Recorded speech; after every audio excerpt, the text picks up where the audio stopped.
Apologize, RC Alpha J Kish. Mr. Alex. Schmango. Thanks for being here at the top of the streams, my dudes. I really appreciate it. Apologize, please. Asks, what is AFK farming? Hey, boom. This is AFK farming. My hands are totally away from the keyboard. I could go do stuff. Like I could go, I don't know, watch a movie. I could go hang out with my girlfriend. I could go take a shower. I could go poop. I could do anything. But this is catching fish for me, no questions asked.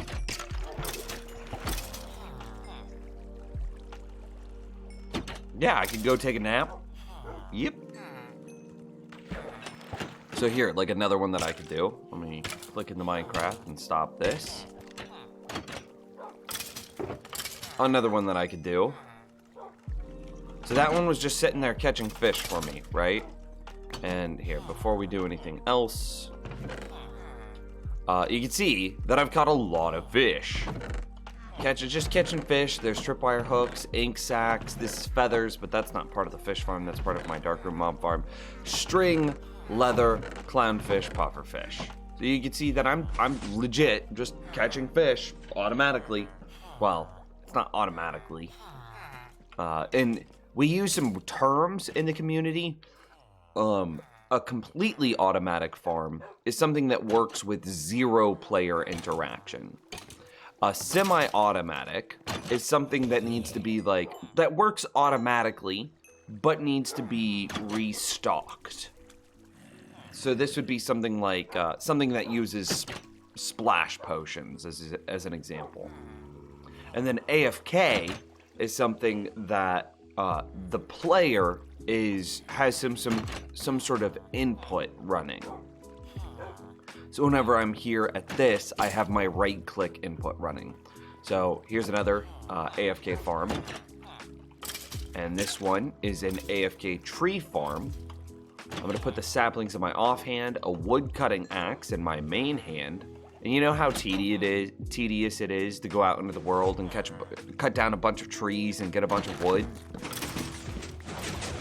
Wow.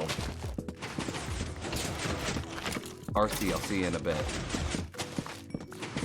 Well, look at me go. And actually, I kind of messed something up. I really need to completely overfill my inventory with some block first. There we go. And then we aim just under the top pixel. Can I build this in my world? Absolutely, dude. I have tutorials for a lot of it up on YouTube. ! YouTube.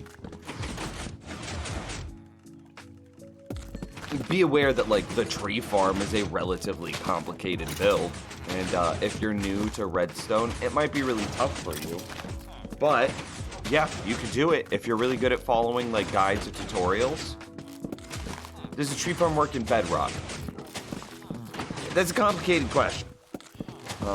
The short answer is no. The long answer is yes, with some slight changes. The long answer is yes, with some slight modifications. So, and even then, it's a yes with even more conditionals. You can't put saplings in your offhand in Bedrock, so you can't get into this configuration. You can't be sapling offhand, axe, main hand. It just doesn't work.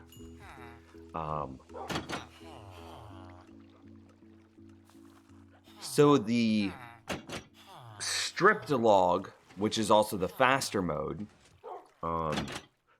doesn't work because you can't manhand axe offhand saplings. But the regular log mode should work. And then the regular log mode will require some slight modifications.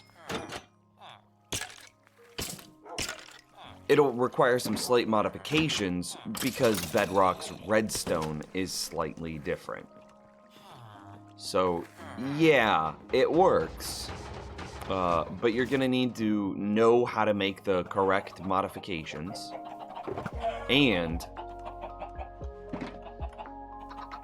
even if you do those modifications correctly, it's not going to ever work with an axe.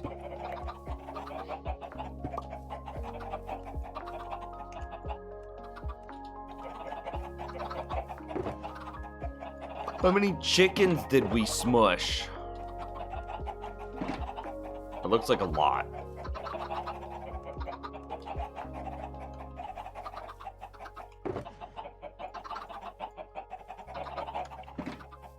Eltrian, how's it going, man?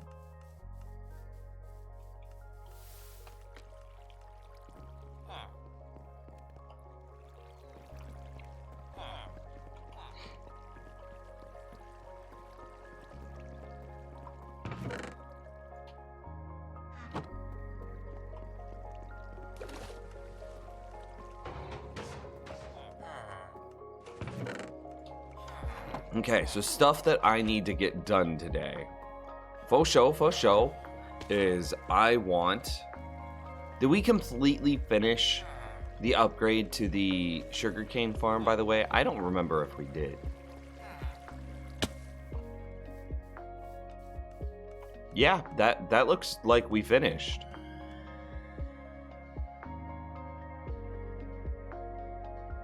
That looks done. Okay, so I definitely need to finish modifying the new Mason villager. That's pretty sick. I'm gonna upgrade the bamboo farm.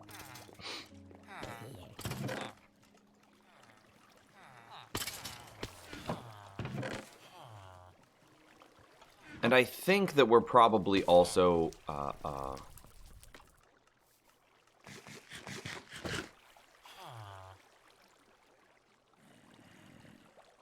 yeah. I think we're probably also gonna have to do some mining to get a bunch of gold. So I think that's probably where we'll start, is with a bunch of gold.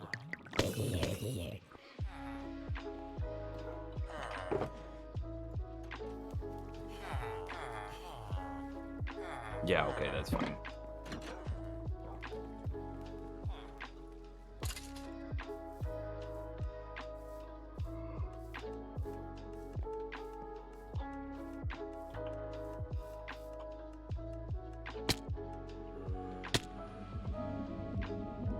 Oh, you know what we need to do? Nah, step... Wait, there's a zombie somewhere.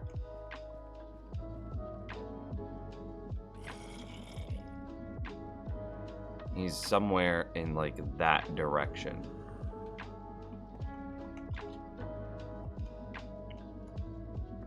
We gotta find him.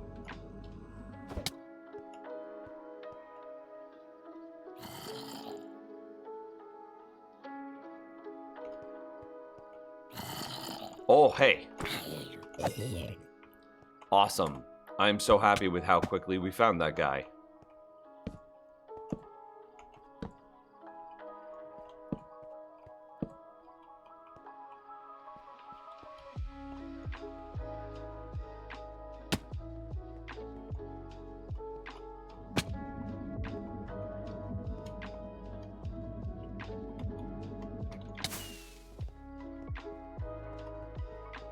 So what I was thinking, we just need a bulk amount of gold, right? Your base looks so mega. Thanks, dude. Okay, so this is strength into regen. I'm gonna rotate off of strength regen, and I'm gonna go haste. Which is why I brought myself some iron ingots. No, not yet though. I don't care about that iron. I also want... Also, no, did he wait, no, there he is. Stay alive, buddy, don't despawn. We're just always short on slime blocks. I don't have a slime farm yet. I should definitely add that into my list. So question, chat room, do you think that we should put a slime farm underneath our base? Oh, hey. Do you think that we should put a slime farm underneath our base, or do you think that we should go back out into the world and build the slime farm, the quad slime farm. But then we'd have to go through and light up all the caves over there, where we already have the caves lit up over here.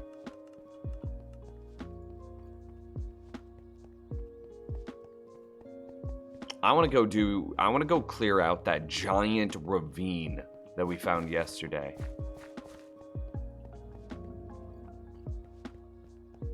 Speaking of gold, did you see my comment in Discord about Drown dropping gold bars? Yes, I did. Yes, I did. Or is that old news now? Yeah, it is a little bit of old news. Drown, it's been pretty well documented that Drown have dropped gold bars for a while now. So what you would have to do in order to be able to farm Drowned, you would have to set up some sort of auto... There's two ways. You could either set it up the same way that we do the... Oh, I just looked at the durability of my bow. How many arrows is this? 44. What is 44 times 4? 160...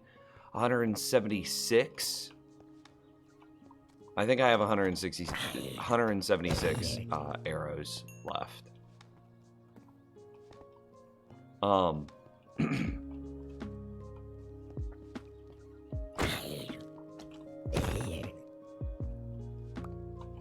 Yeah, look at that. So there's two ways that you would be able to set up some sort of gold farm. You either set up some sort of auto clicker, where you just stand still and see, this is the auto clicker that I need for the gold farm, and you just and boom, imagine that this was a Drown and that gold bar, or that iron bar was a gold bar, right? And then this guy is super dumb. I wish the AI was better. And then you just sit there in your gold farm, or in this Drowned farm, just auto-clicking away, slaying all the monsters that come walking up to you. Alternatively, so that one would be, like, truly...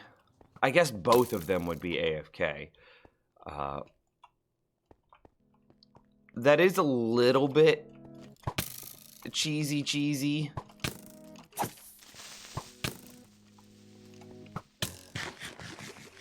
Like, both, let's be honest, it's an auto clicker. It's therefore a macro.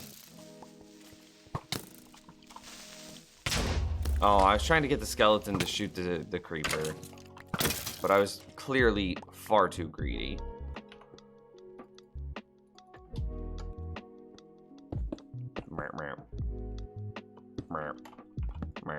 Okay.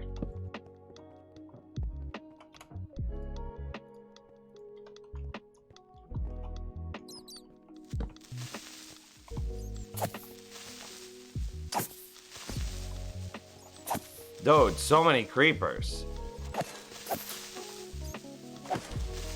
Okay. I want another one. Sight.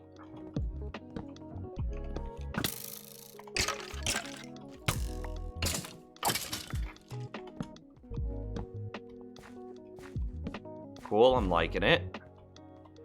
I want to keep finding dead ends like that, because each dead end means that, like, I have successfully lit that area up.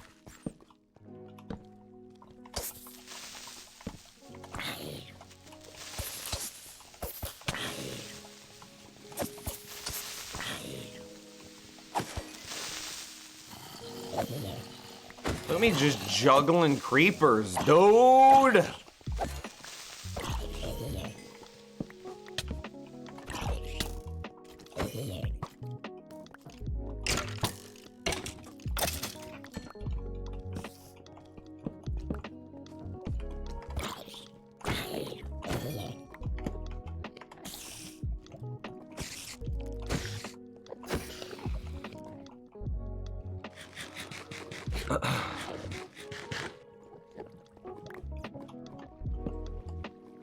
I mean, sure.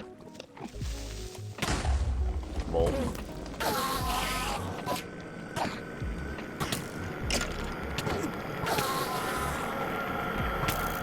Hi. You know what would be a cool enchant for Minecraft, or at least on like a bow or something? Something with reach that could like increase the distance that you could attack things. Did the skeleton just shoot the bat? I'm positive that the skeleton just shot the bat. That was awesome. Seeing how much you've mined, I'm surprised that you ran out of granite. I'm a little bit behind in chat. Sorry. You forget how much redstone we go through, and I use granite as my redstone block. Alpha says the quad. Koala. How do you say your name? Kwala? Also, that's a new name in chat. How's it going? How are you? At the base, since you've lit up the caves already. That's kind of what I was feeling. And Eltran says slime farm on base, of course. So there is the argument for, let me see. I'm gonna find Dawes' last message. It's this diagram, this like chart of our base. I could add a slime farm into this somewhere, and then I could say, I don't know if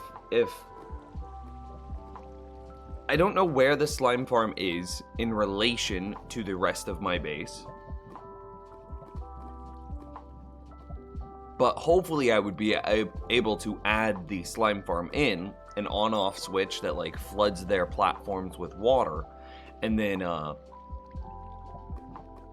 somehow pump the items with like bubble elevators or something all the way back up to the surface into some storage system. That would be really cool.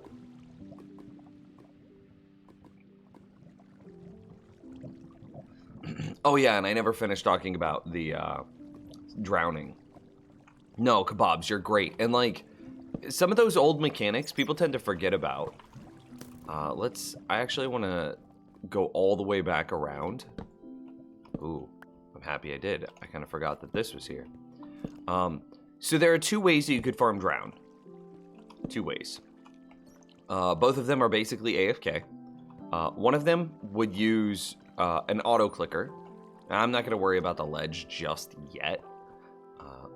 Well, we always go back and do the ledges last. Anyway, one of them uses an auto clicker.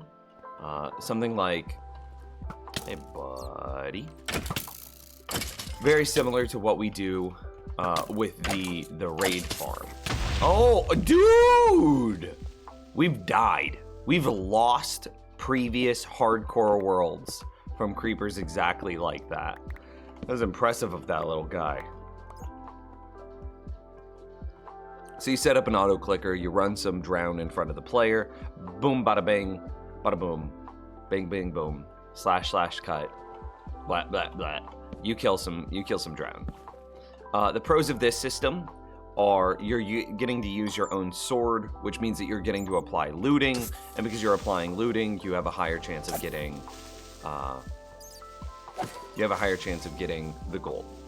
The other system parks the player in front of a mushroom with a regen resistance 2 beacon, and then allows the drowned to attack the player, and then the wolves to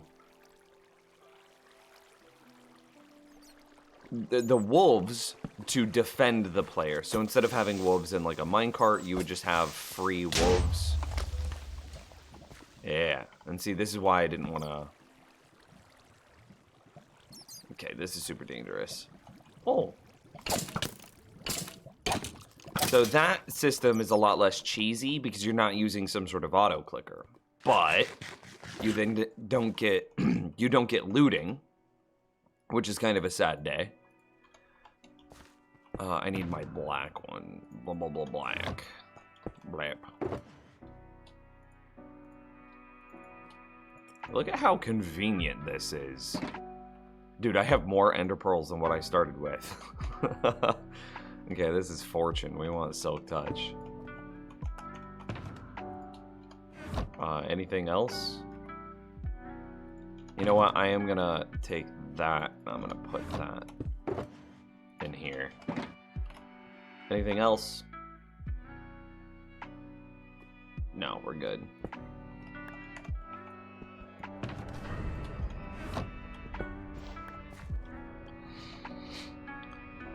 So there's multiple ways that you could farm it, just depending on how cheesy you want to be.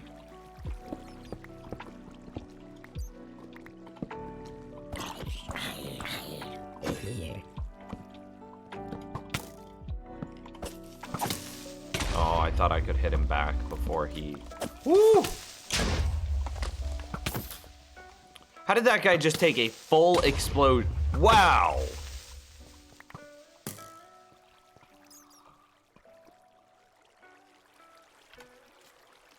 A lot of creepers in here, man. This is quite a lot. So I didn't notice your levels up until now. How do you have so much experience? My skeleton. You remember how at the beginning of the stream you didn't know what like AFK farming was, and then I showed you the tree farm and the fishing farm? Well, right next to those farms, I have a skeleton experience grinder. So I use some wolves, which default aggro to skeletons, to attack and kill skeletons.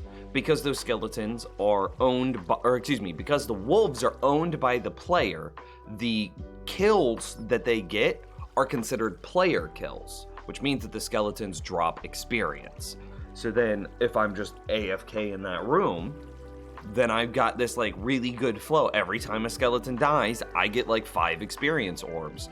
And because it's using a skeleton spawner, one of those like little skeleton spawner block things, like the little cage blocks, I get 3 to 4 skeletons on average every 25 seconds. So you could do the math there. 3.5 skeletons. And I think it's actually 3.7 skeletons, but we're not going to split hairs like that.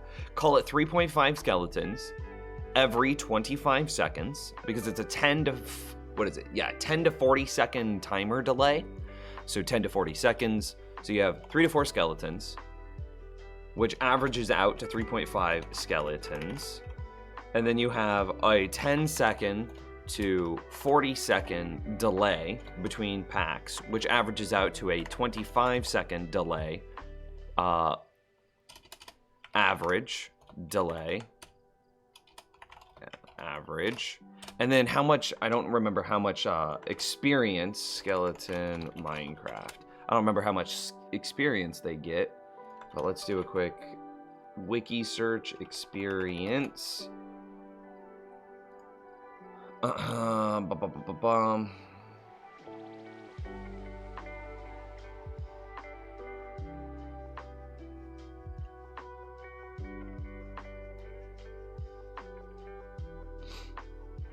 wiki doesn't tell me how much experience they get. Oh, there it is. It's just not called experience. They just actually use... skeletons drop 5 experience when killed by a player or tamed wolf, and an extra 1 to 3 experience if the skeleton has equipment. And I'm not gonna bother to do the math on equipment because that's kind of a hard number and to quantify. My local difficulty up at my base is like 6 point something, so a lot of the skeletons have equipment, but we're just for simplicity, we're gonna say that they don't have we're gonna say that they don't have equipment. So then you get 3.5 skeletons every 25 seconds that are all dropping 5 experience. So then that's all of our numbers now. So we pull up our calculator and we say 3.5 skeletons every 25 seconds, right? So here's what we can do. We need to figure out like hours. So let's see. In an hour, so 25 seconds is 60 minutes multiplied by 60 seconds. That's how many seconds are in an hour. So then we divide that by 25, and this gets us the number of skeleton spawns. Okay, so now we've had 144 skeleton spawns at 3.5 skeletons on average per spawn. So now we've killed 500 skeletons per hour through this system, 500 skeletons in an hour, dropping 5 experience apiece, nets us a total of 2,520 experience per hour. Boom. So that's how much experience per hour that the skeleton farm alone is yields. Give or take a bit. By the way, there is no evidence of it being every 25 seconds. That's just the middle number. That's not true. It is an unweighted spawn timer, meaning that there is no preference for it to be faster or slower. So the likelihood of it happening once every 10 seconds and the likelihood of it happening every 40 seconds is exactly the same. So there won't be any difference between 10 seconds. So then you can take a true average there. The only way that the true average, that 25 seconds, isn't true is if it's some sort of, if it's a weighted system. Like they prefer to spawn at the 40-second mark instead of at the 10-second mark. If there's some sort of weighted priority on when they spawn, then that would mess up that 25-second number. But test it for an hour and see how many, put a counter in there and tell me how many skeleton spawns you get. So it's a good thing to question, though. I'm not trying to, I don't want to like discourage you from questioning it, because that's the sort of question that would stop. So there's a lot of content creators out there, and a lot of content creators do really, really shorthand, like, do really poopy math. And you should always question what you're being presented to as fact. Always, always. Not just in Minecraft, but in life. So I appreciate your skepticism. Question me, keep me in check, make sure I'm being truthful. Don't let me slide and become those other content creators, please. 2500 XP is 0 to level 44. Yeah, that's a good... I believe you, AA, but I want to be able to show it on stream. Levels Minecraft. So 2500 experience is our napkin math. Remember that we didn't account for equipment in that calculation, and we aren't perfectly calculating the number of skeletons that spawn per spawn wave. Experience. Where's the leveling chart for Minecraft? I don't remember where that is. Oh, right there. I just didn't scroll down far enough. Okay, so 2500 rough experience. Look at this. To get from level 1 to level 2, it only takes 9 experience, a total of 16. To get to level 30, 1395. We're getting napkin math 2500. So according to this, 2500 would be between level 37 and 38. Just depending on how your skeleton spawns and how your equipment were.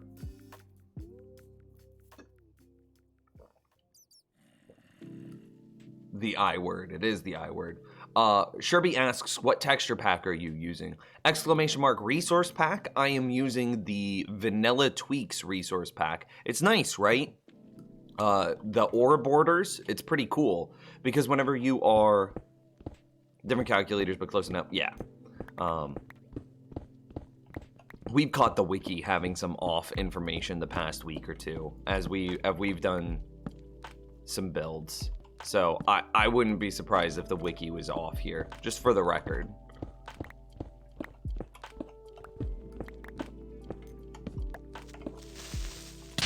Excuse you, bud. That was not very polite. Did you not see me just place that torch? Anyway, exclamation mark resource pack gets you the resource pack that I'm using. You misspelled it. Sorry. Maybe we should make that a smaller command. Yeah, there you go. So inside of this resource pack, not only do I have the ore borders, But I also have, here, I'll just take a quick peek at it real fast with you. So vanilla tweaks. Make sure that I can still see what's happening in the world. I'm gonna eat first. This isn't stressful for anyone at all, right? I'm just in like some cave and there's just zombies walking up to me in BD. Okay, so I think it's, yeah, right here, terrain or borders. By the way, this behavior where a zombie can be in your face, I kind of hope that he did this. This is being fixed in 1.16. You won't be able to do this in 1.16. The game will get harder in 1.16. Anyway, so ore borders is pretty obvious, and this is really nice because you can kind of see some ore that you would have otherwise missed. And because you can see these ores that you missed, I've legit found diamonds that I would have missed. Additionally, you can do like quieter dispensers and droppers, which is really handy whenever you're building a bunch of stuff out of like redstone based things. You've also got things like clean redstone dust, which makes it much easier to understand what you're building. Redstone power levels, which makes it so easy to understand how item filters work. Item filters rely on varied signal strength redstone dust, whereas a lot of builds are just use binary. Which is just, is the power on, is the power off. Redstone power levels is important for something like a filter or comparator clocks. It's important to know for a lot of things. Sticky piston sides is really handy because whenever you put a block in front of a sticky piston, you don't really remember that it's a sticky piston. But with the sticky piston sides, hey, you could just look at it and see that it's a sticky piston. Additionally, better directional hoppers with the arrow texture on them should be baseline, and I will fight anyone who says otherwise.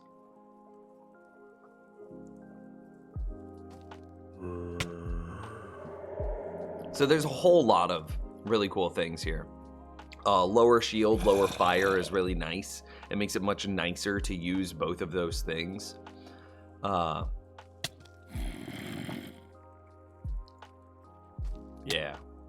Then you have some like 3D things, which are really handy. They just look nice. I shouldn't say handy, but they're nice. And June is Pride Month, and you should definitely get the Rainbow Experience bar for Pride Month. Absolutely.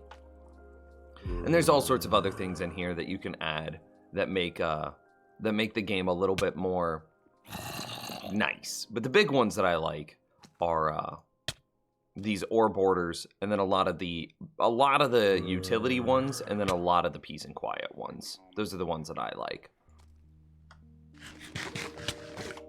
All right, bud. We've played our games long enough.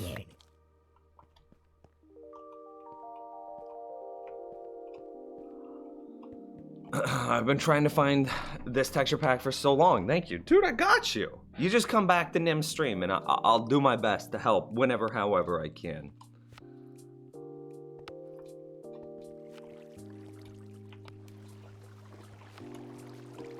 Is that zombie a fan of cranberries? That was a good joke. I didn't laugh, but that was a good joke. That might be a generational joke though. Because like, I don't know how much like a younger generation knows of cranberries.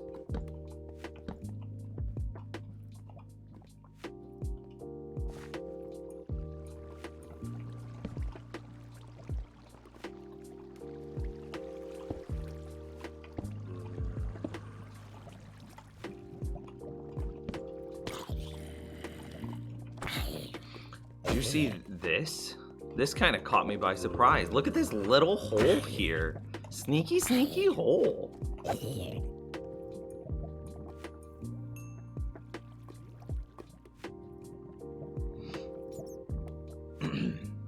At least check your health. I was fine.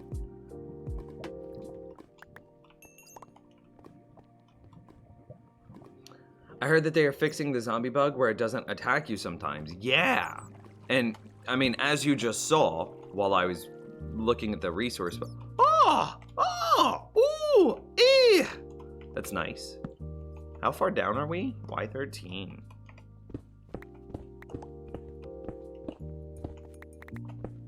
This is such a neat little hole, because this is what it originally was. It was just a hole hidden behind a water stream, because before we blocked this off, I couldn't even see the hole there.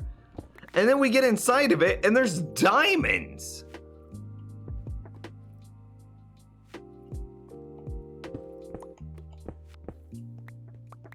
Look at that. I don't know what Gamer Pride Month is, though. Of course we know about cranberries. Are you thinking cranberries like the thing that you can eat? Or are you thinking about cranberries, the thing that we're talking about in relation to zombies?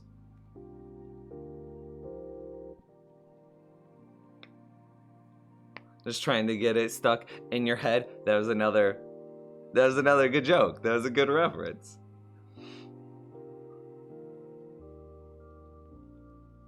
The thing to eat. Then we're not on the same page. We're not on the same page.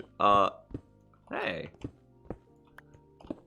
Is the maximum that a diamond vein can be still 8?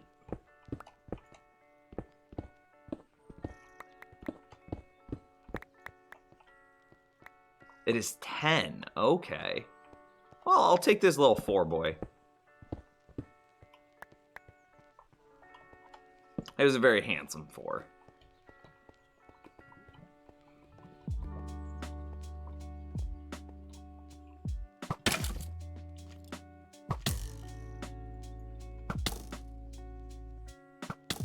Oh man, there's so many more ledges above us that we need to light up. And those are even more important because those are the ones that are closer to the surface. Excuse you!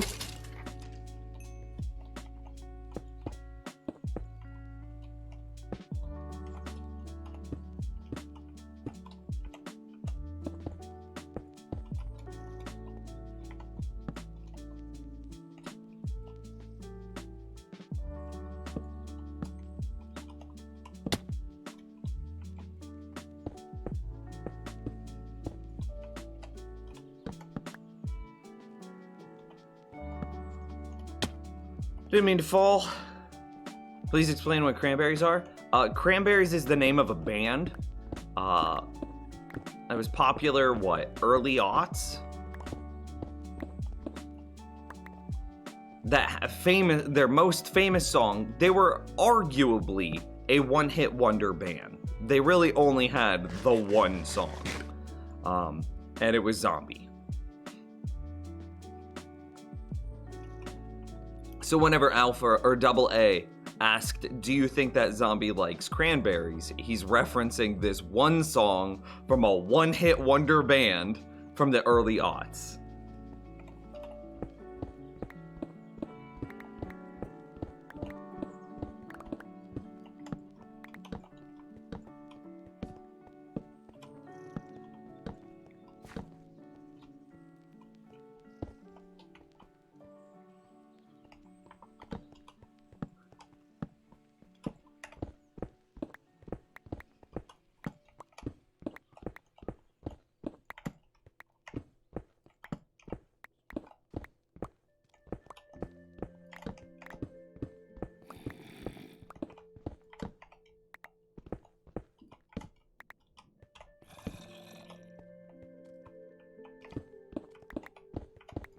Is this... okay. This looks like the correct height now.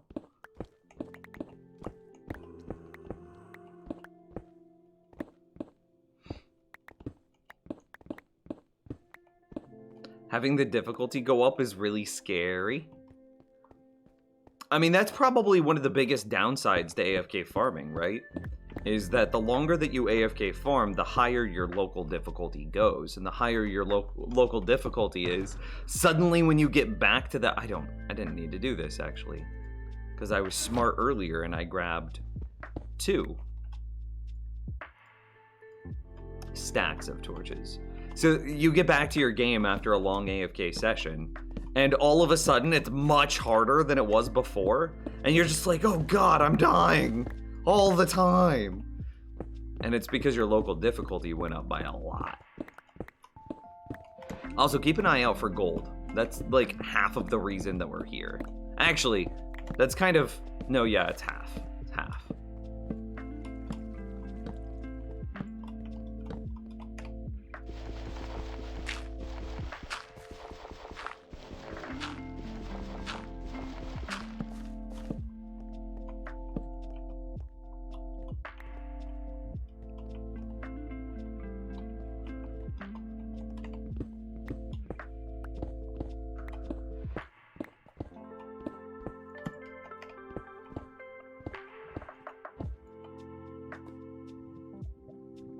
Yeah, okay, it can stay. Great heroes can be found even here. ZGS! In the mud and rain. Okay, ZGS, I need you to do something. I need you to do something. Which is one thing. You know the information section in Twitch? Where you can see, like, where the streamer puts all of, like, the links and whatnot, like the donate button. Go down there. I want you to look. I added something new last stream that literally has your name on it.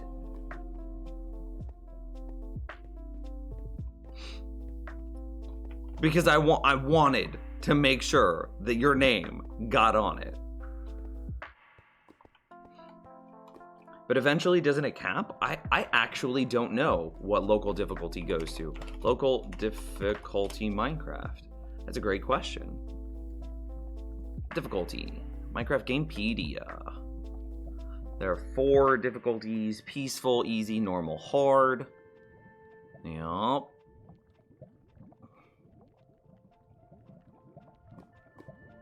Regional difficulties. Yeah, it does look like regional difficulties has a, excuse me, hiccup, has a cap, 6.75.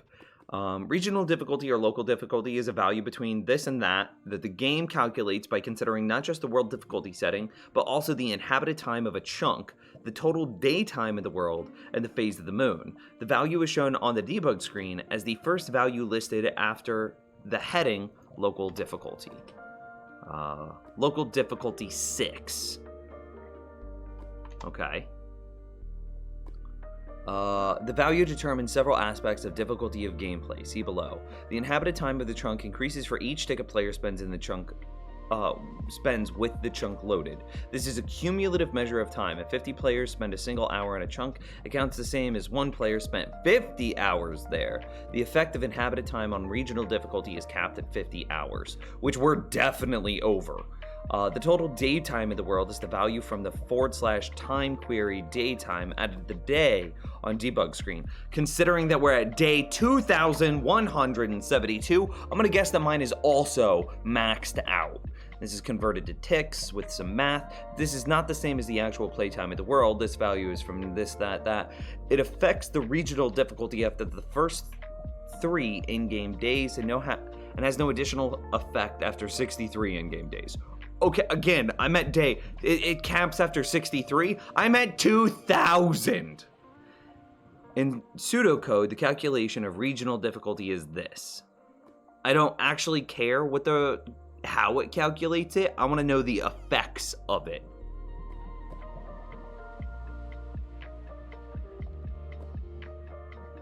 You can't see anything with ZGS's name on it? Nah, 0%. It's definitely there. Come on, open. I'm gonna open my own stream on stream. Is this? Oh, hey, we have 51 viewers. You guys are awesome. Don't forget to follow right here.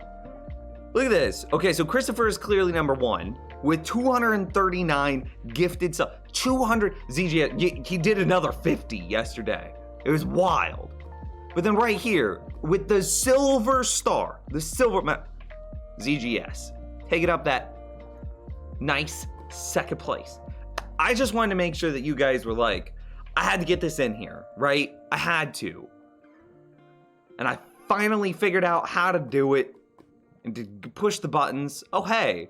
And then if I push the curse ZGS, it actually takes you. I'm going to follow you, ZGS. Boom. Done. It actually took me to your stream. If you had one. So yeah. Poggers, dude. Anyway. the clamped regional difficulty is a value between 0 and 1 based on regional difficulty as the second value, which ours is at a full 1. So whatever the max is, that's what it is. It's another value that affects the difficulty of gameplay. Thus on easy, regional difficulty is never higher than 1.5. This is 0. On normal, it's maxed. Ours is maxed, it doesn't matter. So what the effects are, the damage mobs deal to players is affected by the difficulty of the game.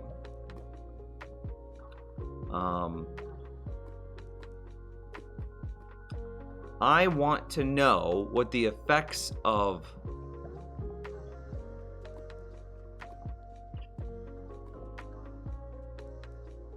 regional difficulty is. Okay, so regional difficulty and clamped regional difficulty control these things. Zombies are more likely to be able to break wooden doors. Okay, it goes higher, the higher your clamped regional difficulty. Phantoms spawn more frequently. That's higher the higher your regional difficulty is. Spiders can naturally spawn with status effects. That goes higher with clamped regional difficulty. Okay. Lightning strikes are more likely to spawn a skeleton trap horse. I don't actually know what a skeleton trap horse is. Burning zombies are more likely to set their target on fire and the burn duration is longer. The hunger effect from being attacked by a husk. Illusioners can cast blindness. Skeletons can shoot flaming arrows. Skeletons and zombies are more likely to have the ability to pick up dropped items. Zombies are more likely to have a greater follow distance. So that's how zombies can chase me down from halfway across the freaking world. Becomes a bonus multiplier. Okay. Zombies are more likely to be leader zombies. I didn't even know that leader zombies were a thing. Gaining a bonus to maximum health, a bonus to chance to spawn reinforcements, and the abilities to break doors.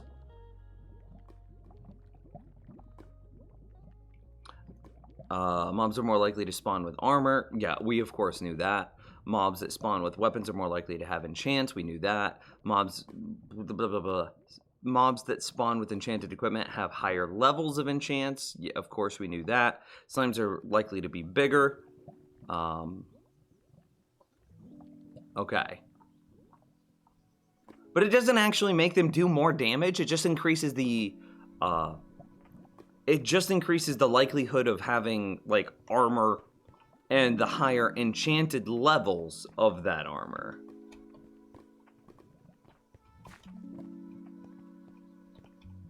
You're learning so much. Dude, I learned so much. I knew that the local difficulty and clamped regional, I didn't actually know that there was a thing called clamped regional difficulty, but let's be honest that they're basically the same thing. I'm just double checking, making sure that I lit up all these caves. I actually remember going down that one. Yes, we'll get bats to spawn at the top, but it doesn't look like we're gonna get mobs to spawn there at the top. I mean, we all knew that the higher your difficulty was, the more likely it would be that... Oop, I missed one. The higher your difficulty is, the more likely it would be that you would get monsters with enchants, right? Or monsters with armor, and then the higher likelihood that that armor is enchanted and their weapons are enchanted. But I didn't know that zombie leaders were a thing. That's news to me, chat room. I also didn't know. I knew that there was like the follow mechanic where some zombies would like follow other zombies, which is why sometimes when you punch a zombie, all the other zombies in your map just start walking towards you, which I think is such a cool mechanic. I didn't know that the range of that was affected by your local difficulty. That's really cool, actually.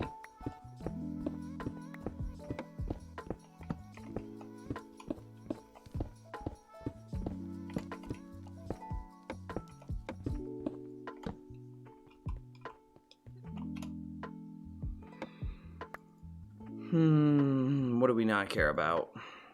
Just throwing out some of this junk.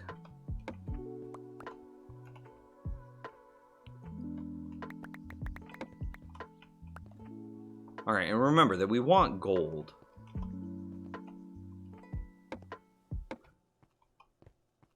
You're the only streamer I found that pays attention to his chat. Somebody document that, because chat room yells at me all the time saying Nims never reads chat. And I do my best, obviously, if I'm fighting some skeletons, some zombies, that's literally raining creepers at one point back there. If I'm in the middle of a fight, I can't read chat, but... How come ores have an outline around it? Is this a texture pack? It is. It is. So if I can find some lava, I can show you why it's particularly strong. I'm just double checking that I've lit up this cave very well. I did this yesterday, this one, at the end of last stream. So I actually don't remember if I lit it up. Yeah, if I lit it up well.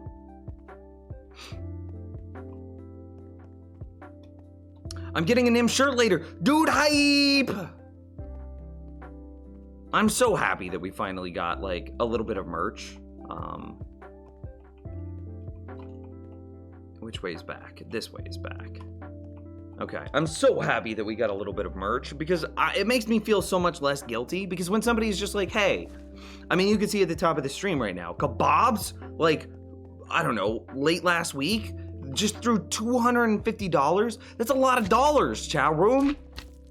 And look at how many more slime spawn now that our mob cap isn't being taken up by a bunch of garbage over in that area. This is a lot of slime. Hang on, I'm gonna try to make sure that all of them are baby slime. Just so that way we can have 1 million baby slimes, just for the memes. Look at him come, look at him go. Okay, okay, pretty good, pretty good. Give him a nice little love tap, blah, blah, blah, blah, blah, blah. Wait, did I lose my strength effect? I need to come over here. I want to get my strength effect again. Okay, I got it. And then I'm going to run back, and I'm going to give him a likes. Blamp, love tap, love tap, love tap. I got to be quick while that strength effect is on. Okay, and love tap. Are you? Yeah, you're also medium size. Yeah! Look at my army of baby zombies. So many.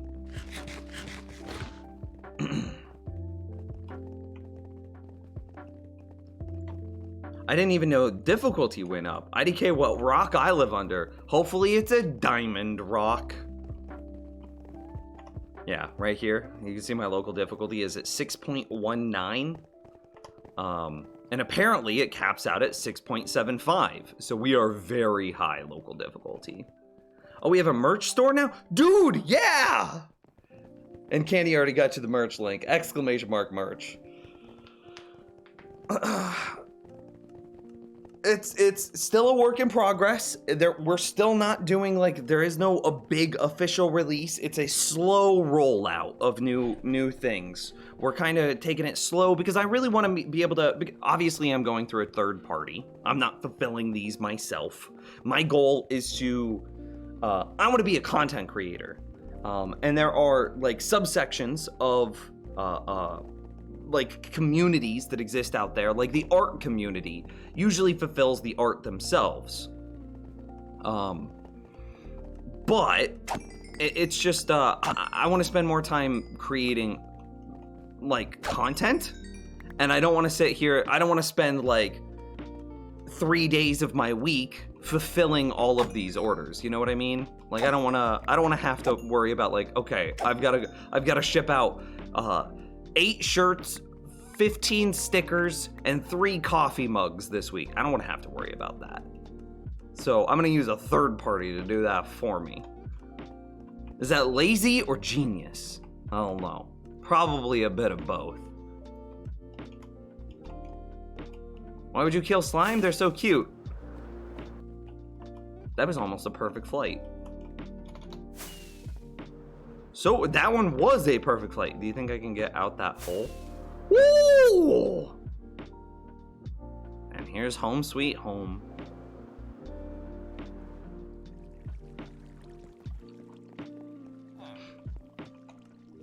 So yeah.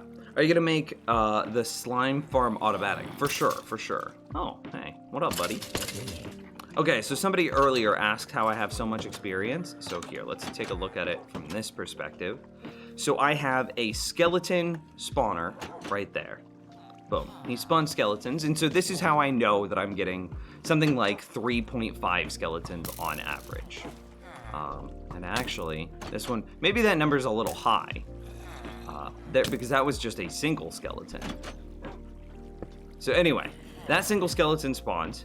He goes through some water streams, then he goes up a bubble elevator, across a little stream, and then he falls down, taking exactly, or leaving him at exactly 1 health. 1 health. And then the wolves will attack that skeleton, killing him, and he drops experience. Maybe there were more skeletons in there and I just didn't see them. And so now you can see that I could just be AFK, say this is the fishing farm here. So I'm just AFK at this fishing farm. I'm standing exactly where I would be, and I'm just sitting here fishing, blah, blah, blah, blah, fishy, fishy, fishy, fishy. And experience, experience, experience.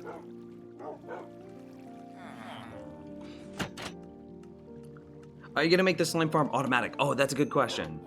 So I gotta get better at this inventory management.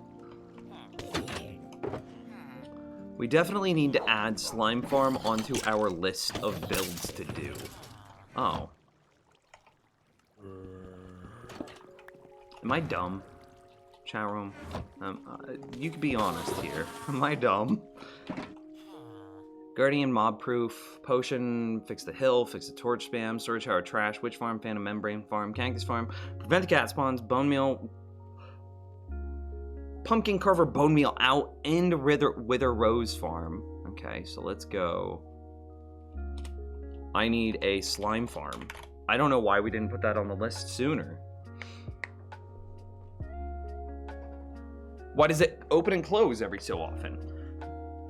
That is a great question, and probably the thing that I'm most proud of, and also probably the reason that you should never use a different... Like, I'm not trying to sit here and just be like, oh, mine's the best, and you shouldn't ever use anybody else's. No, I'm actually being completely serious here. If another system does not have some sort of trapdoor open and closing system like this, that skeleton grinder probably shouldn't be used. So the reason why... So we just got done talking about difficulty and local difficulty and clamped local difficulty.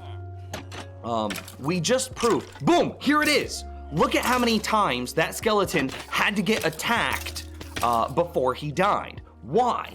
Because he was in full enchanted armor.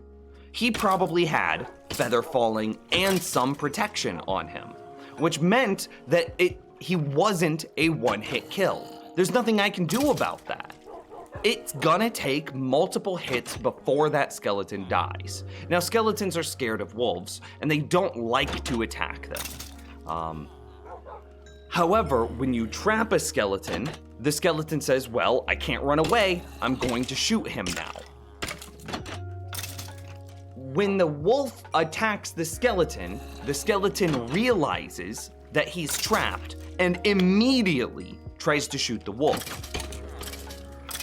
The trapdoor system, opening and closing like this on a quick flicker, right? And you can see the redstone up here that's controlling it, only provides the line of sight long enough for the wolves to aggro onto the skeletons, but is exactly 1 tick longer than it takes for a skeleton to shoot the player. So if I were to get really up in here, I wish that I could somehow disable my wolves. But if I were to get up in here, look, he's pulling his bow, and he puts his bow away. He can't shoot me. See, look, he can't shoot me because the trapdoors are down. And the trapdoors stay down just long enough for him to forget that I'm standing there. It breaks their line of sight for a tick longer than what it takes for them to shoot. And here's another dude with armor. He'll probably take multiple attacks. Look at the golden skeleton. Watch how many times he gets bounced. Oh, actually, his armor was not very good. He must not have had feather falling. So that's why the trapdoor system is so important. See, there's another one. He didn't take multiple attacks. That's why the trapdoor flicker system is so important. If you do not have a trapdoor system, your skeletons can shoot the player and shoot the wolves. Obviously, neither of which are desirable effects. With the trapdoor system in place, your wolves can never get shot, the player can never get shot. And that's why you shouldn't use any system, any skeleton grinder, that doesn't have a trapdoor system. Just, obviously that's an opinion, but like, I don't understand why you would ever want your wolves to get shot. That seems, no. But why do they open? Oh, because of the timer up here. You can see the redstone dust. Yeah, I have some blocks. Blap, blap, blap. So this redstone dust, here, here, here, and here, is powering the blocks there that they sit on, and then those blocks are this, and this block are the blocks that that redstone dust sits on. And so you can see, watch for the off. Watch for this center ring to go off. And that's what it is. Yeah, they open so that way the dogs can attack. Because if we look, so I'm gonna turn on hitboxes here. So you can see this ring of red. That's the dog's eye line. So that's where the dogs actually see from. And then you can see where they're looking by the blue line. The dog's red line here and the skeleton's red line must be able to see each other. So the dog must see, the red line of the dog must see the red line of the skeleton to be able to attack it. But in this position, the dogs can't see the skeleton's red line. Obviously, the dog could see the skeleton's foot, but that doesn't count as being able to attack the skeleton. But once the dog can see the skeleton's red line, he sees that he can attack it, and then he can track the skeleton's foot. Which then gives the dog the ability to attack through this gap at the bottom, whereas the skeleton can never shoot it back. Those are some good questions. And we do need to build a slime farm. Yeah. Definitely get that added onto the list.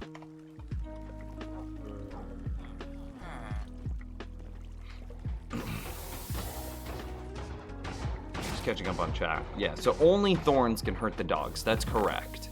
Only thorns can hurt the dogs.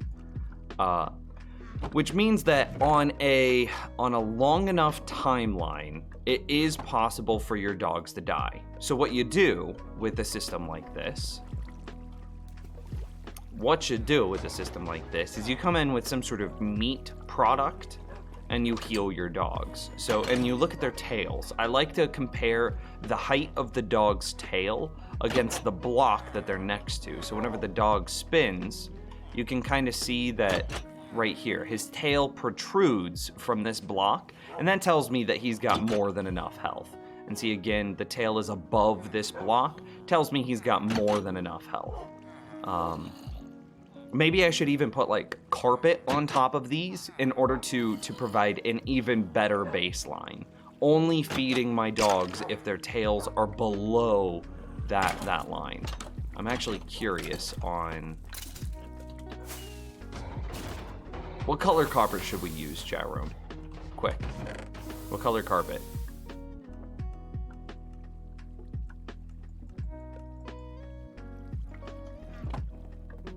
Pink, red, white.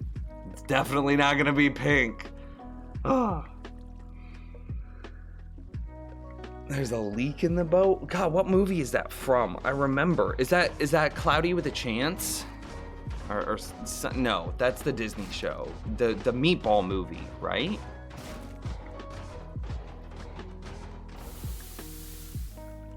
We watched that. That movie was adorable. What goes good with granite? That's a good question. Okay.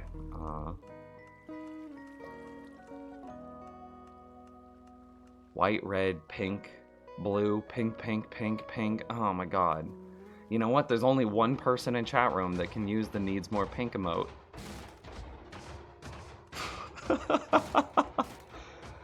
Oh man. There it is. There it is. Disgusting. Disgusting.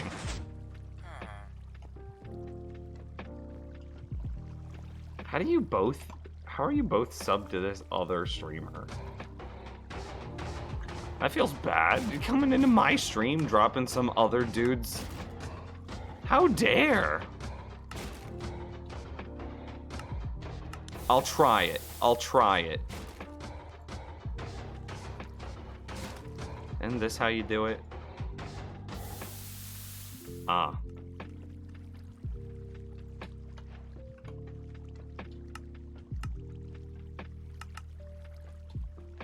Oh, we're one short.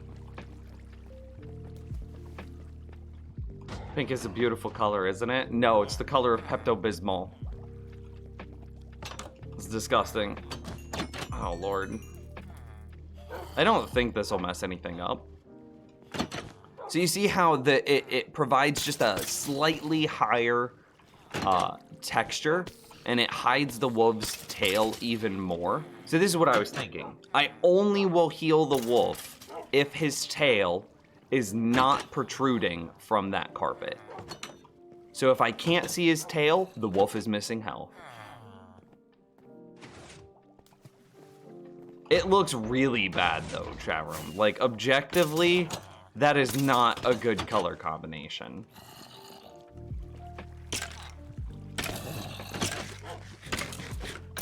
And actually, I think I want it to be like black, so that way the little white dot of the wolf's tail is even more apparent. I'm gonna rotate it to, no! I'm gonna change it to black. It's happening, just deal with it.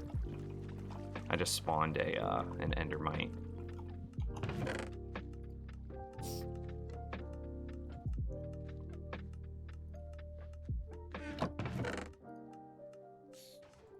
Actually, yeah.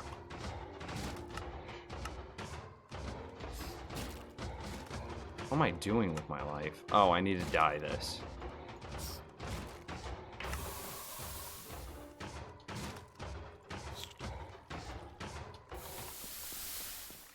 Oh god, so many hydrates coming in. Where'd he go? Endermite should drop ender pearls. Don't at me.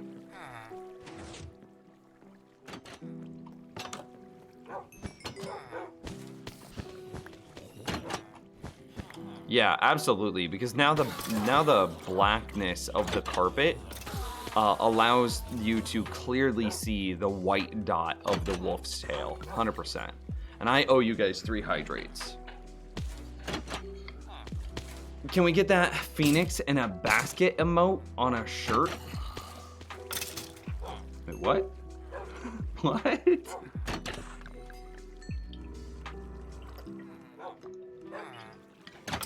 Candy's the artist. She's the one that you would talk to about that.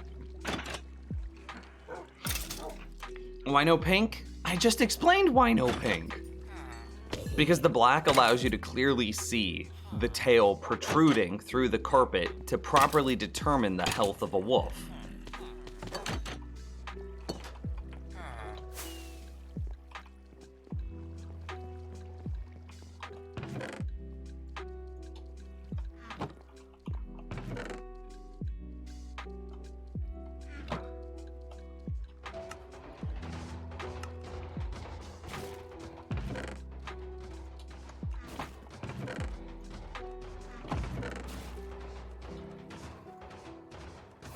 I'm almost out of storage there.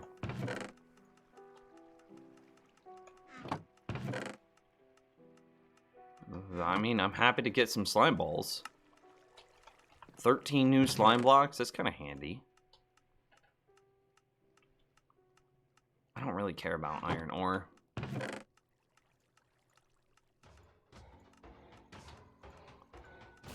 So these are the two things that I have remaining.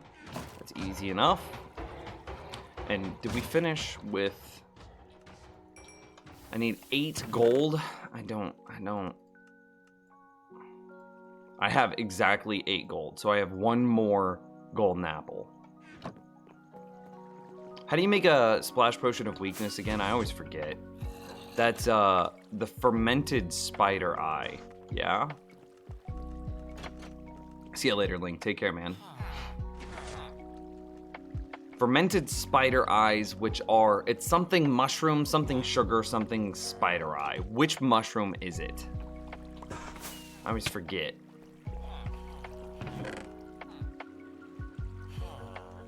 Brown. Okay, sick. Thank you, Gyro. No, I put that back.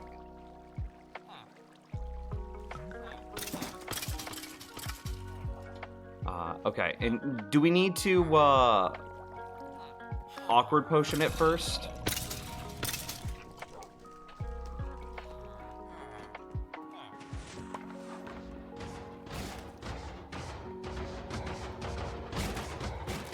I don't remember. You think. Okay. Let's go get some water then. Is it hard to find the Badlands biome? I don't think I found it in this world.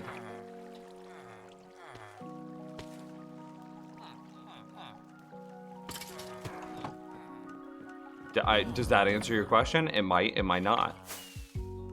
Oh god, I totally forgot that we exploded the base! Every time I see this hole, it kind of makes my heart happy and sad at the same time.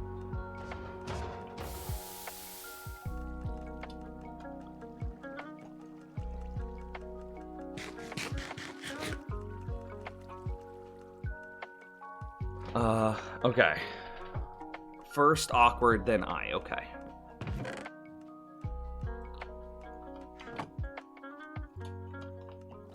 I'm trusting you. Oh, and then brown. I forgot my brown. This is red. This is brown. Don't need awkward? Wait. Are you sure?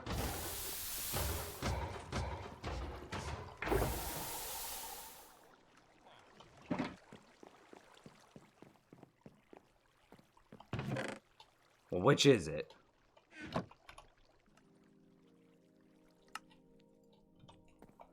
I'm just gonna go for it. We'll figure it out. I have to commit it to memory somehow. What happened there? Well, we finished moving our storage system over. This should look new to you, ZGS. And whenever we got all of the storage, that was really the last thing inside of our starter base. And once we finished moving it over, it was kind of like...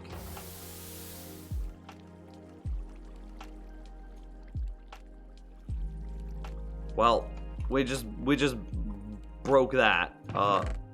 Let's see. What's another thing that we could turn this into that we use quite frequently? We'll take a gassed tier. Shabam. And we'll make it into a potion of regen.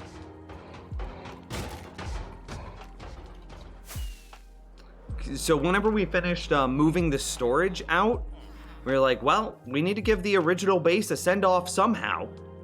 And so we took every piece of TNT that we had and filled that thing. Filled it completely full of TNT. And then we carved a little path right through the middle that the player could walk through. I placed down a bunch of pressure plates on that path, and then I sprinted through it. And then TNT was just like behind me. And I put up like a water curtain to keep my villager breeders safe. And then I got right to about here, just the edge of the water curtain. And the base just goes boom, boom, boom, boom, boom, boom, boom. And it was amazing. There's a clip of it somewhere.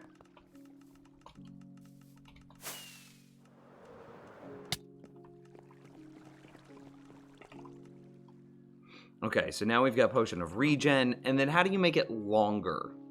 Is that glowstone or redstone? I always forget. I'm so bad at potion making.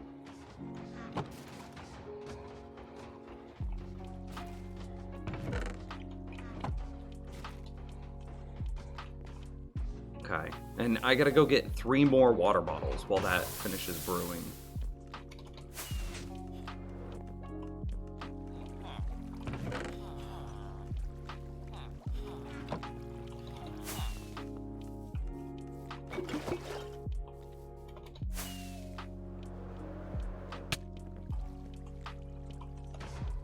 Alright, yeah, that was an extended duration. Perfect.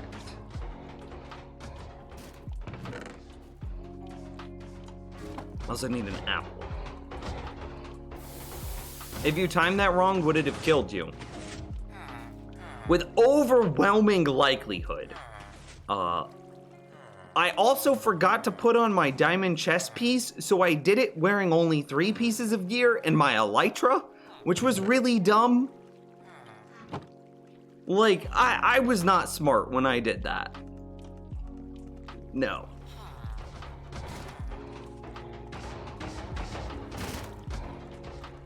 Okay, potion of weakness, and then I need gunpowder. If I hadn't, yeah, there was just a dumb, I was not a smart man when I did that explosion. Look away, chat room. Look away, chat room. Oh, I missed. Look away, chat room. Okay, you can look back now.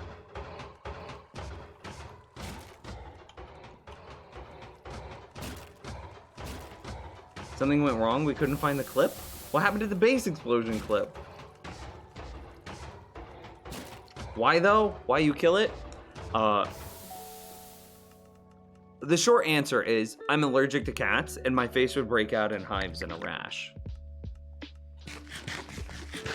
Lol. See, that's a funny joke because this is a video game and that's in real life. Here, let me take a look and see if I can't find it. Let's go my Twitch. And then, isn't there a button for clips? Oh god, we're about to get like Inception deep. It's about to be like a video player inside of a video player inside of a video player. I have no idea. Where is it at? Help!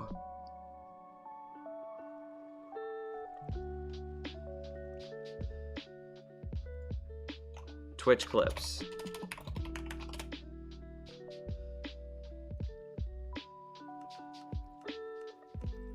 This is like everybody's? I want just mine.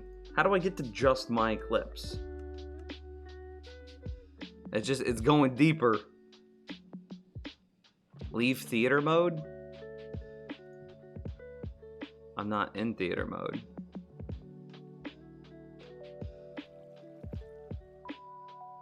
Okay. Kebab's coming in with the thank you. Oh, it's the video section. Okay, okay. Top 7 days. What was this one? Oh yeah, this is it. Boom. Okay, I got it. This is us blowing up the base. Let me pause the music. Marbles, this is it. For all the marbles, our starting base. Oh, you know what? We forgot to put TNT up the chimney. It's too late. It's done. Here we're out.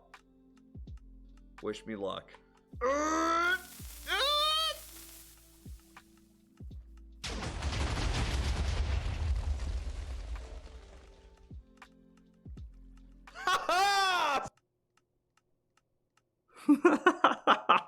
Yeah, so we blew the base up.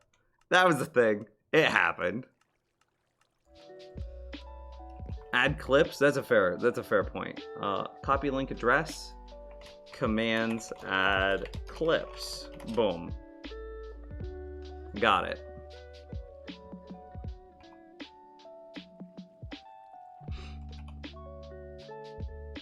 Okay, I think I want one more conversion, or do you think 2 conversions on that mason?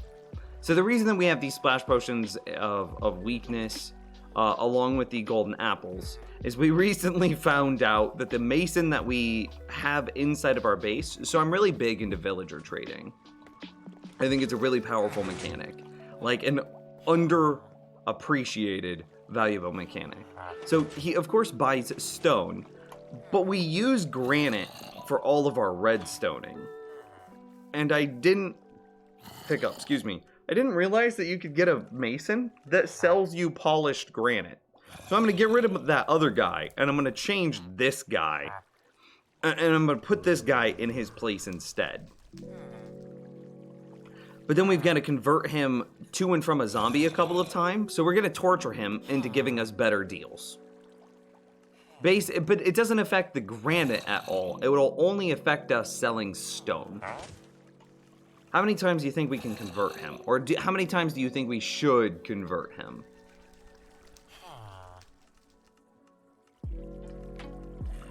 That was great. Good job for the water barrier. Does TNT still fly when lit now? Yes, it does. How many iron per hour does your iron farm make? Because of bedrock, it's only about 40 an hour. Well, you haven't built my iron golem farm because there's no video for my iron golem farm. And I honestly have no idea how many it makes an hour. I've never measured it. It should be a couple hundred.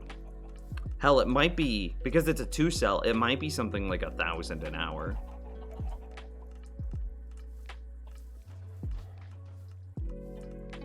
But it's definitely a couple hundred at the very least.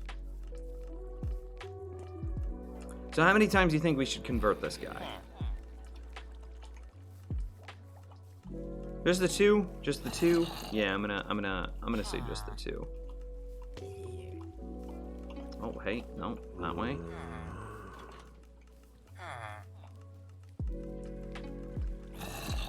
It's a different farm. See, so, like, that also then talks about bedrock. I have no idea any of the bedrock mechanics. There's too many differences that exist inside of, or between bedrock to, I see him getting out. I'm scratching my face right now. There are too many differences that exist between bedrock to Java for me to be able to keep track and remember how they interact differently with their respective versions. It's just too much. So I don't know anything about bedrock, and therefore I can't help with bedrock at all. Yeah, good. By the way, this conversion trick only works in hard or hardcore Minecraft.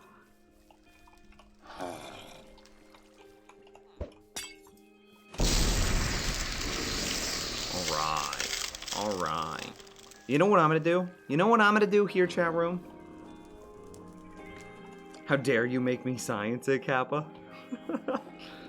One day, I'll make a tutorial for the iron farm. You know what I was looking at the other day? Can I show you guys something? This is a little bit of behind the scenes stuff, yeah? What does this do?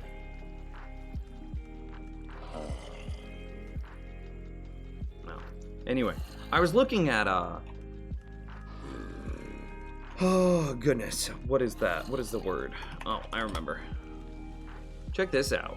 I had no idea that bees were so popular in Minecraft right now. So this is Google Trends. You can do a search result, and you can say, So I'm gonna do this search result for Minecraft, and it'll show you the interest over time. And you can see that Minecraft is definitely going up in interest, basically at the start of the quarantine. And look at this. Beehive and bees are extremely popular in as a related topic to Minecraft. People are very interested in bee farms right now. I had no idea.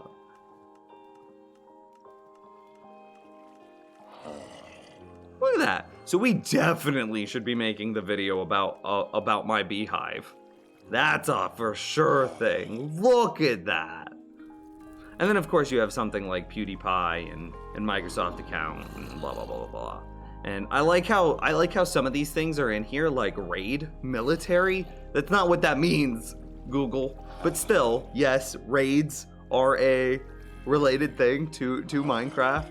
Campfire is probably still related to bees. Compost? I just think it's so funny. Blast Furnace, Bedrock, Java, Furnace, Smite. Yep.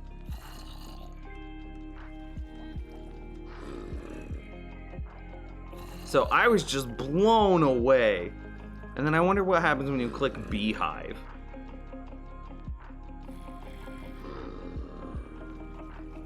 Related queries. Minecraft bees. How to get a beehive in Minecraft. Beehive Minecraft. Minecraft honey. Minecraft. What all of these? Damn, son.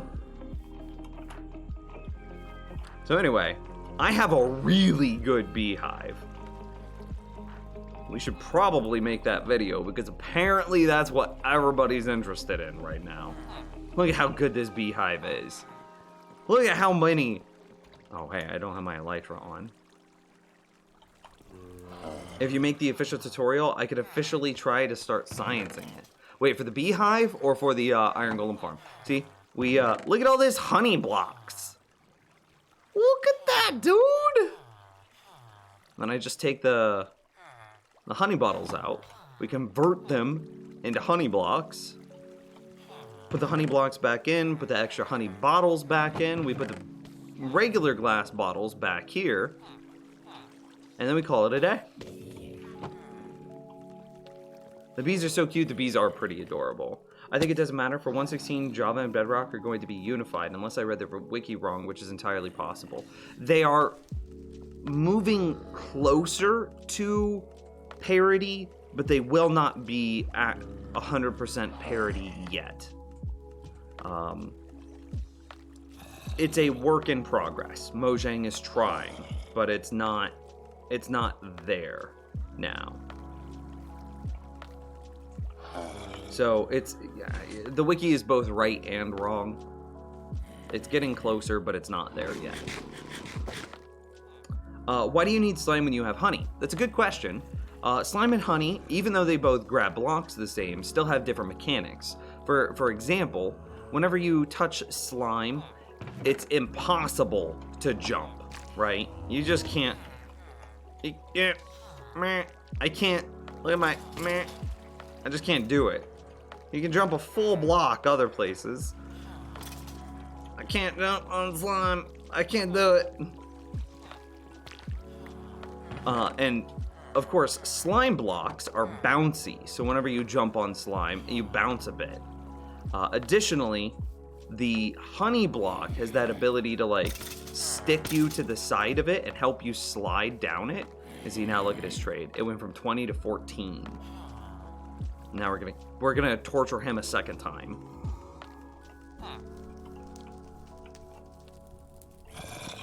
I only need to hit that once. And most importantly, slime is used to craft sticky pistons, whereas honey is can be used as a combo food.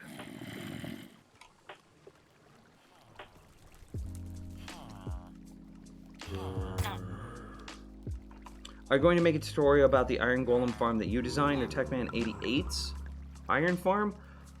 Okay, I'm so happy that you brought Techman 88's farm up, because that's the one that my farm is really designed. It's very similar to his design. His had a bunch of things that were broken in it. Yeah, there we go. The zombie just converted, and that's the one that I. Hello, That's the one that I fixed up and made it a lot better.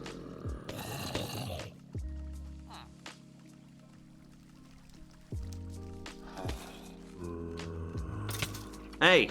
Oh, he got out. Okay, so this is a problem. How do I get this dude? Okay, first things first is we're definitely gonna... And I have to be so careful. Do you remember how long it took for us to get this guy? No, come this way. If he burns, that's it.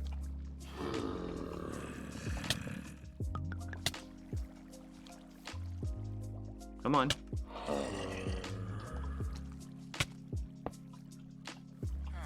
Okay. Maybe I got him. Woo! That was so spooky because it's daylight and dude doesn't have a helmet. There are literally like 30 hours of work into this Mason. I should have been paying closer attention.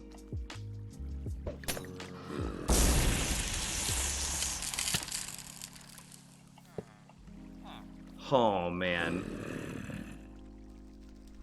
So my farm is greatly based on Techman 88s, for sure. But with some very, very notable changes to it. I'm happy that you were able to remind me of who that was. Because it was... Doc M also made a video, but Doc M doesn't really make videos that are his own content. Doc M really provides, like, spotlights of everybody else's builds, which if it's like consensual, then I guess it's not that big of a deal, but I would like to see more original work from Doc.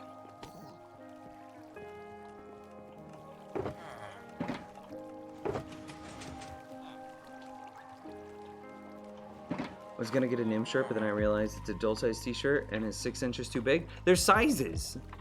There are multiple sizes. You can get a small.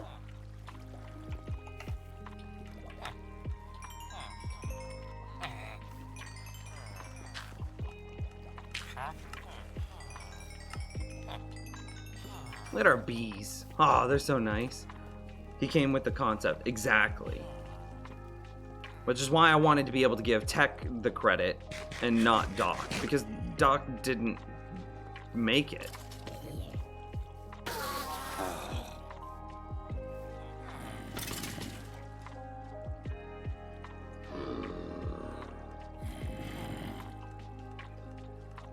Man, I'm so scared that I was so nervous that when he escaped, I should have been paying closer attention, man. Lawrence says, hi. Hello?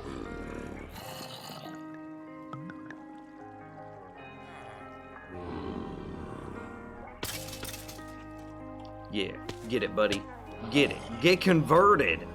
And we're not sending him back in there. I don't have another splash potion or golden apple. And so while we wait on him to convert, let's go ahead and I want to add these extra golden carrots into my golden carrot storage. Yeah. That's my golden carrot storage. What up? Subtle flex. Subtle flex. Okay, he's gonna be converting for a minute. Let's go farm some stuff.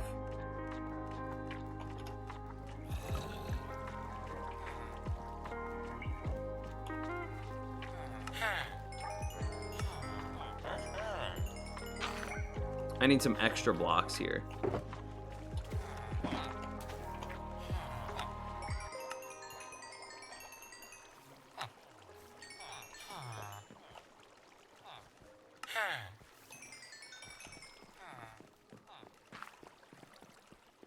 By the way, Techman Iron Farm on my server, but the zombie despawned even though it was name tagged.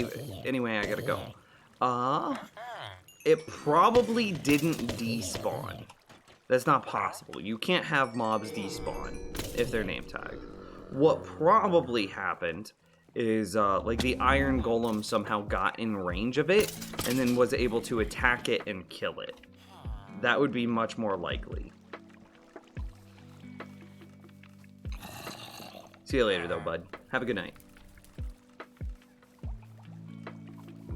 Oh, and then, yeah, see, I don't know anything about, like, Spigot plugins or none of it. So I guess that's possible, too. And see, this guy still has his trade, but now it's from 20 stone down to 8 stone.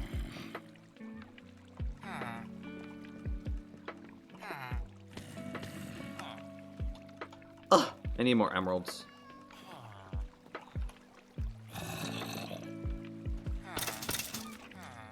I don't have rail in my storage system. Who was it that told me to just fill my ender chest up with shulkers? That was such a brilliant idea.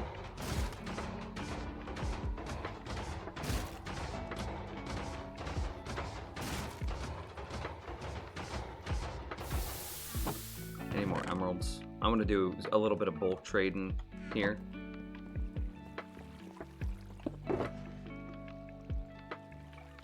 Oh, I don't need the minecart. I just need more rails. On Spigot server, named mobs despawn. Oh, yeah, well then you're gonna need the... I guess the Iron Golem farm should still work. It would just be much slower because you don't have the... What is it? You don't have the scared mechanic to increase their spawn rates.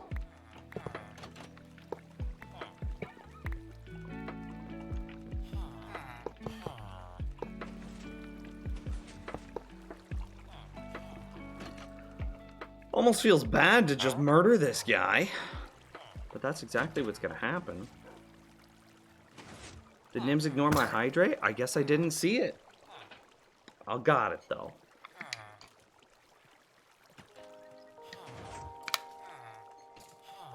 But you gotta respect Doc Nim. He invented technical Minecraft in a way.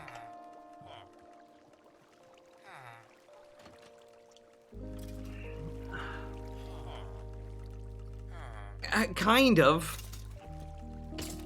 I mean, do you respect Edison? Like the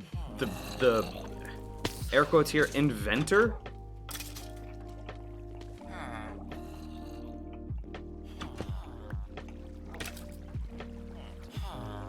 Or do you respect Tesla?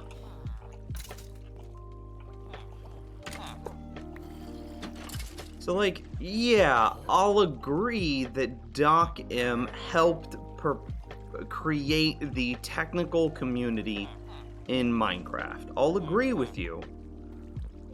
But only to say that he, like,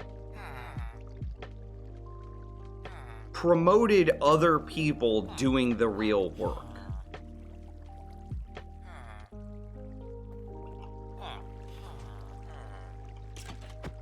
He didn't do a whole lot himself. I gotta go destroy the other table here.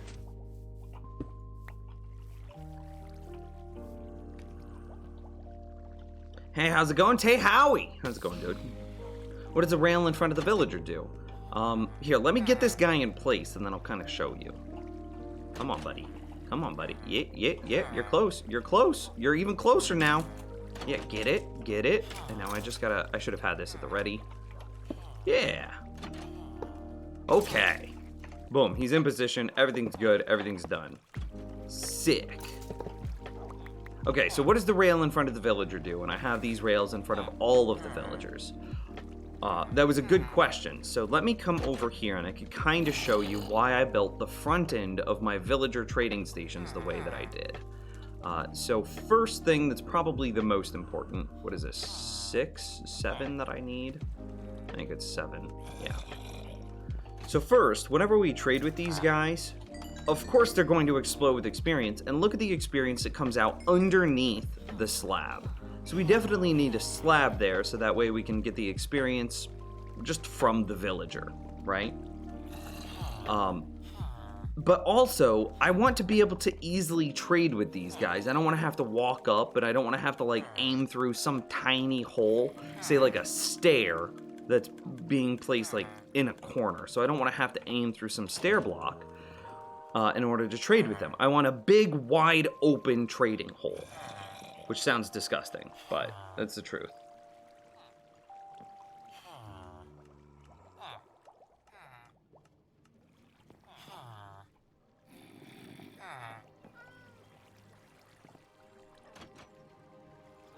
So the rail, so if I were to just leave this completely open, sorry, I got a message in Discord. If I were to just leave this open like this, yes, I would get my big, nice open trading hole. But then the problem that I would run into is if a zombie ever entered my base, specifically a baby zombie, he'd be able to jump up onto this slab and then kill my villager. That's a no good situation. However, mobs do not path over rails. They just can't step on them. So if I were to, we've got a zombie trap down here named Eyebrows. He's exactly too tall.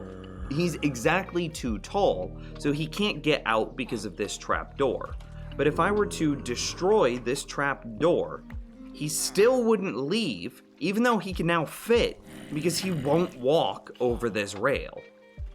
So by having the rail down, it prevents mob pathing into the villagers, thus preventing baby zombies from ever being able to jump up onto this slab and attack my villager.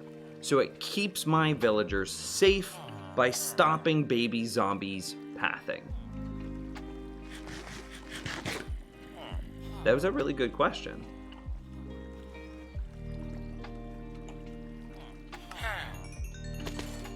And then it obviously keeps all of the opening, making it very easy for me to just walk up and trade them and do everything that I want and get all the experience. You can hear right after I trade them, it's just like just over and over and over because of the experience that I'm getting, right? And it's not even a challenge to get the experience out of them.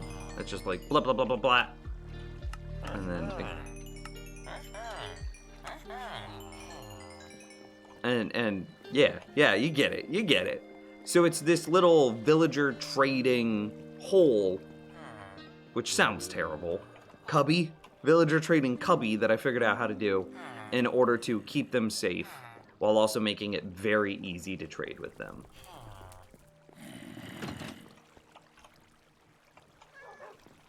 Oh, there's a cat. I don't like the black either. That's a very strong black.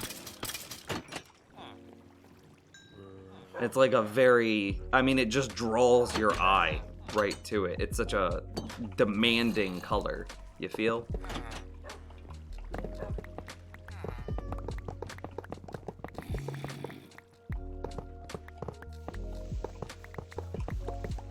Alright, I think that's the last villager we had plans for.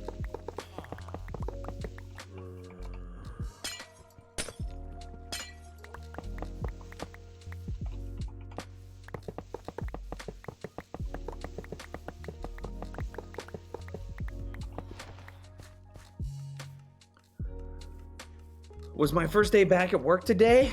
After 2 months, how was work? Like, serious talk. There's been a lot of reports, at least here in the States, of customers being very angry that they are being required to wear masks. Which is just, it boggles my mind. I don't know. Like, we have a very clear policy of, like, no shoes, no shirt, no service. But masks are too much to ask for, but a shirt isn't? I could literally die if you don't wear a mask. But that's somehow less important than you wearing a shirt? What? The logic there, man. Some people was good. Okay, I'm good. Do you work retail, or what industry do you work in? They're very small brain. I hesitate to call them small brained, but there's a problem, and like even my dad is dealing with this. There is a problem of perception, where the perception of COVID is less than the reality. So it's very easy to say, being shot is a very tangible thing, right? So if hypothetically, like if I had a gun to your head, you getting shot by me is a very tangible thing. But me having COVID and then sneezing on you is a little bit more intangible. And that perception is hard for some people to do a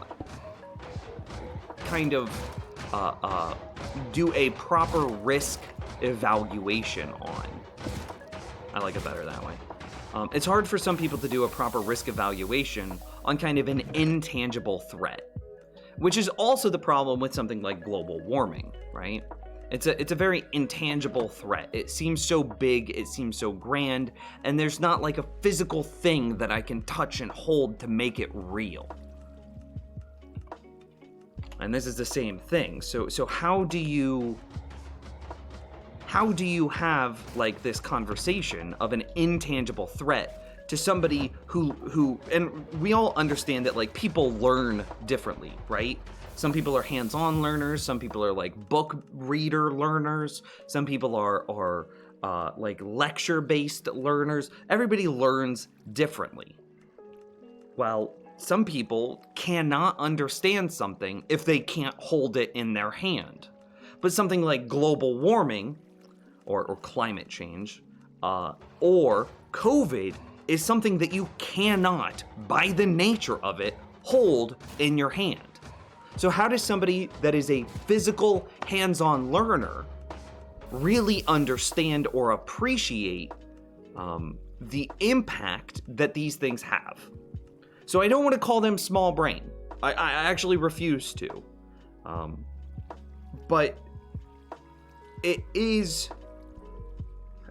a problem. And learning how to communicate to people that communicate differently than ourselves is a challenge. And we should try to, we need to figure out how to approach that challenge in a way that everybody can walk out of that conversation feeling like they have a better understanding of the person that they were conversing with. So it's hard. It's hard. And that's...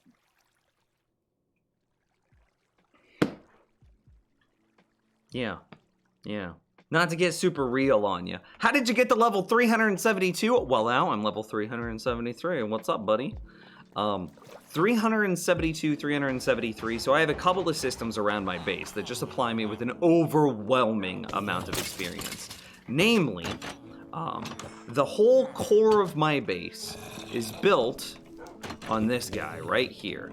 This is the nugget. This is the heart of my base. If all of the redstone is my brain, then this thing is my lifeblood. It's the heart. It's a skeleton spawner. So we have a room here, of course, with water streams all around it and blah, blah, blah, blah, blah. Skeletons spawn, fall into the water streams, then they get moved into like a center corridor, and then they get pushed into a bubble elevator, which you can see right here. That bubble elevator then takes them across a water stream over and then drops them into that center AFK room where they land at exactly 1 health. Get back up in there. So they land at exactly 1 health. And then we have a bunch of... Oh, I found the cat! Look away, chat room. Look away, chat room. We're going hunting.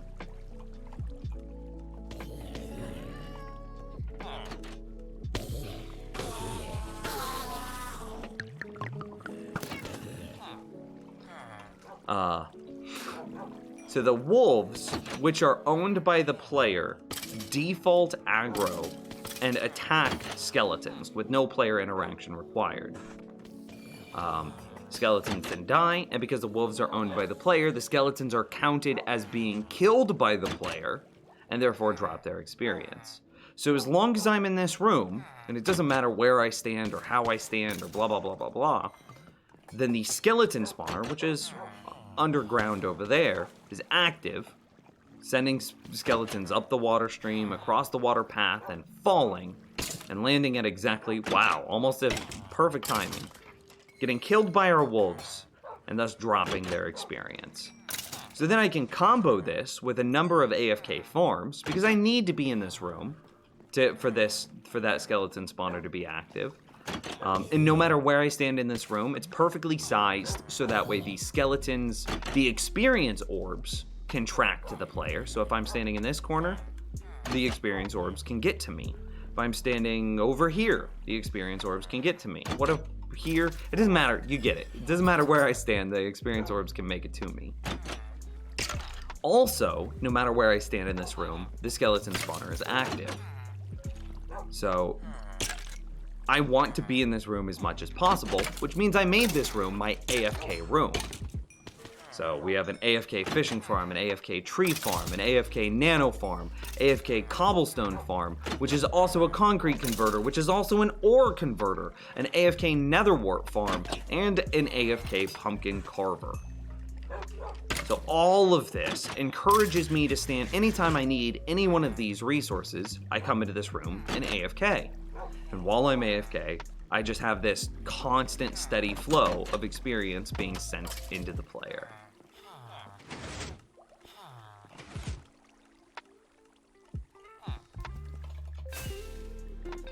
You could then combo that with something like a fishing farm. Fishing farms also provide a small amount of experience. So the fishing farm providing a small amount, and the skeleton spawner providing a, call it a moderate amount. The two of them together provide quite a lot of experience, and thus allow me to get up to level 373.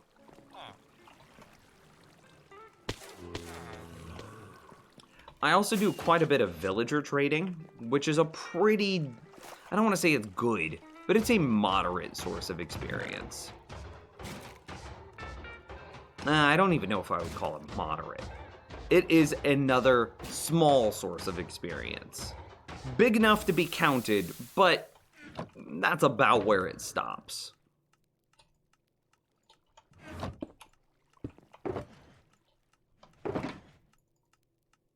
Three more stacks of golden carrots and then we're done. It's amazing that you were able to find a spawn one that close to the surface. Preach, dude. Exclamation mark seed. You can check it out for yourself. That's a 100% natural spawn.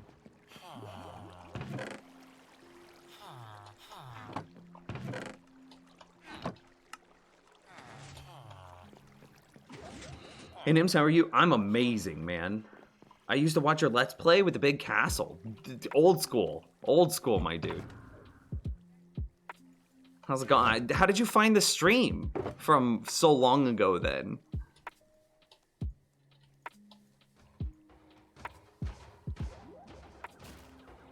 Yeah, that's fine.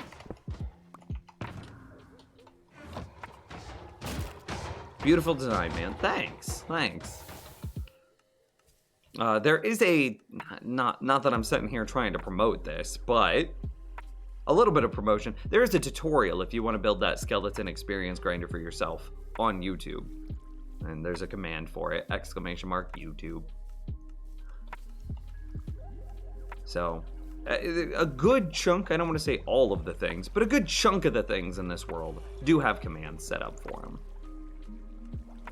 I want to expand my bamboo farm. The bamboo rates just aren't as good as I wanted them to be. Landscape and landscape construction, going back to that earlier conversation. Okay.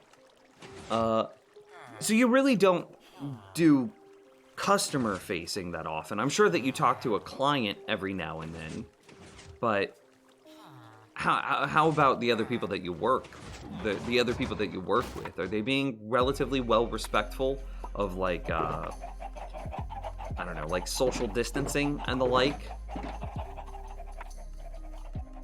The gods were in your favor. Yeah, very lucky. It really was. And I just stumbled across it. I didn't do any special, like I didn't sit here and go into creative and find it. None of it. I was just walking through my world. And you can see I'm not even that far away from spawn chunks. You can actually see, boom, there's our starter hut that we made forever ago.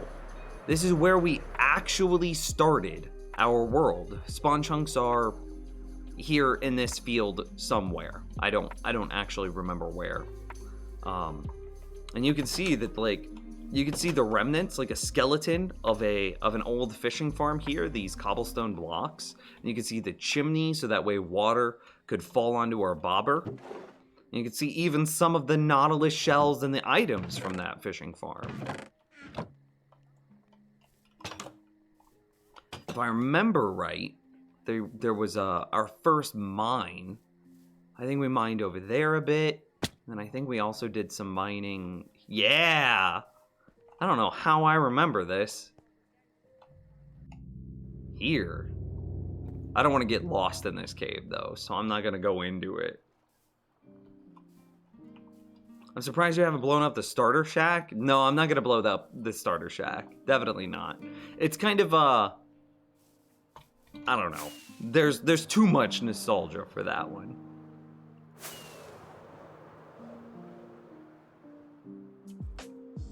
How old is the map? 2,176 in-game days.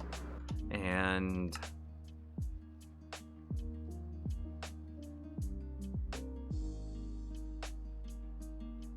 where's my in-game playtime? 27.53 days of in-game playtime. 27.53. Do 27.53 multiplied by 24. And that's how many hours I've played in this world. Now remember that number is going to be artificially high because, as you've seen, I am all about AFK farming. I think that AFK farming is super powerful. And so I do set up the AFK farm after the stream stops. I don't build anything. I don't progress the world at all. But I'll definitely sit there and set up like an AFK farm while, and see, look at all that experience. I'll definitely set up the AFK farm to run after the stream ends.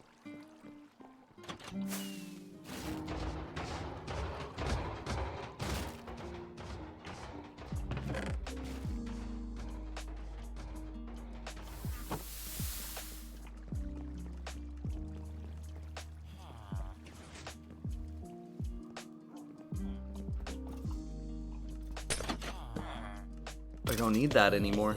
The beacons have moved. It's remnants of a bygone era. Okay, so I want to upgrade. I wonder. I want a slime farm.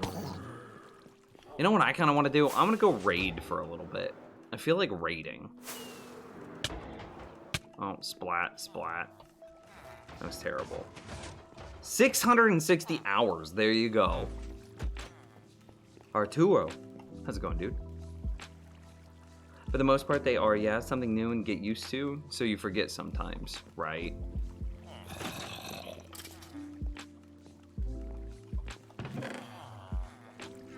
I mean, it's not so much are they perfect, because remember that, like,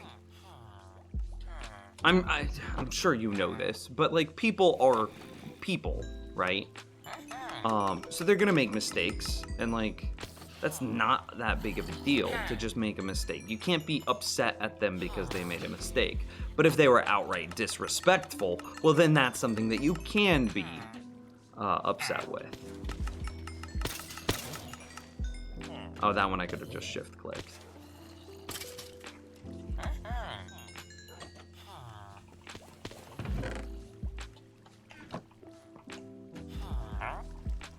Don't want to reset for me? I see how it is, bud.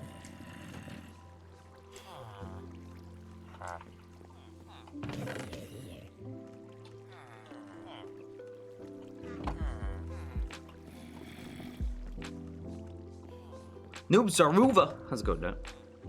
How's it going, dude?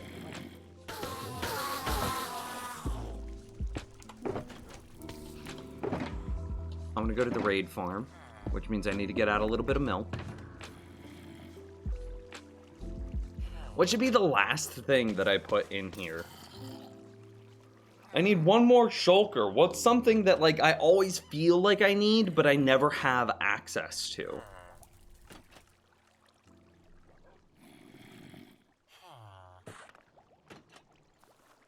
I don't know. Your sanity. Ain't that the truth, man?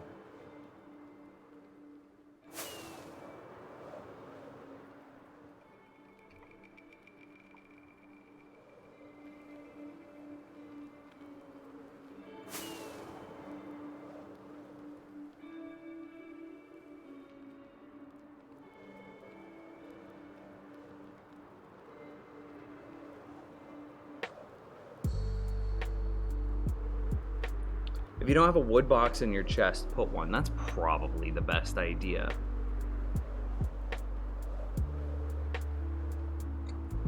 What would you put inside the wood chest? Just a bunch of logs to then make all of the derivative wood products? Or would you actually put like some logs, some planks, some sticks, some slabs, some stairs, etc., etc.? I'll just lurk if that's okay. Absolutely fine by me, my man. Okay, so the raid farm should be built, I don't know, right here. Let's see. I'm gonna put my cursor where I think it's gonna be. Not moving. Oh, it's definitely further to the right. Yeah. Oh, wow. I was close. So we've got to go get Bad Omen. If or me, just logs. Alright. Alright. Brittle. Good day. Good day. So like a brown shulker with just a bunch of logs inside of it. I could do that. We got to get our bow repaired whenever we get back. So I definitely want to get my bow fixed up after a little bit of time at the raid. And then I also would like...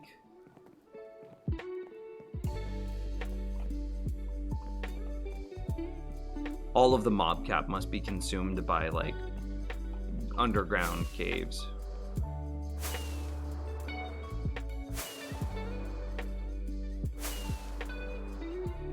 That should be good.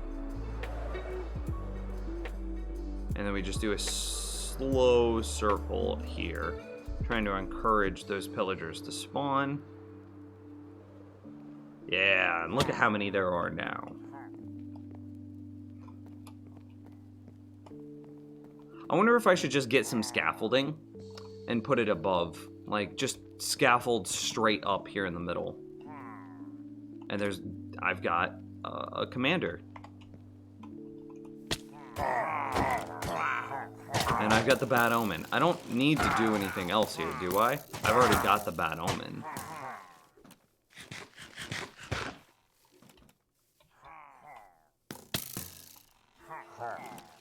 Yeah, I think we're good.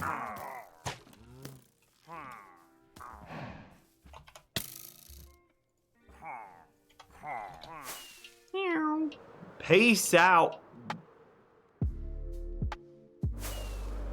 Okay. And then over to the raid farm.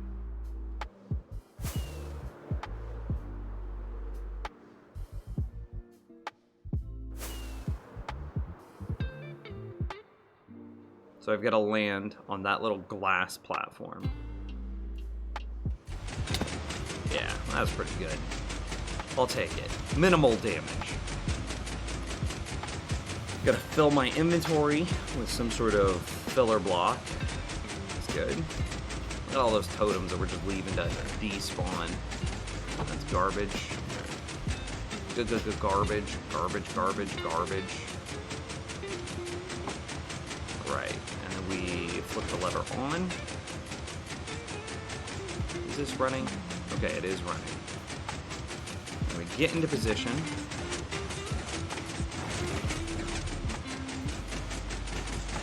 Alright, and we aim correctly. I'm gonna put on my diamond chest plate. And then start the auto-click macro. Alright, cool. Chat room, throw some Q&A questions at me. Anything you want. There's an arrow in my butt. Oh yeah, well it's kind of like in my thigh, but sure. Can you set up a way to get Bad Omen without having to leave the farm, or does the mechanic depend on the actual outpost? Yes, I can get Bad Omen inside of the farm. I just need to get the first Bad Omen from the outpost. What are you doing in my swamp? That's the first thing. So you see here that I've already got the new Bad Omen. So the reason that happens is because the raid is tied to the village, which is now out of range of the player. It's way below me. So whenever I am now killing this raid, it thinks that I'm outside of the village, and thus I can get the Bad Omen effect. So yes, I just have to get the first Bad Omen from the outpost. And see, then it automatically drops me down. I land in some water so I don't take fall damage. There's then a mock village built down there, which is what I trigger the raid against, and then I get lifted up, which allows me to get outside of the village, but then the raid spawns based relative to the player's position, not relative to the village's position. So then the raid spawns way up above me, which is how the mobs are falling down on top of me, thus making it so I can attack them up here. And then because I'm outside of the village, whenever I kill a raid leader, I always forget what they're called, but whenever I kill a raid leader, I get the new Bad Omen effect. Why was there no Discord notification? That's a great question. What pushes you back up here? It's a little hard to see, but basically, so we've clearly got some sort of water at the bottom, and then right next to where the player is sitting, there is a trap, or not a trap door, a pressure plate. So I fall into the water, which it also has a pressure plate on it. That whenever I hit that pressure plate, a piston triggers, which pushes me out of the water and into a bubble elevator. So you can see just to the left of me, you can see the bubbles and you can see the water. And so I go up a bubble elevator, and then I hit, you can kind of see that there's a pressure plate on top of that cobblestone wall. I don't know if you can see it, it's a lot of gray right there. But look at the cobblestone wall, and on top of the cobblestone wall, there's a pressure plate. So whenever I come up the bubble elevator, I hit that pressure plate, which then triggers, and so you can kind of see here, so you can see that I'm going back up the bubble elevator now, and I'm just toggling through F5 states. And see, that's what pushes me over. So that pressure plate there on my left gets triggered, which then does some fancy activations to activate the glass sticky pistons that are just to the left of me. There's two glass sticky pistons, the ones that are basically just to the left of the torch that we can see, that torch that's right next to us. And that pushes me back into position. So I'm basically doing a giant loop, like a giant vertical loop. And that's how I'm moving around in the world. Ah, big ring. Yeah. It's not my design though, to be clear. This one is made by Rayworks. I modified it quite a bit because I didn't like how much wood he used in the lava that he had right next to the wood, but it's his design for sure. With I made some pretty, I don't know, pretty big modifications to like the spawn room, but nothing so great that the design is vastly different. Tell us your age and the ESGI. I don't know what that means. What is ESGI? I turned 30 in like 2 weeks. My birthday is in early June.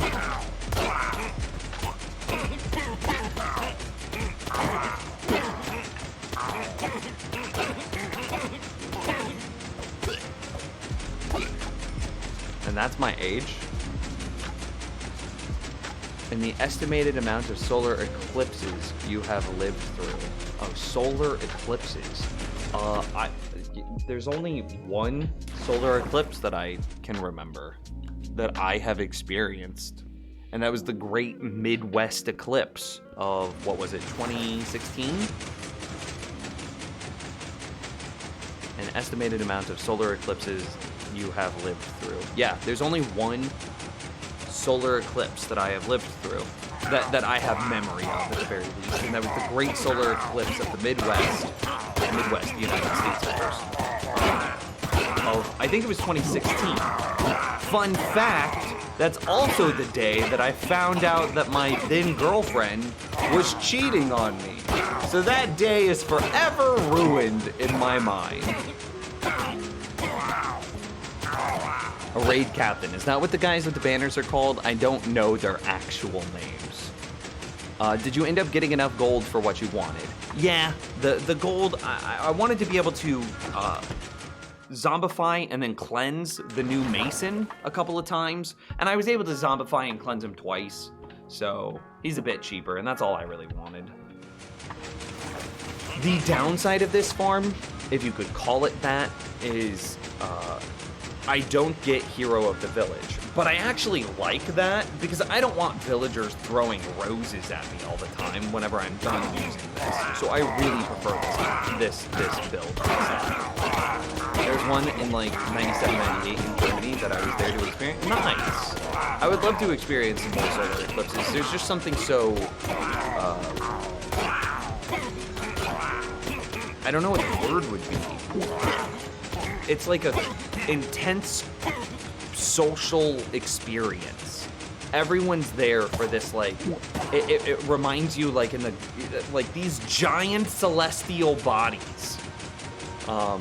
I mean, think about how big the Earth feels, right? Think about all of the places that you could possibly go and explore. Think about 8 billion people on this planet, each one with a history, with a backstory, with a set of experiences that are equal to your own. Think about your life and all of the things that have happened to you, and like how you have come to be the person that you are today.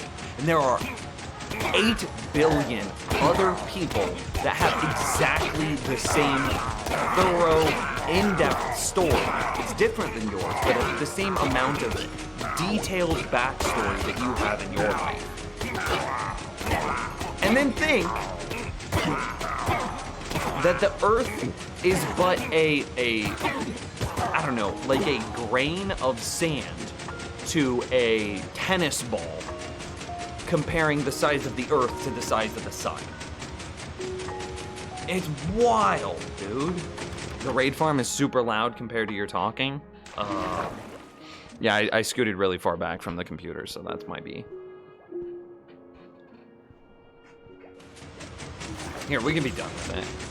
This will be our last. I have to kill this here because they just spawned. I definitely, looking at this and looking at the hunger that I'm losing, I definitely need to get some sort of regen beacon set up, like a regen resistance beacon, so that way if I AFK for a long period of time, if I AFK for a long period of time, I don't have to worry about starving myself to death. She didn't know what she was missing out on? Oh no, apparently an entire frat house was more her speed. Okay, so we're gonna shut off the auto clicker. I step back. I'm gonna shut this off, and then we're gonna do some chest storage here. So I don't need. All these totems are absolutely garbage, like just absolutely nothing.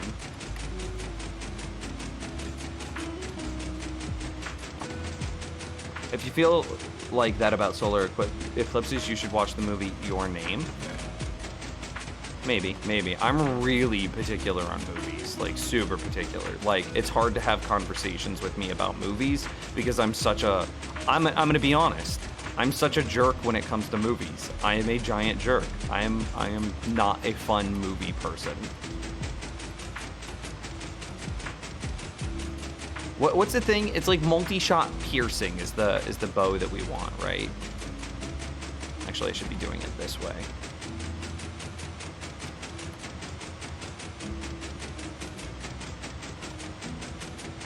Don't need.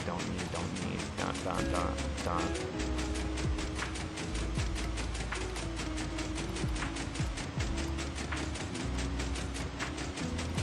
Multi-shot piercing.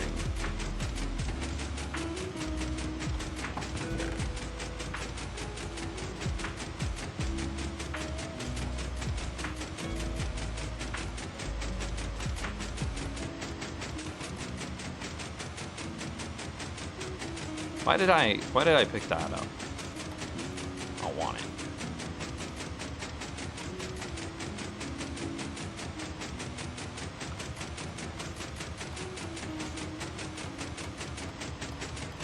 All of these totems of Undying just getting trashed.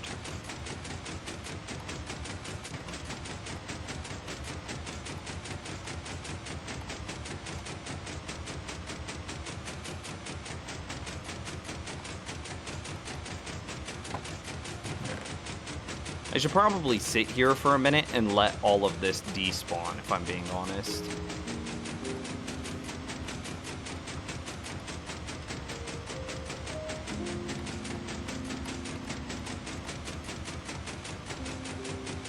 Quick charge multi-shot. No. Alright. Well, we have properly handled that. Okay, so what I need to do now, and this is why I bring the milk, is I still have the bad omen effect. So I can't leave this area because then I would trigger the bad omen on myself again and start a raid, and that's no good. I can't go back home because there's a bunch of nested villagers there, and I would start a raid, so that's no good. So I drink the milk, and the bad omen effect goes away. And the farm has now been shut off. What I would like to do is I want one lever to properly shut both of these systems off. I don't like this. So this is so noisy, and it definitely shouldn't be running all the time. So I would want to create I'm probably going to make my own version of a raid farm. They're just too strong. And in my version, I'm definitely gonna clean this up. What does a trapdoor have to do with the raid farm? Oh, that's actually a great question. So the reason why those trapdoors are so important is because of damage immunity timers. So you know how whenever you get hit or whenever you hit a monster, you can't hit him a second time until he's no longer red? Well, what can happen is as the player or as the mob falls down here, and let's say that this is off, I can't shut it off, I can't do anything. This design is very sensitive. I'm not a fan. Rayworks, please don't ever make designs like this anymore. Please give them a proper on-off switch. Here, maybe I can break it, and that'll actually... I can actually shut it off through breaking it. Yeah, okay. So there we go. Now we can have a conversation. And here, let me get back up there and then put that redstone back. Okay. So how does it work? Well, it has to do with the damage immunity timers. So whenever the mob falls down here, and he would normally land on top of this slab, which has a hopper minecart embedded in it, and then he would take fall damage, whatever the mob is, whether it's a pillager, a witch, whatever, an evoker, etc. He would take fall damage, leaving him at 1 health, and then the player can attack him with the diamond sword with, either sharpness or sweeping edge and kill him. Easy peasy, no questions asked. But what happens if the player just so happens to click the mob the instant before they take their fall damage? Well, then the damage that the player deals with the sword causes the mob to go into a damage immunity timer, which is something like 1/4 of a second. And then in that 1/4 of a second damage immunity period, they land and don't take fall damage, which means that instead of being at 1 health, they're now at, I think it would be at 20 health, and then they take 5 health. So instead of being at 1 health, they're at 15 health. So the player has to attack them 3 more times before they die. Sometimes 4, because witches are probably applying a regeneration potion to them. Well, that then gives evokers enough time to spawn Vex, and then the Vex can fly out and around and attack the player. So, how do you get around that? Well, this shifting trapdoor piston design here increases... how do you... hang on. I've never had to explain this before, so I have to present this correctly. This shifting floor design allows the mobs a different spot to take their fall damage that the player can never provide a damage immunity timer with their attack. So as this, and now we'll turn this on. So you can see here that the mob is guaranteed to land on one of these shifting trapdoors, and that will be where they take their fall damage, meaning that the player can never accidentally trigger their damage immunity timer. But then because they shift so quickly, they still fall through very quickly, and after they take their fall damage, the player then kills the mob very quickly. This is a way of avoiding the damage immunity timers that the player could accidentally force onto a mob, allowing the mob to live longer. Hopefully that makes sense. I've never had to explain this before. Do you really need them to shift that quickly? Yes, you absolutely do. Evokers spawning Vex can absolutely kill the player.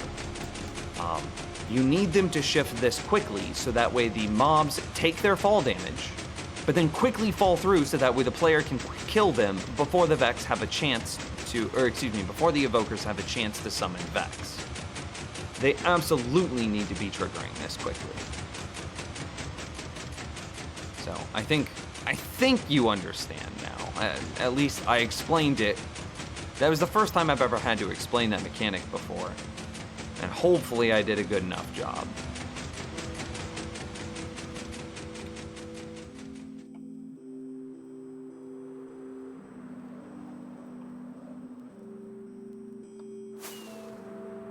See you later, Twig. Have a good one, man. Thanks for stopping by while you could. I don't know if you did. Of course you hit the follow button. Yeah, you've been here before.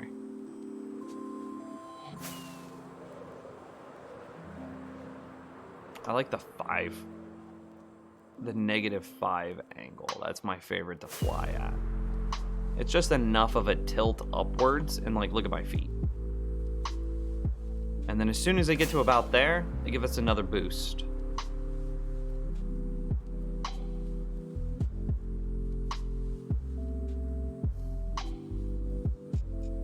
Oh, I'm a little off.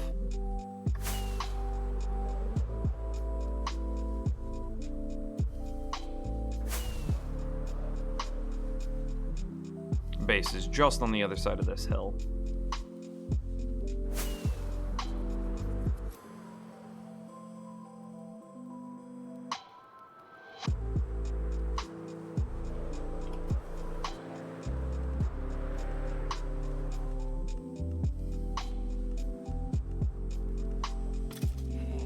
You know what? I'll take that as a perfect landing.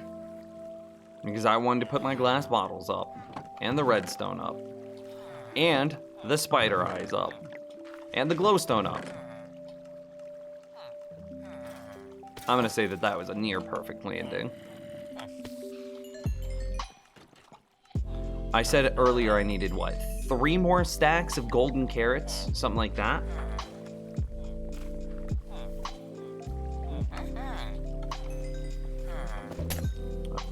Didn't mean to do that, but it's not that big of a deal.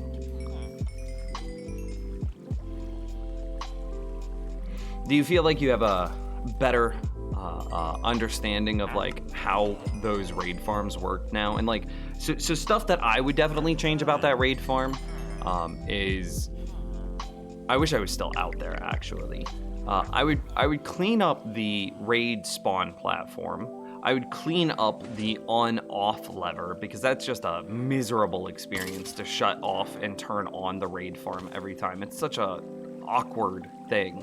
And then it's such a noisy farm. Like, some things have to be noisy while they're running. My tree farm is not quiet while it's running. Are you playing on the snapshot? No, 1.15.2. I don't like playing on snapshots because of how glitchy they tend to be. But like, as an example, this is my tree farm, 100% NIMS approved tree farm. NIMS designed, built, and approved. And like, listen to it. It's not the quietest thing in the world. Of course it's not. You've got a bunch of running pistons. And like, it's a lot. But it's being used, so it's okay that it's noisy. But if it's not being used, your farm should not be running.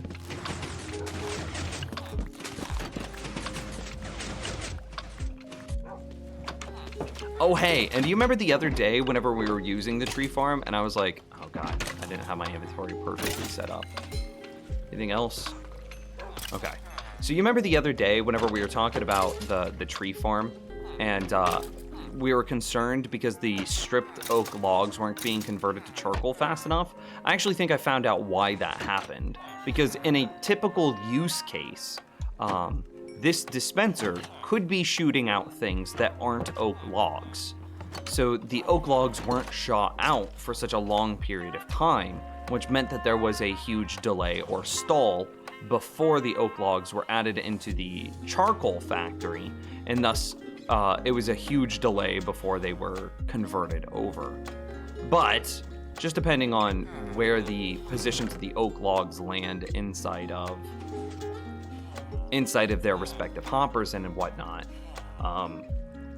determines how quickly the machinery gets to them. And so you can see I just went from 41 to 42 automatically, just because the stripped oak log chest is full. So the farm is intelligent and it says, oh hey, your stripped oak log chest is full. Instead of just destroying these oak logs, I'm going to convert them into charcoal for you automatically. And don't worry about ever worry about refilling my fuel, because I'll take care of that too. So not only is my farm saying, oh, I'm going to make this charcoal for you, but it says, oh hey, I need fuel. Well, don't worry, boss. I will fuel myself with the charcoal that I make, thus providing you with a net benefit, a net gain of charcoal over time. No TNT? Absolutely no TNT. I don't believe in TNT duping. I don't believe in like sand duping, none of it. It looks like my darkroom mob farm might be stalled. My hopper minecart can get stuck sometimes because of cats or wandering traders, but it's definitely not stuck. I think the rates at the farm just got better because of the caves that we cleared out this morning, or earlier this stream. Yeah, sick. Okay, cool. Cool. I feel like I need to get a cow in my base somewhere, so that way I have easy access to milk. That way I don't have to do this all the time.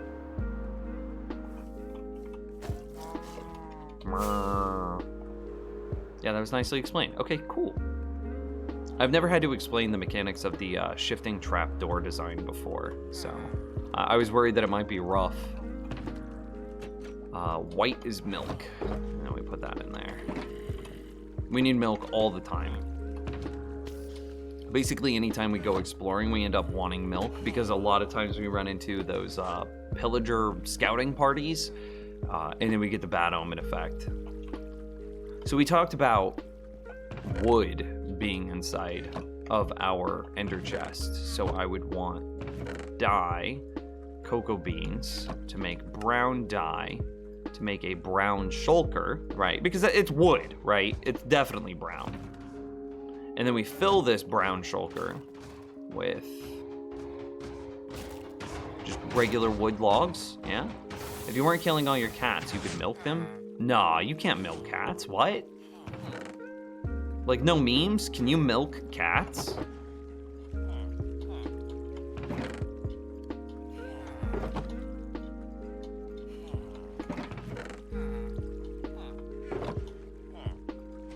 Maybe I don't want that much wood in there.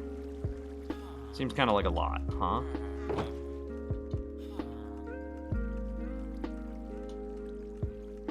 Maybe just 2 rows. It's 18 stacks of logs. That should probably be enough, yeah? Yeah, I'm gonna call it.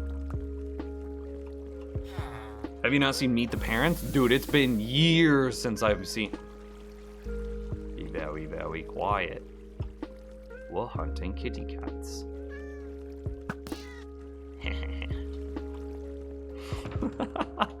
Okay. We'll just put the string inside there. It's not that big of a deal.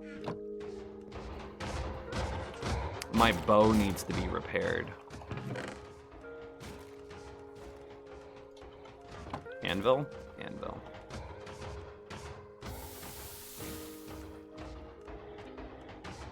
Should we give it a little bit longer?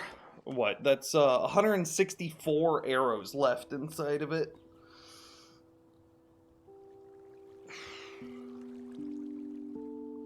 You could have tested it right there. That's a true statement.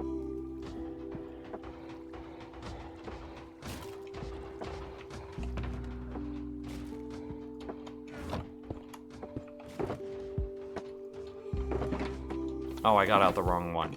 I always think that yellow is golden carrots when it's orange for the carrots.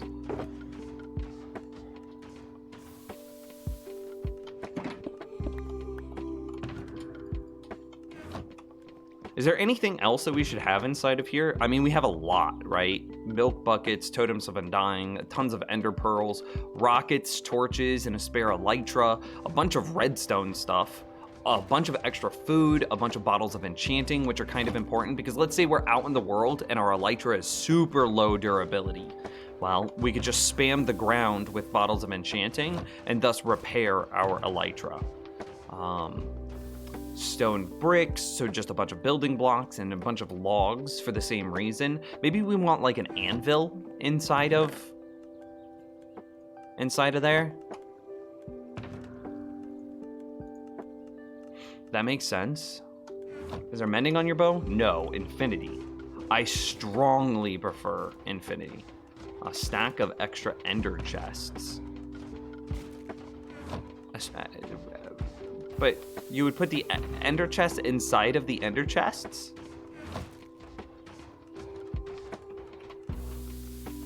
I know you carry 2 in case you break 1, but what if you break 2? Well, then I'm an idiot and I deserve to be stranded. And shouldn't they go inside of my inventory and not inside of the ender chest so that way they're not gated? I mean, I could definitely carry more ender chests just in case.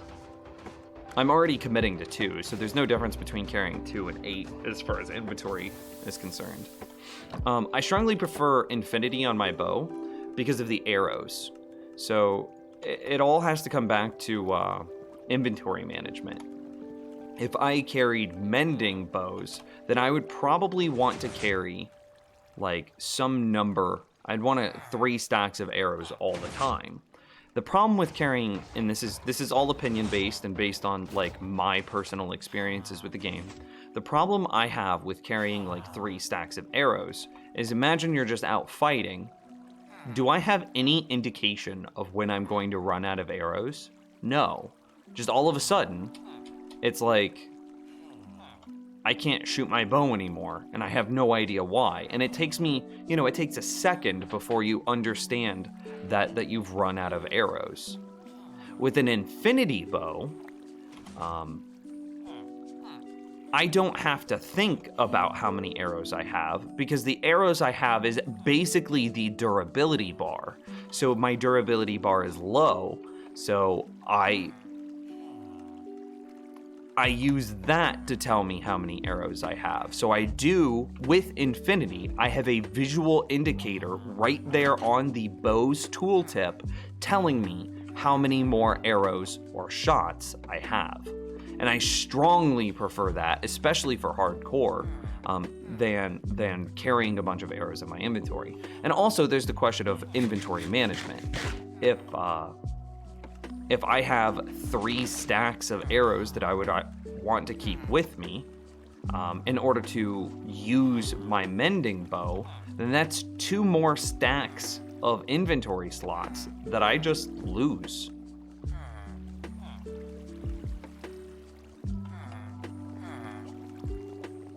And for those reasons, I prefer infinity bows instead of mending bows.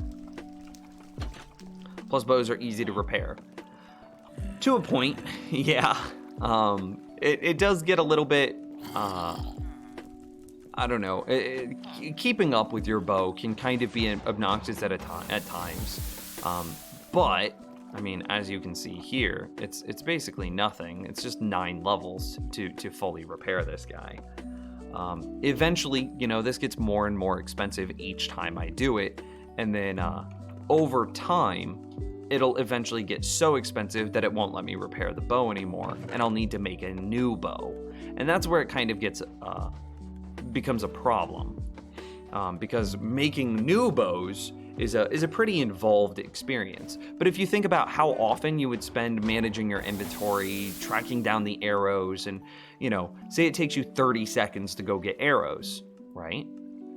But then think about how often you need to spend that 30 seconds. And now think about how often you have to repair your bow using, an anvil, and how often you have to craft your bow. It's much less frequently, but it takes more time.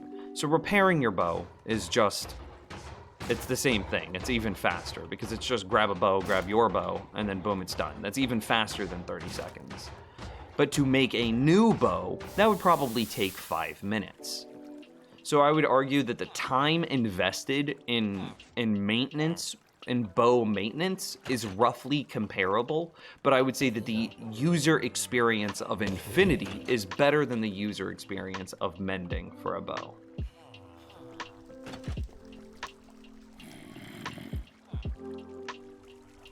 IDK, why there isn't a number of arrows indicator in the HUD? There really should be, shouldn't there? Maybe that's a data pack. Maybe that's a data pack we should invent. Something that takes the number of arrows in your inventory and then displays it as a number in like the top right of your bows and crossbows.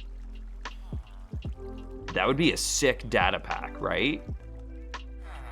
There should be a quiver added to Minecraft, like how the offhand is displayed, and shows all the arrows, which there is no stack limit. Well, there would still have to be a stack limit. It couldn't be infinite. But I mean, you could have like 5 or 10 stacks of arrows inside of it, and that wouldn't be super broken. The concern that I have there would be, how do you have that quiver? Does it just sit in your inventory? That doesn't make sense, because your inventory is the equivalent of like a backpack, right? You wouldn't open up your backpack to then get into your quiver. That doesn't make sense. So your inventory, to use the quiver, in my mind, it would take up the same back slot that your elytra and your chest plate takes.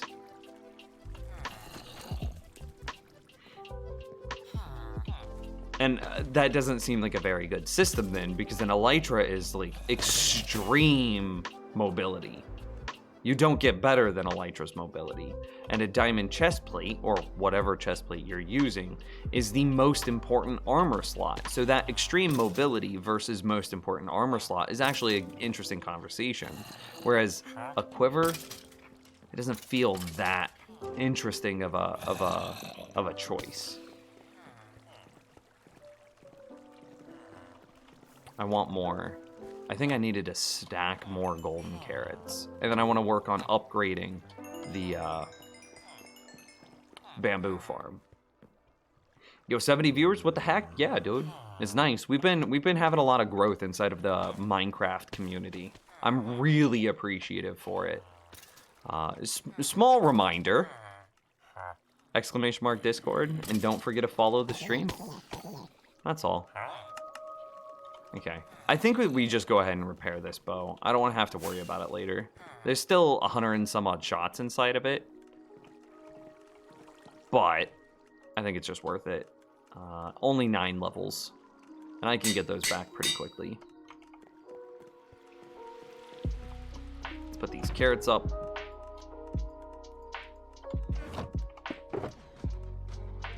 Yeah. Okay, that's done, and then I'll just go buy myself the rest of the carrots that I'm missing. And then, yeah, we can get started on the bamboo farm upgrades. Game balancing aside, I never understood why an elytra isn't a separate slot from a chest piece. It feels more like a cape. Sure, if that's how you ended up approaching it, I would actually be okay with that. And then comparing like an elytra against a quiver. So say that your armor slots are always on, but then they add a new slot, a new equipment slot, and it's like a back slot. this could actually, that's kind of an interesting conversation, KJL, because then if you add a new inventory slot, and so you have your 4 armor pieces, helmet, chest, legs, and boots, and then you have your offhand main hand, and then you have this new armor slot, which we could call back, right?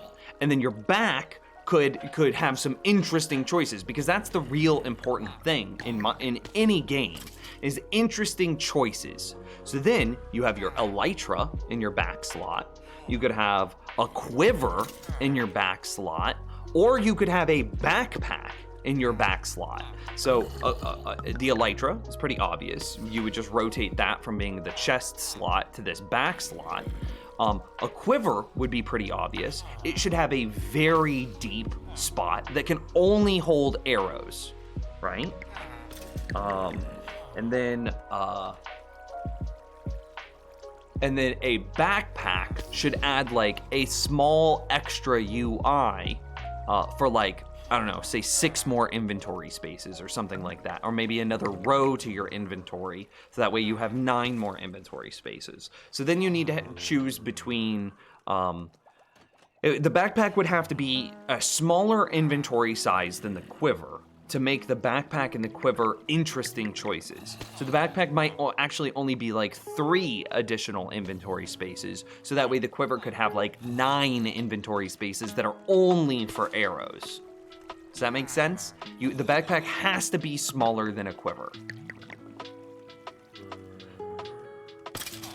An air tank could also be interesting as well. However, that kind of butts up against Aqua Affinity, Respiration, the turtle, what is it, the Scroot helm? The turtle shell helm? You know what I'm saying? That one kind of has some overlap. Bow can't pull arrows from the backpack. Boom, backpack can be big. That's true. That could do it too.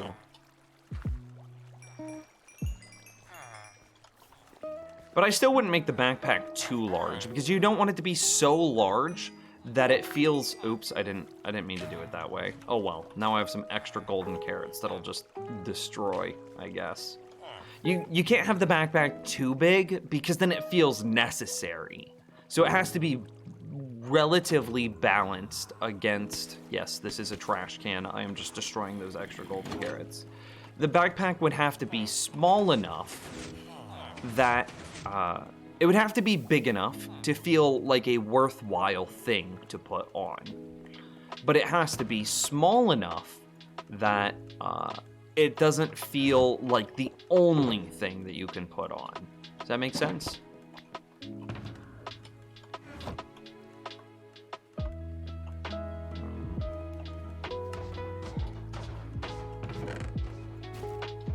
Oh man, we're just so many emeralds now.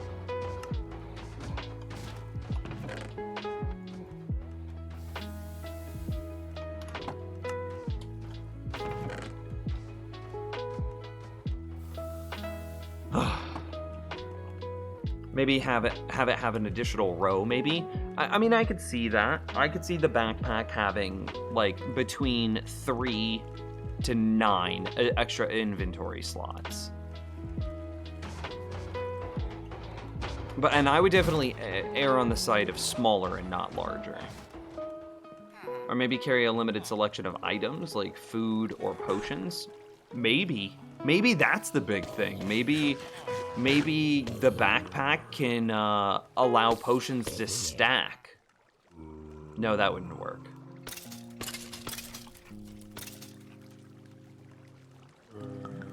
Or maybe that's just another back item as like a... you remember Honey Lemon from Big Hero 6 and how she would just like craft potions on the fly? And maybe whenever you use a potion, maybe the feature of the backpack is it automatically pulls out a new potion. Or maybe that's just a different item altogether. Maybe there's like a potion satchel or something like that. Where like as I use say like a splash potion, right? So boom, I use this splash potion. It automatically places the next splash potion onto the same spot on my hotbar. Does that make sense? Backpack can't hold any placeable items. Yeah, that could work. That could work. Heal the wolves. Okay, so I want to expand the bamboo farm and while continuing to have this conversation. So I'm gonna need dirt, slime, dirt, slime. We'll also want some composters. I think the majority of this stuff is already inside of my ender chest, though. I don't think I need to grab anything else. I don't need fence gates because bamboo doesn't require any water in the same way that slime does. Okay, I think that all we really needed was dirt and slime. That would be too OP for health potion spamming. I mean, maybe your potion satchel only... I mean, that's a fair point. Well, then at the same time that you introduce that, you could have some sort of like diminishing return. So each consecutive potion of healing could heal you for less. So the first one heals you for the full amount. I don't remember what it is, but let's say that it's 4 health, right? So the first potion of healing heals you for 4. And then the second potion of healing only heals you for 2. The third potion of healing only heals you for 1. And then the fourth onward heals you for nothing until you give it, I don't know, say a minute before you can use that potion of healing again. And that then makes it very in line with all of the other potions because they all have like the effect-based potions. So think about like the potion of regeneration. It heals you an amount every 2.5 seconds, and using a second potion of regen doesn't improve that first potion. It just refreshes the duration. So if you think that there are timers associated with potions, a potion of healing should also have a timer associated with it. Don't shulkers make backpacks useless?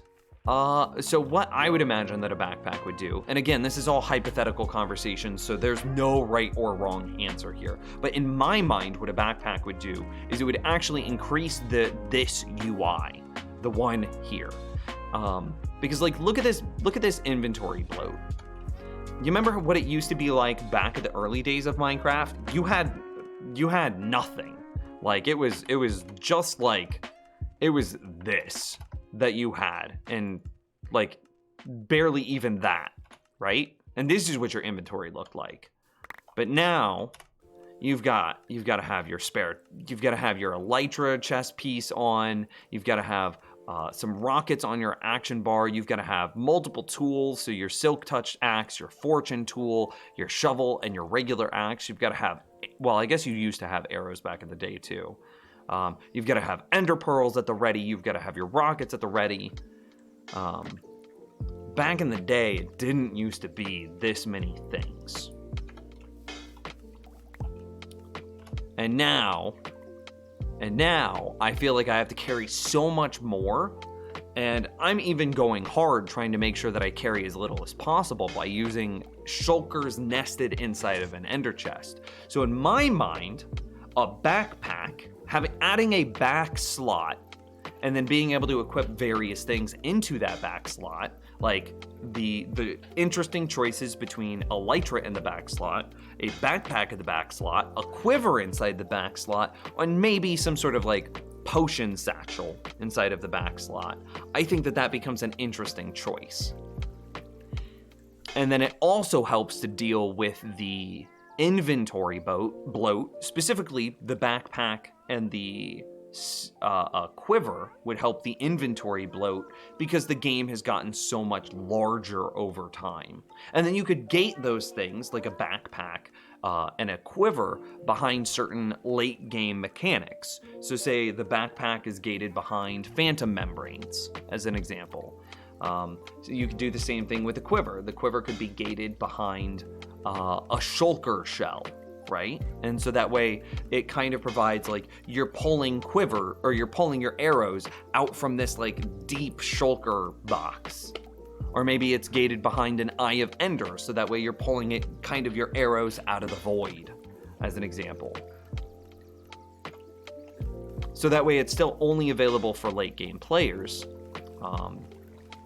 And then because that's when the inventory Great heroes can really be starts to found hit. even here. It's JG with in the the tier 1 mud sub for and 3 months. rain. Yo, my man, how has Popper been? Have you been playing it all lately? I play Magic the Gathering with that guy. He's an awesome dude. Would be too OP. Oh yeah, I read that already. I think a backpack would be a mod. Well, I mean, a lot of things used to be mods that got added into the game proper. Okay, so there's a jack-o'-lantern, and why hasn't this harvested? Do we need to increase the frequency in which it harvests? Oh, it literally... Okay, yes, I think that's the answer, is we need to increase the frequency in which it harvests. That might improve our rates a bit.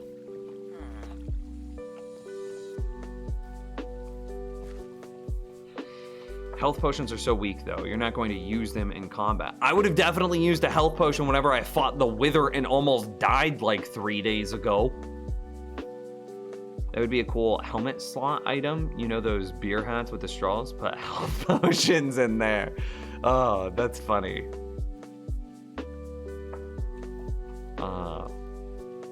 Like the Aether, at least if Nims is right. That's true, but there were things that used to be mods that were added into the game. I believe hoppers were added because of, what was it? What was that mod? I don't remember.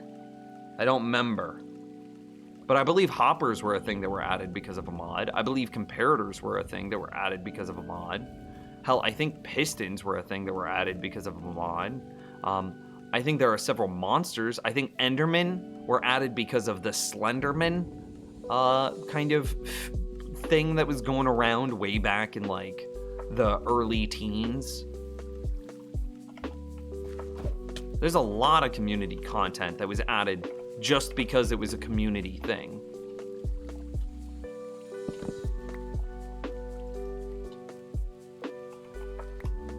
Oh yeah, you can stand on top of bamboo and I can get out of here. That's kind of sick.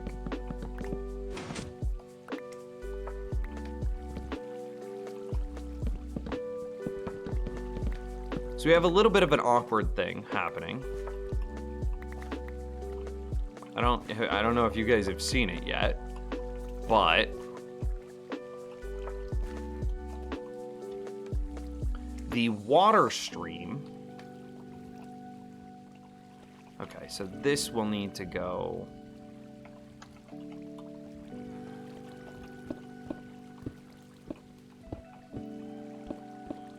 And all of these stairs are going to end up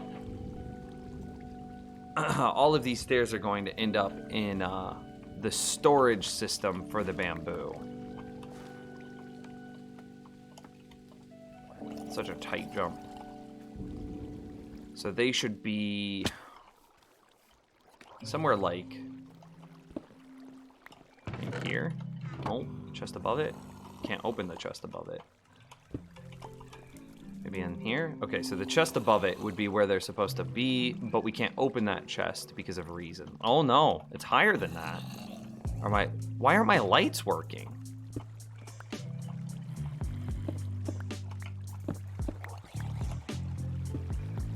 There's a drown somewhere.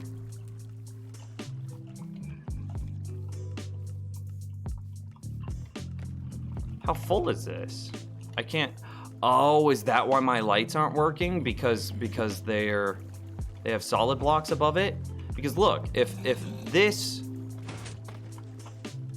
Okay. So it must be at that chest. I didn't know that comparators didn't work, because look, if this is full of bamboo, then this chest must have some item in it. Today I learned. Comparators don't work if the chest can't open. V-Shads, how's it going, man? You built a whole new commander deck, though. Oh, man. I don't know if I'll ever be able to get into commander. I don't know if that's something that's in the cards for me. See what I did there?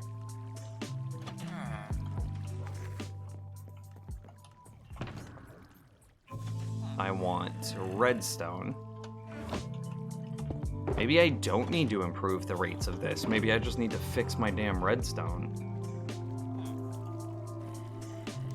Okay, so I'm gonna have to be super quick here. So what we do is we stand right here. I aim, I put this in my offhand, and I hold left click and right click simultaneously.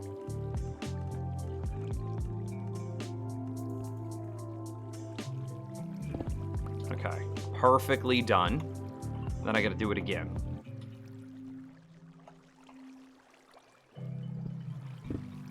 Perfectly done. And now I can open this chest.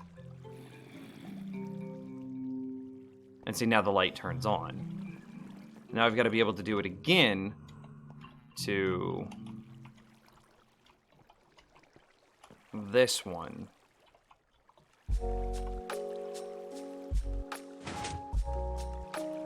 I'm a little bit vulnerable here. I don't have my Totem of Undying out, so I should be much quicker than what I'm being right now.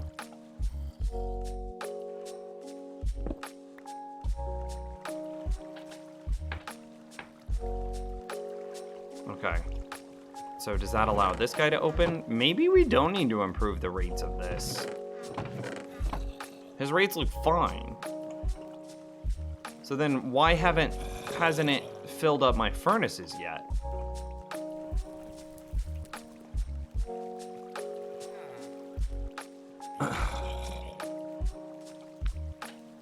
I think comparator just do work with the chest being able to open. Might be something else. Oh, never mind. I got my comparator on a hopper on that chest. Yep. I got it fixed.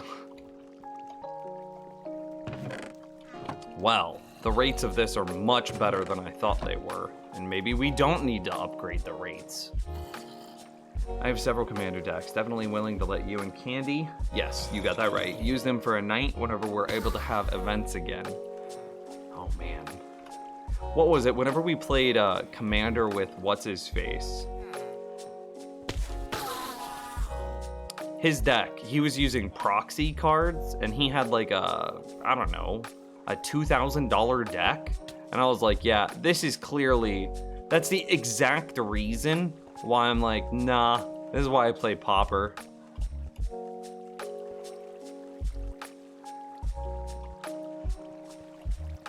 So what's supposed to happen here is whenever this is completely full, so is the hopper that feeds it completely full? Yes. So those bamboo should end up here. 51 and 38. But why aren't they? 51, 38. Remember that, chat room. 51 and 38.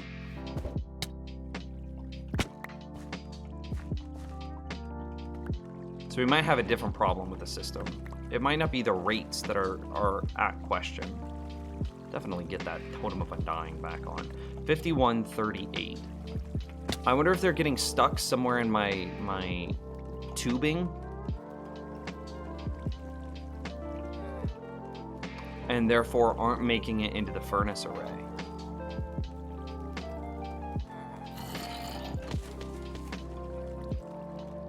Ooh, we also do have a fire at the end. I want to replace that with a cactus. Thank you for typing that into chat, G-Dodge. 5138. So all of those. Okay, so we clearly have another problem with this system. But I have to go pee. I have to go dehydrate after all the hydrates that you guys made me do earlier. So I want to, while I do that real fast, not fishing, I want to do some tree farming because we used a lot of wood in today's stream. So we're gonna cut down some trees real quick.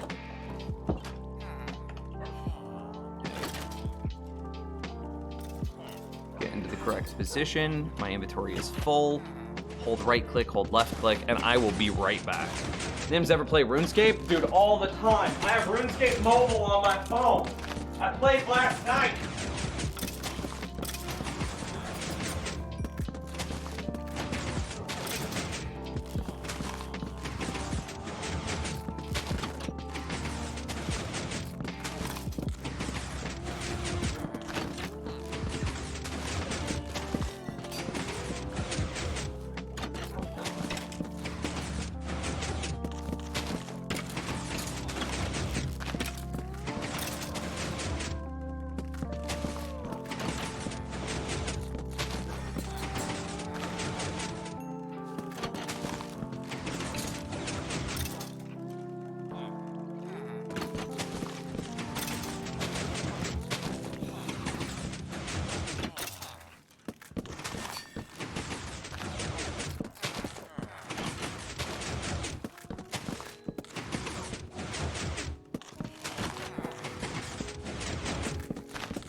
Specifically, old school RuneScape.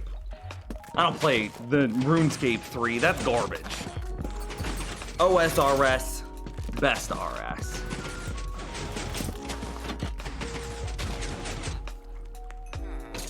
Okay.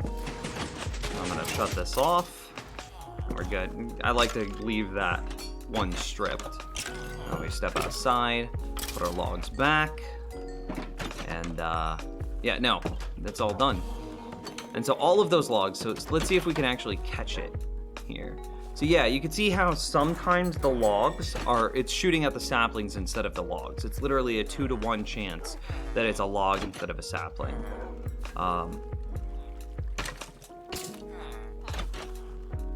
So whenever we saw it stall the other day, what I'm assuming had happened is it was just shooting at a bunch of sticks and saplings and not shooting out the logs. So, but yeah. And see, it's not going to be turning on the furnace array right now, the charcoal factory, because we're down on logs. And it says, oh, hey, he's out of logs. Let's give him logs instead. He wants the logs first. Yeah, that's what ZGS's name is from. That's the Zamorak Godsword. Yeah, it's like, RuneScape is my thing to do whenever, I play on mobile. And I play exclusively free to play. Because I'm not going to spend money on it, chat room. I'm going to be honest with you. But it's one of those things where it's like, I want to watch a show with girlfriend. But at the same time, this show is a, I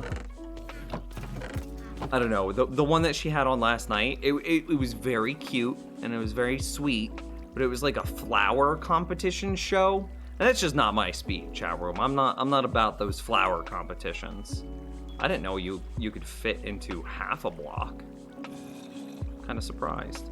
And so I was like, okay, I'm gonna turn on RuneScape on my phone. I'm gonna cut down some U's in Edgeville. I'm definitely gonna go into the Varrock dungeon and kill some moss giants. I definitely got my first OSRS account banned, literally 2 months ago, but it's my own fault. I was a bad player. So I got a brand new phone a couple months back, and this new phone, you can put macros in it. I'm sure everybody knows where this is going. So your boy, macroed himself high-alking. And, yeah. I then fell asleep while I was macroing high-alking, and I got myself banned. And that's 100% my fault. I was, in that game's logic, I was cheating. I shouldn't have done it. Okay, so we got a problem, though. Clearly, there is some sort of disconnect that's happening between 51 and 38, yeah? There's clearly some disconnect that's happening after the storage system, because the storage system is completely full. After the storage system, but preventing those bamboo. Is bamboo plural by default? Preventing the bamboo from entering our furnace array, and that's what we need to figure out. So we had two problems. One, oh god, I created an endermite. Yeah. We had two problems. One, our storage tower display, we didn't set it up correctly. And two, clearly our bamboo is not flowing correctly. Okay, so the fire should be right here. Bamboozle, that's plural? Okay, good to know, good to know. And we're gonna replace this fire with a cactus as well. I prefer cactus because cactus don't have that, I mean, look at the particles that it's generating. You can also hear fire cackles which is just a noise pollution. And we could replace this with a cactus and then avoid a lot of that. Okay, so let's see. So right there's our fire. So we're gonna place a... So it's going to be the cactus sits right here. So that's cactus, which means this is sand, which means this needs to be the solid block that the cactus sits on. That makes sense to me. Now let's go get us some sand and a cactus block. New here, what are you making? I'm fixing my bamboo farm. It's busted right now. I built it wrong somehow. Hydrate Nims? Did I miss a hydrate? Okay, I got it. The AFK minigames are really fun. I've never played them.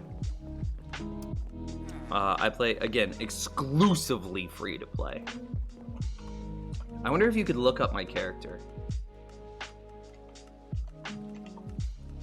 Is that possible?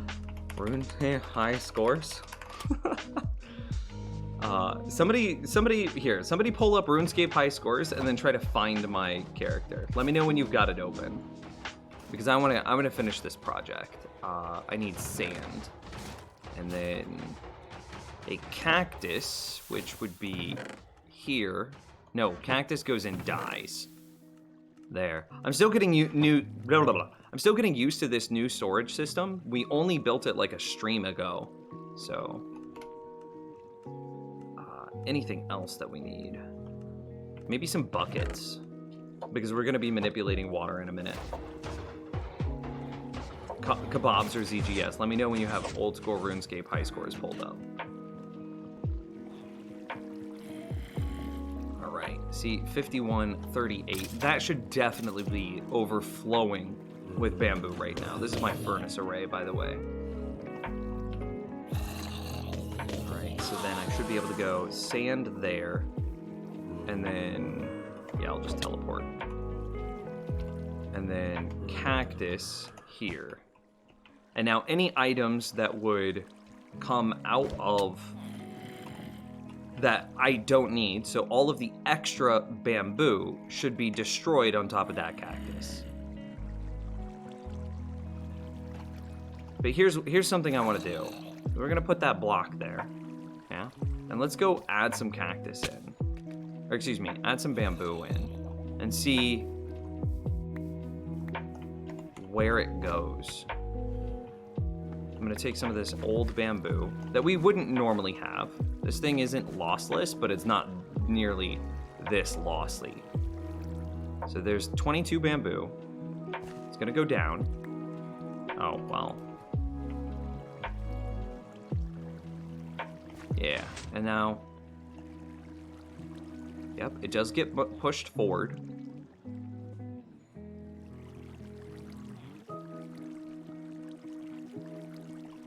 It took it a minute, but it's fine. We know that that system works because our storage system is completely full.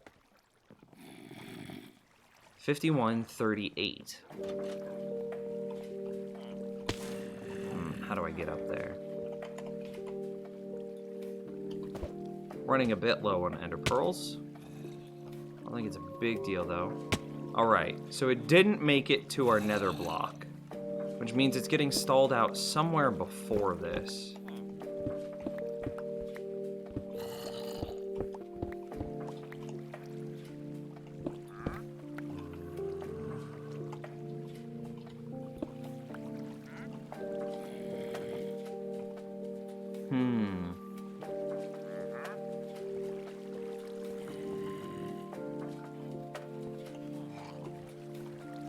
All of these are completely empty.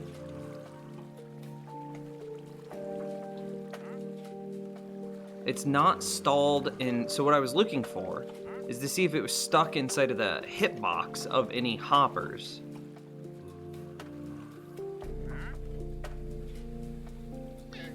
For what I remember, even in free-to-play, there were AFK bot checking minigames, normally teleporting you somewhere, and then once you finish it, back to whacking views. Those are optional now. What's your OSRS name? Nims TV. Exactly what you would expect. What texture pack is that? Exclamation mark resource pack. It is Vanilla Tweaks, made possible by Exuma and his team. Options, resource packs, Vanilla Tweaks, and then it's basically a, oh god, what would you call that? A choose your texture pack generator. So it's a really clean way of being able to say like, oh, here's exactly what I want. So I want, I don't know, utility. I want clean redstone. I want redstone power levels, directional hoppers, sticky piston sides, better observers. I definitely want all of those. Oh, wow. That might be nice. Because you guys know how often I struggle with that. Maybe I get that and turn that on real quick. Then I want quieter dispensers, I want quieter fire, quieter pistons, quieter shulker boxes. Maybe I want some, I want ore borders. This is something I actually use. I also want, I don't know, unobtrusive. I want lower fire and lower shield, so that way if I'm using a shield or on fire, it's easier to see. Maybe I want some 3D textures, so that way things look nicer, like 3D ladders, rails, reeds, iron bars, lily pads, you know, the whole nine. Maybe I want all of those. Maybe I'm, Pride Month is next month, so I want the Rainbow Experience bar. Wither Hearts is kind of handy. It allows you to see how many hearts you have under the effect of the wither. I mean, you get it. And then you just come through here, and you would just, ooh, I like the dark UI with white text. Ooh, that's fancy.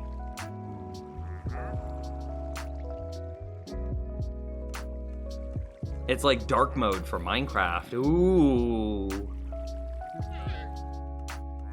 So anyway, you guys get the idea.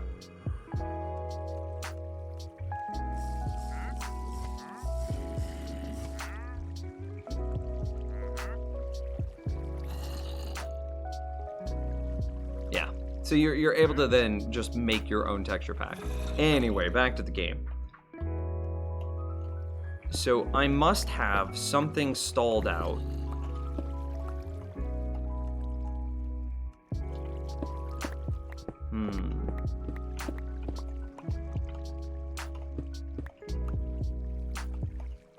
Well, there it is. There's my problem. Look, there they all are.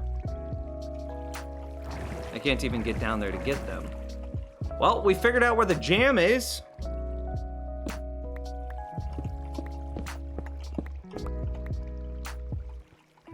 All right, so let's go down here aggressively with a couple of buckets. So what's the problem? Oh, well, now we made a mistake. How do we get out?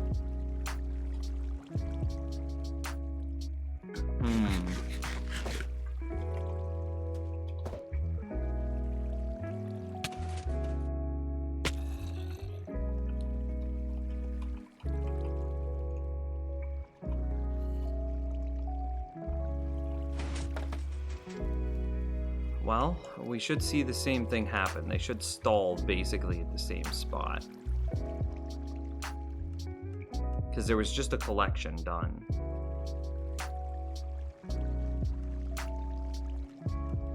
Yep. Are they getting pushed up before they slide far enough into the full column? That's exactly what's happening.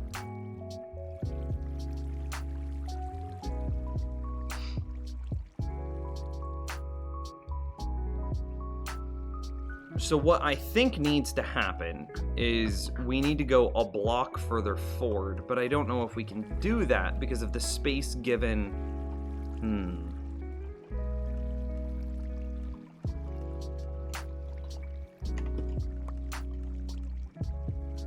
All right, so.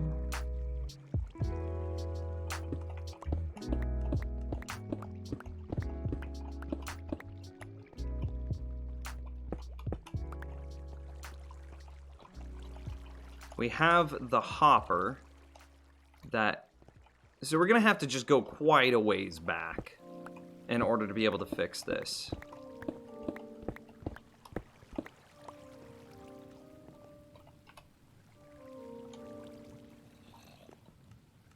this should all exist the same.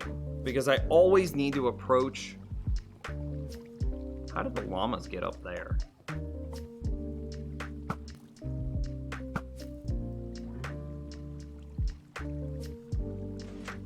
Okay.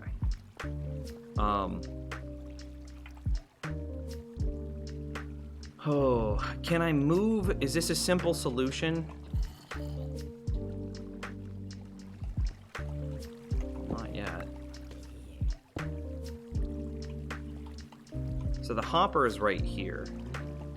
So can that hopper get moved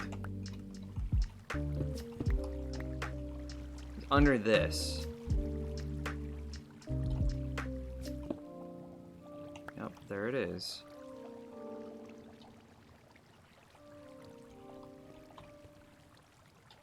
I really don't want to have any more exposed hoppers than absolutely necessary, which is where part of my conflict is coming from. Okay, so... Okay. So it's kind of, it's my own fault. I was expecting that the water would have, or excuse me, that the...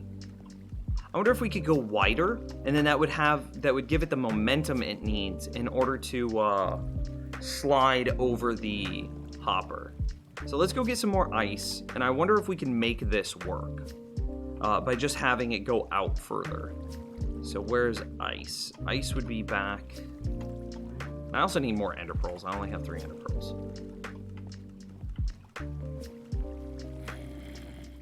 The rates of our darkroom mob farm have definitely improved since we did the caving earlier this stream. Use fence gate instead of slabs, it's the same thing. It's that it doesn't have the momentum because it doesn't have the speed from the ice.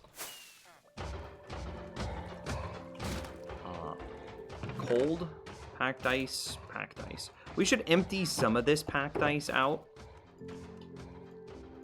And some of this blue ice, and put them in here correctly. So that's blue ice. And there's packed ice. And then we'll take this, and put that back in there. Okay.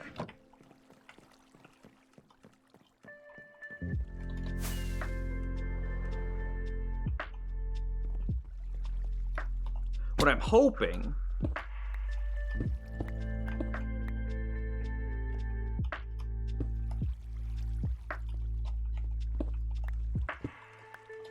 is that I'll be able to take the ice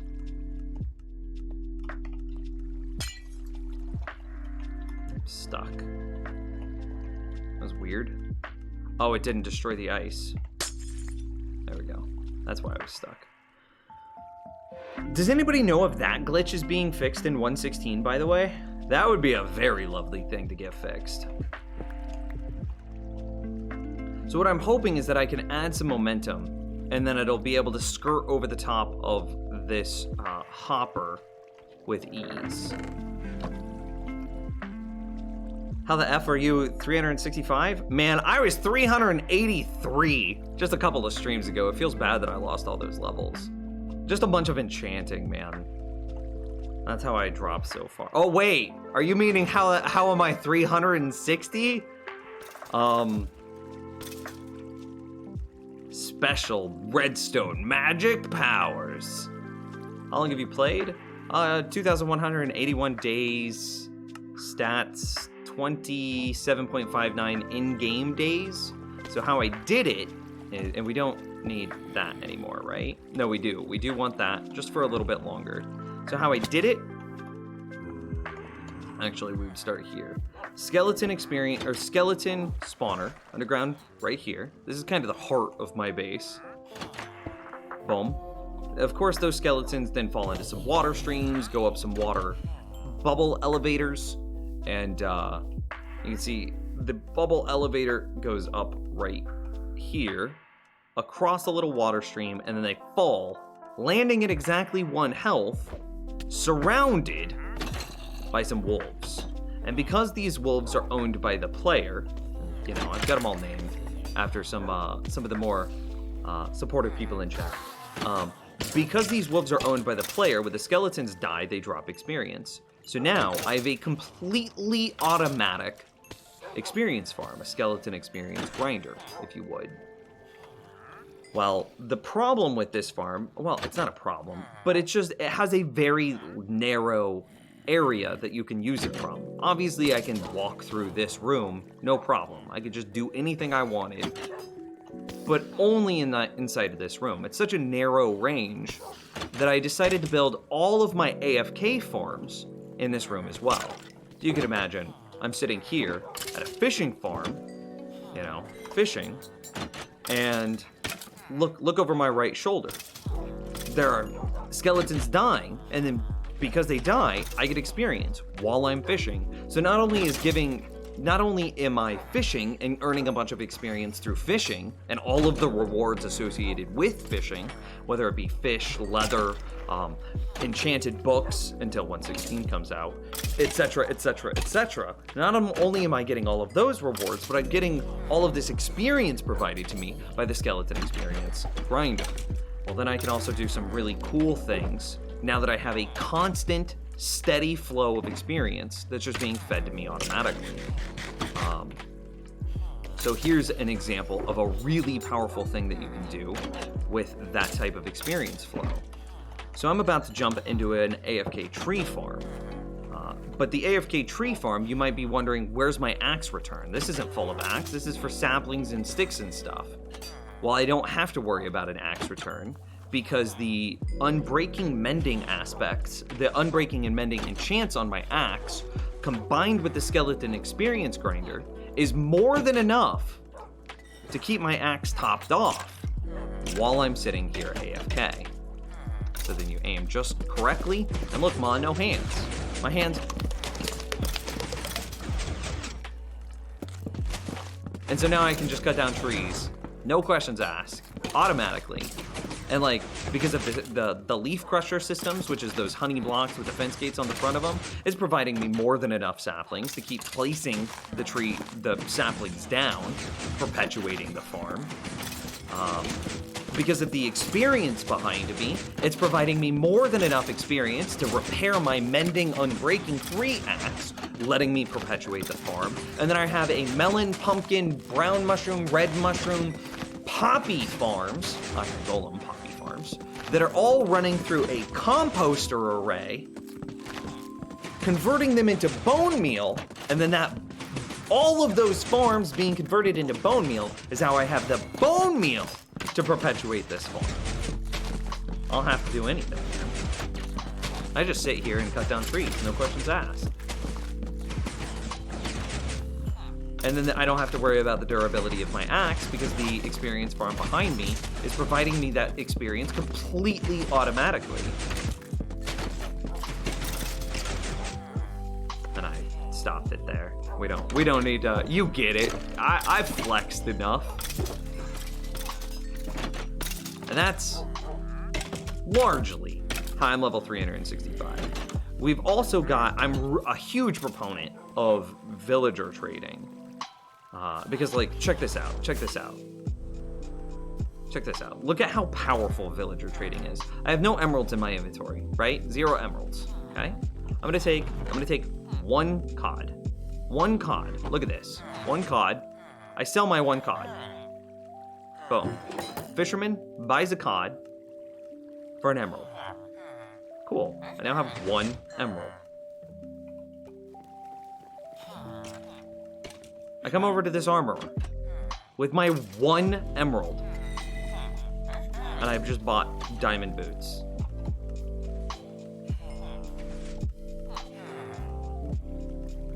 You remember?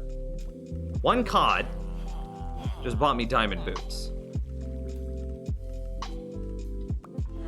I actually don't need these diamond boots though. So they're gonna go into a trash can. This is a trash can. It shoots them into this cactus. So like, I'm a huge proponent of how powerful villager trades are. Villager trades are just so strong. So, some of my experience is also provided by villager trading.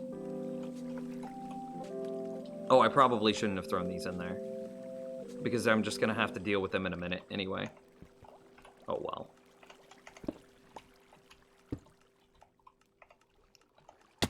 And then I just fell. That was the weakest jump ever.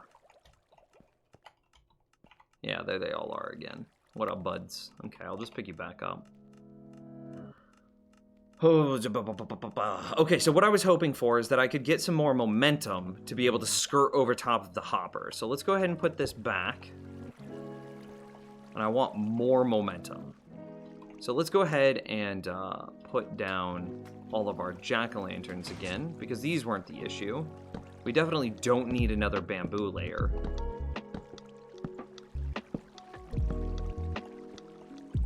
Okay. And then I can bring this out a little bit.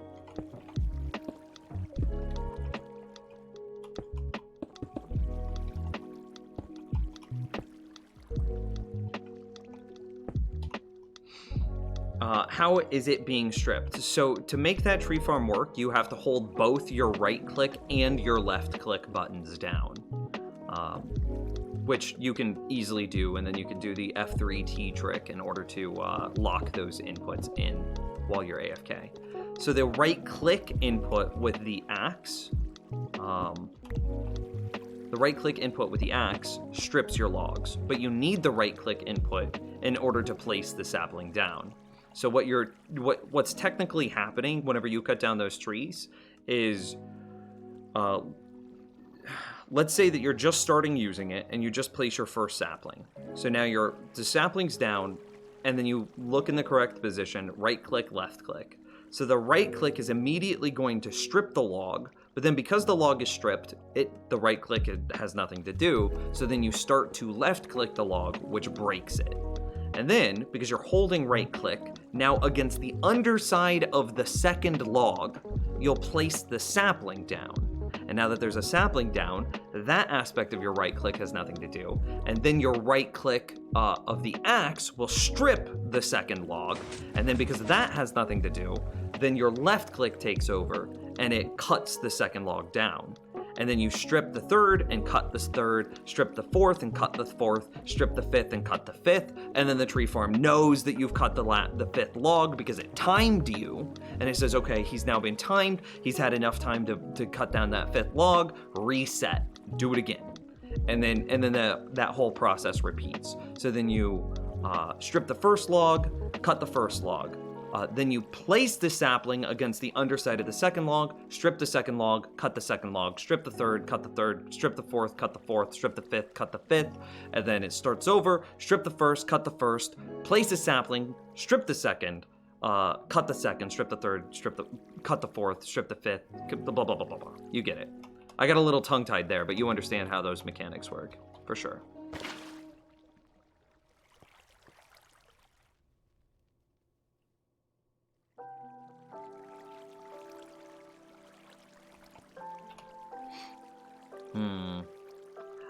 I need another slab. And I also need monsters not to spawn up here while I go get those slabs.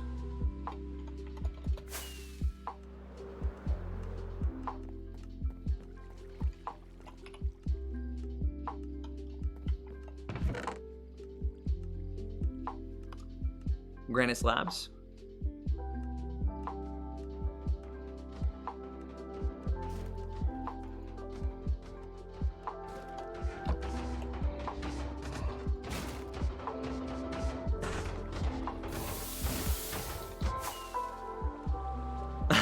I appreciate the kind words. I'm definitely not a Minecraft Einstein, though. I'm a monkey at a typewriter given an infinite amount of time. That's all I am. A monkey at a typewriter, man. Writing Hamlet.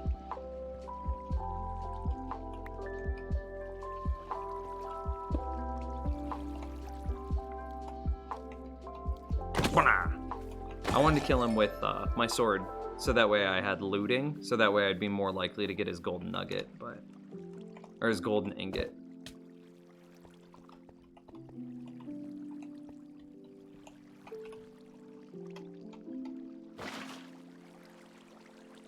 Alright, so let's see if this has the momentum to to make it all the way through.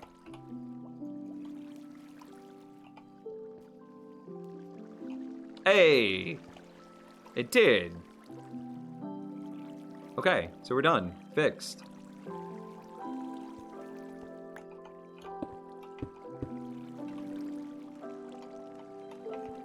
I don't feel like doing kelp, so I'm gonna just do it manually. Get all of the buckets manually, that is.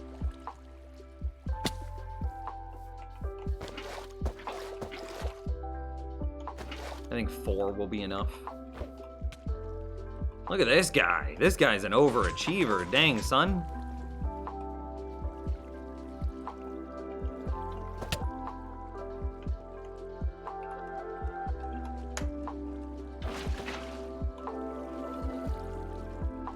All right.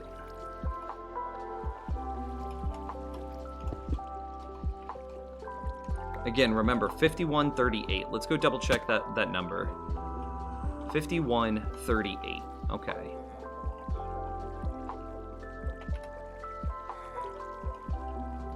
$51.38. And from here,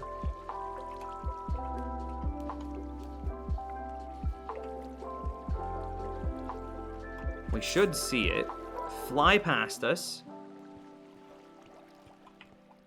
Yeah! And then it should be collected by the hopper right here. Okay, well, some of it went into the first one, which isn't moving. Is he full? What's happening there? Do you stream full time? I do.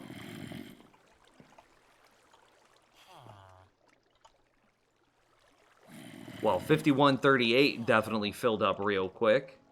Do you have any tips on breeding villagers? I'm kind of struggling. I'm gonna be honest, man. All of the villager breeders that exist on YouTube right now are garbage. So, it's a bit rough out there right now.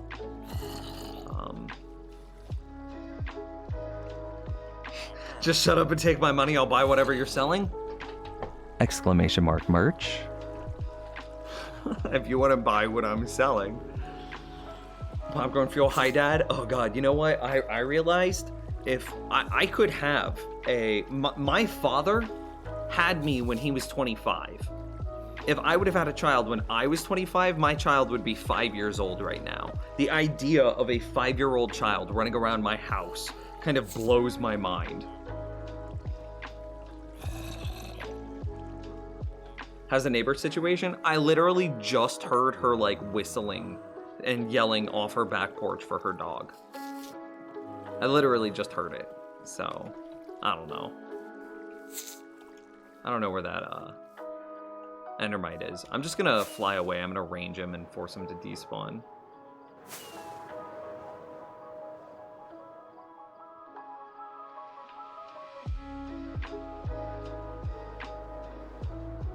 Impulse has a good one. Impulses is absolutely trash, and Impulse should be ashamed that he put that trash into the world. Honest. No. Impulse's design is very bad, and we've gone through this 100 times.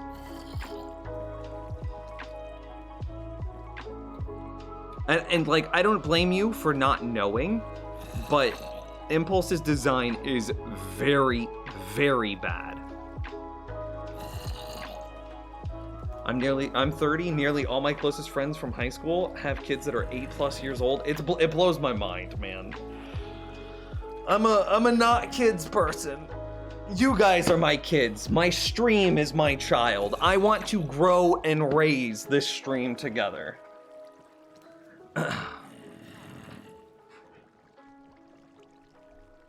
So Woos, why is Impulses bad?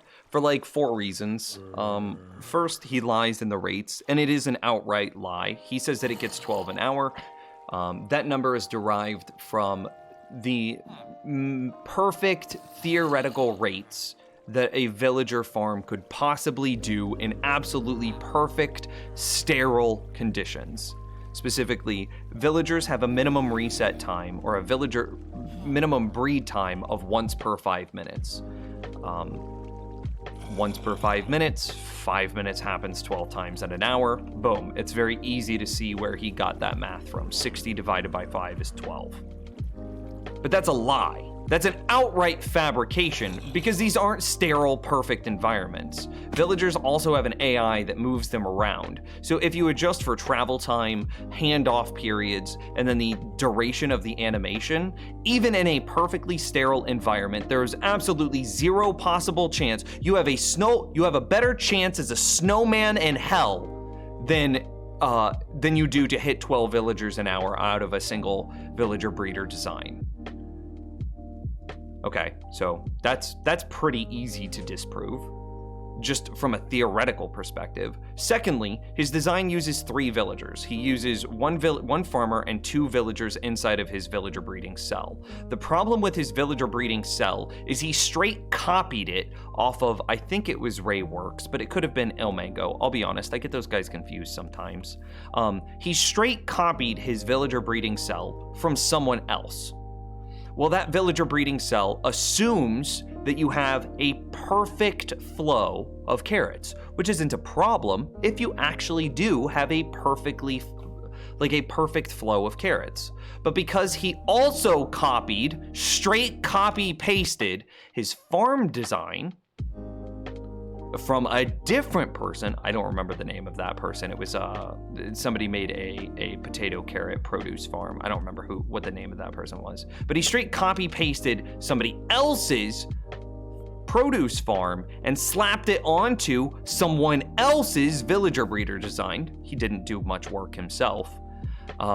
The produce farm doesn't provide a perfect flow of carrots. It doesn't have, it's what, like, I don't know, like 30 carrots every 20 minutes? That's not enough carrots in order to provide a perfect 12 villagers per hour. And 2, the 2 villagers that sit inside of the breeding chamber will eventually have an asynchronized amount of carrots in their inventory. And the first villager will sit there and spam carrots at the second villager. But because the second villager has a minimum time it takes before he can pick up the carrots, and because the carrots came out of the first villager's inventory, the first villager can pick up the carrots before the second villager ever gets a chance to. So literally, the first villager is just doing this over and over and over. Just over and over and over. So they never have the minimum number of carrots before they can start breeding. They just sit here and do this over and over and over. Do I have carrots to breed with? Am I able to breed right now? No, absolutely not. Absolutely not.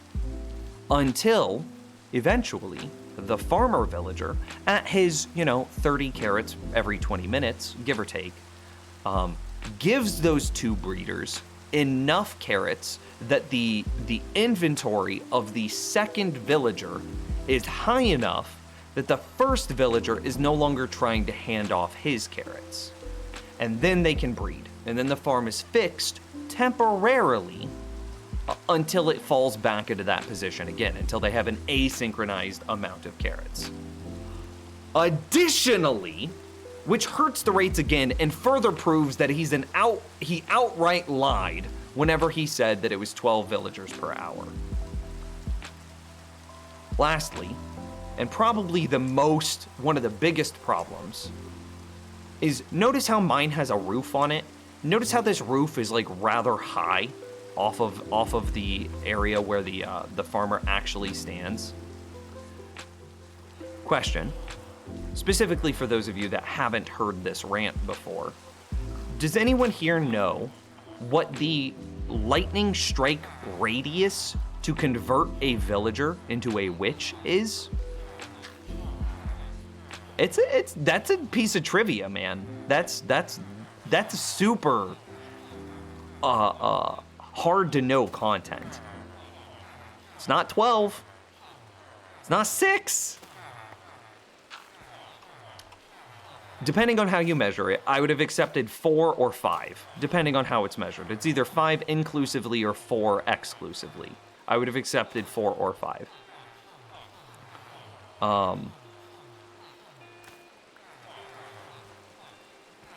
Want to guess how high my roof is off of this guy's head?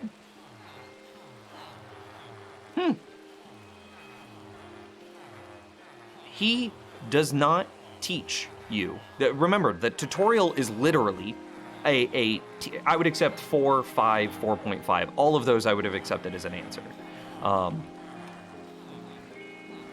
What is a tutorial? It's literally a guided learning experience. Yeah? So it's a learning experience. He's teaching you. He doesn't teach you how to not have your farm literally break for forever because of lightning strikes. Some of you might be affected by this. If you build it, see, obviously I'm in a biome where it can rain. Literally, it just flashed lightning as if on cue. But of course, if you built this in, say, a snowy biome or a biome where it doesn't rain, you're not gonna have that problem. You know that this is a real issue, because if you're a fan of Impulse, then you definitely know of Mumbo Jumbo. And if you know of Mumbo Jumbo, and again, you watch them on Hermitcraft, Mumbo literally built Impulse's design and literally lost all of his villagers because they were converted into witches, because Impulse didn't tell him how to build the farm correctly. Impulse's design is garbage, and he should be ashamed of himself. Full stop, no questions asked. I am very annoyed because, again, we get people in chat room here, and it's such a good question that ask, hey, I'm having problems with XYZ villager breeder. Could you help me? That's a great question. But you know why those people are having problems? Is because of the gross misinformation that is being propagated by somebody like Impulse.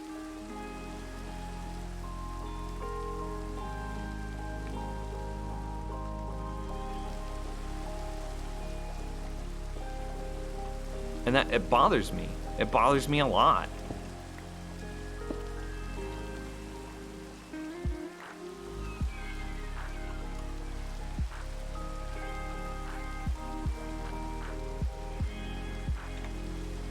Oh, hey. Yeah.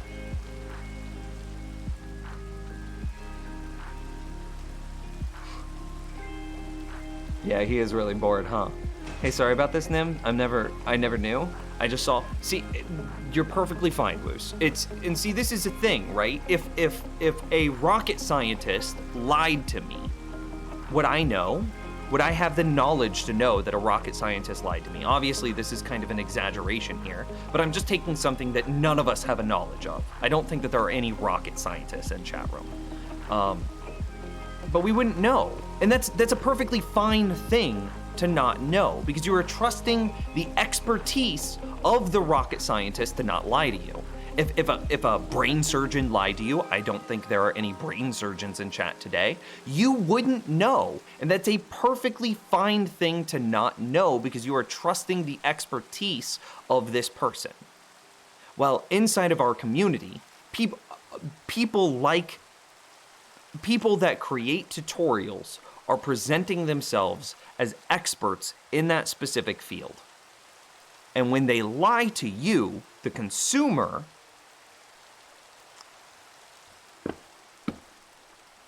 it's not your fault that you don't know.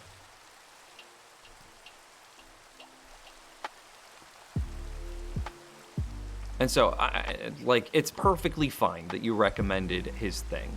And again, I will concede that it doesn't break. If you build it in a specific biome, his fine would work just fine.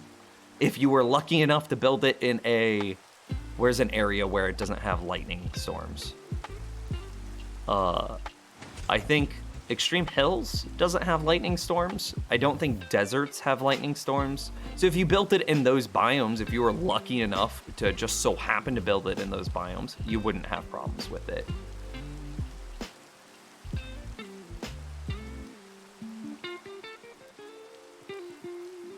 So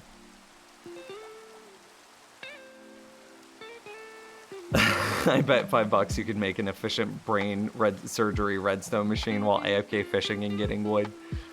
Oh man. I appreciate the kind words, man.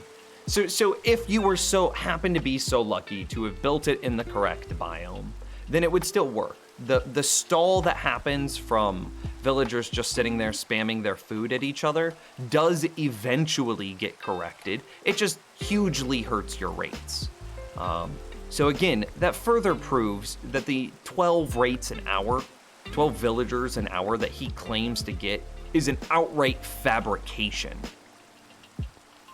And then additionally, the fact that it's a half-completed design and can hard break, and your villagers can just disappear, because if the lightning strikes, converts them to witches, and then presumably you'll not know. You won't just immediately know that happened, so you'll probably walk out of range of them, and then those witches will despawn.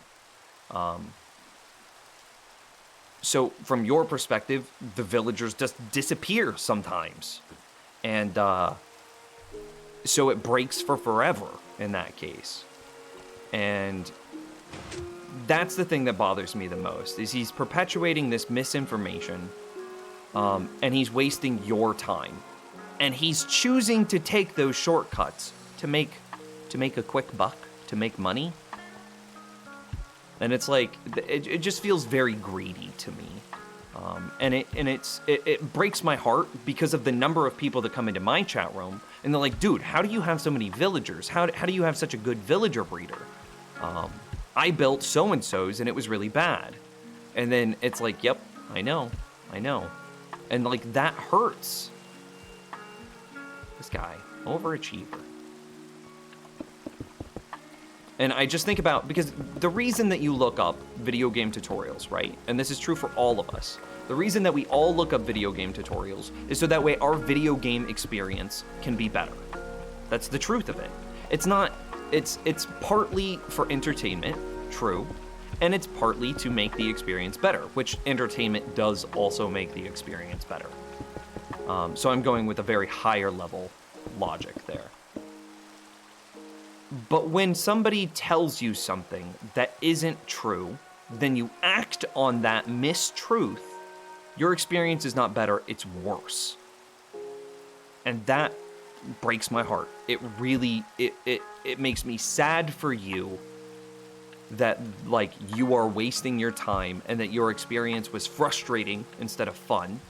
And that it also makes me very upset with the person that made you have that less experience, that reduced experience. Does Nims ever see the chat? I'm in the middle of a rant, my dude, so. I mean, if Candy wants to start banning some trolls, I'm fine with that.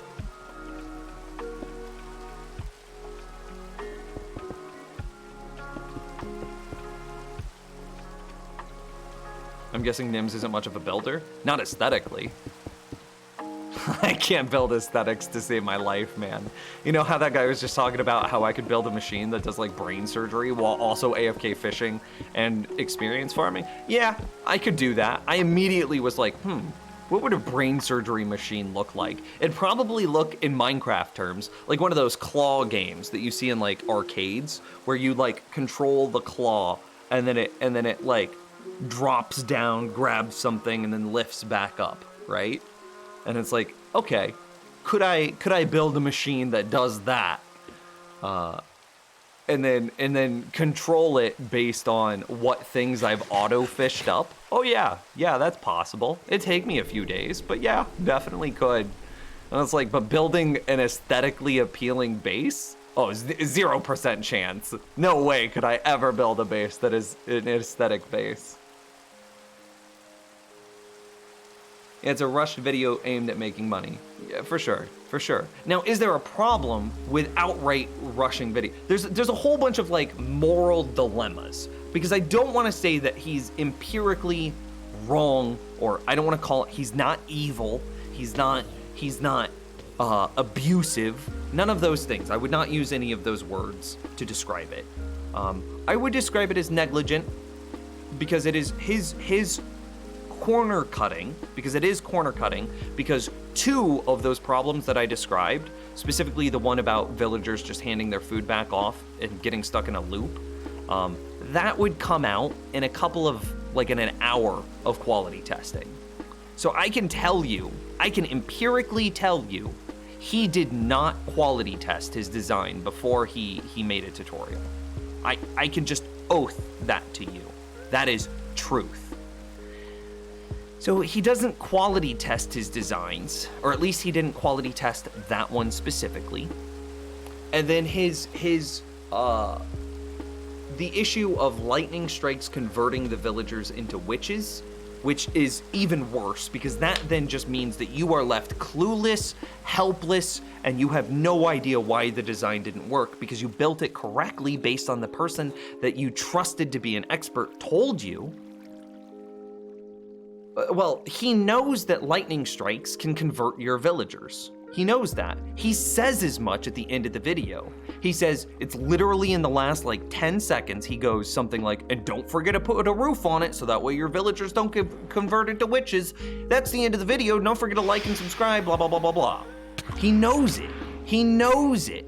And yet he, the educator, the expert, doesn't provide you, the user, with the experience, or the user with that information. Which is another shortcut. Clearly another shortcut. Would you ever do a tutorial on a villager breeder? Absolutely, man. My villager breeder just works, no questions asked. It doesn't have any stalls. It doesn't break. This guy here is solid. All of the villagers, I almost died to villager cramming because of how good this villager breeder is.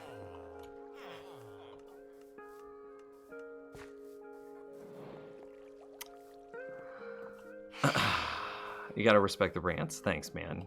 The next emote that I think Candy and I are working on is like a Nims rant emotes. Did I get all of this built, by the way? I don't actually remember. Yeah, all of this looks good. A couple more torches. Still looking good. And then this works correctly as well, right? I guess the last thing that we check is what happens if we lock all of the hoppers. Really? Oh, there's the redstone blocks. It's fine. Who are we ranting about for the last 15 minutes? I missed that part. A creator that one of his most popular videos is a very, very bad video. Like, he did a lot of shortcuts, and I think that it hurts the Minecraft community as a whole because he took so many shortcuts.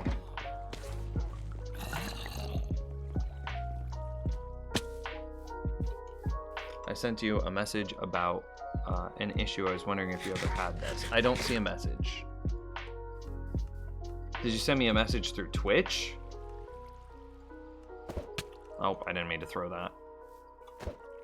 Don't send me DMs through Discord. Do you have an Enderman farm? Kind of. My mob farm is a very specific type of mob farm, and it provides me with ender pearls. So my mob farm can, of course, do all the 2-tall mobs, but it can also do spiders, which is where I get all the string from, and 3-tall mobs like endermen.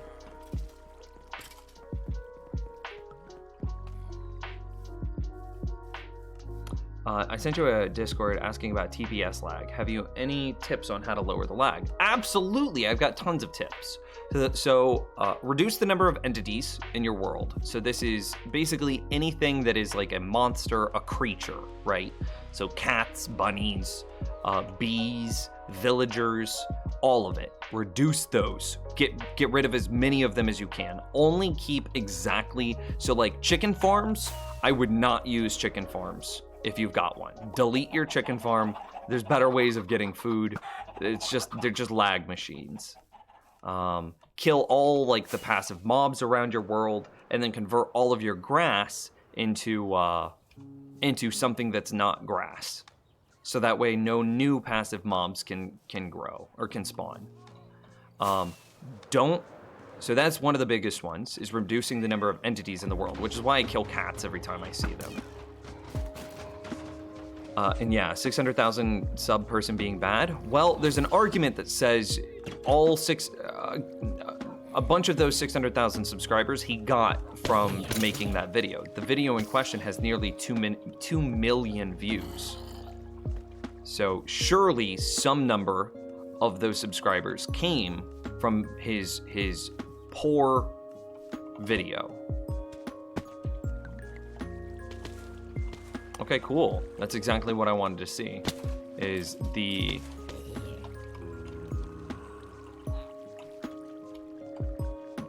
bamboo has made it all the way to the end because of my locked hoppers. So there are no stalls here. So there's a chance that bamboo can get stuck inside of the hopper's hitbox. I tried to line my hoppers up in a way that it's always skirting on this like outer edge of the hopper, so that way it can't get stuck on its hitbox. And the only way that the bamboo could actually make it into, well, where it is now, is if it properly skirted on the outer edge of that hopper. So yeah, if I miss a message, just copy paste it, send it again. What's the command for the world tour link? ! World tour. But it looks like Potato Boy might have had it. Yeah, he did. Thanks, Potato. Do you have an iron farm? I do. Blap. So the iron farm it's a 2-cell iron golem farm here and here. So I have basically a 3-villager village, which is a little bit derivative, but I have a 3-villager village on the left side and then another one on the right side. There's a zombie in the very center that's positioned in a very precise way, so that way the sight lines of the villagers and the sight line of the zombie are constantly being changed. So the villagers are inside of a waterlogged trap door, which bounces them up and down just a little bit. And because they bounce up and down, they can see, and then they see the zombie, and then they lose sight of the zombie. And that happens over and over and over and over, which allows them to sleep in the beds. But then because they're in the bed, they can see the zombie, which then kicks them out of the bed. And this whole cycle kind of repeats over and over, which keeps the villagers in this constantly scared state, so that way they quickly spawn iron golems. And then I have 2 of those, so that way I have twice as many iron golems.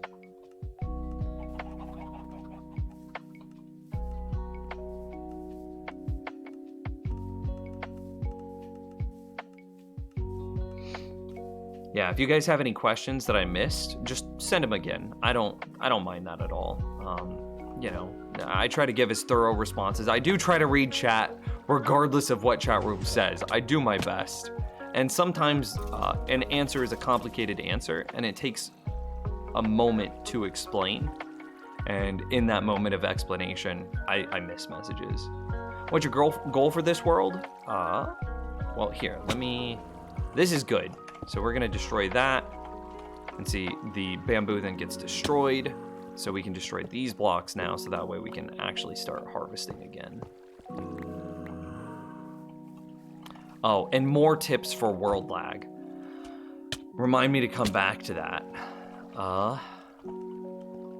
Let's see, let me cover these up.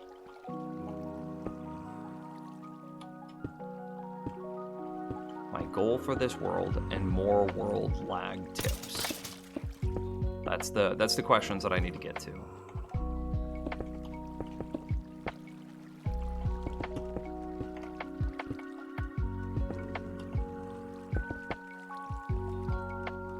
All right, that looks pretty good.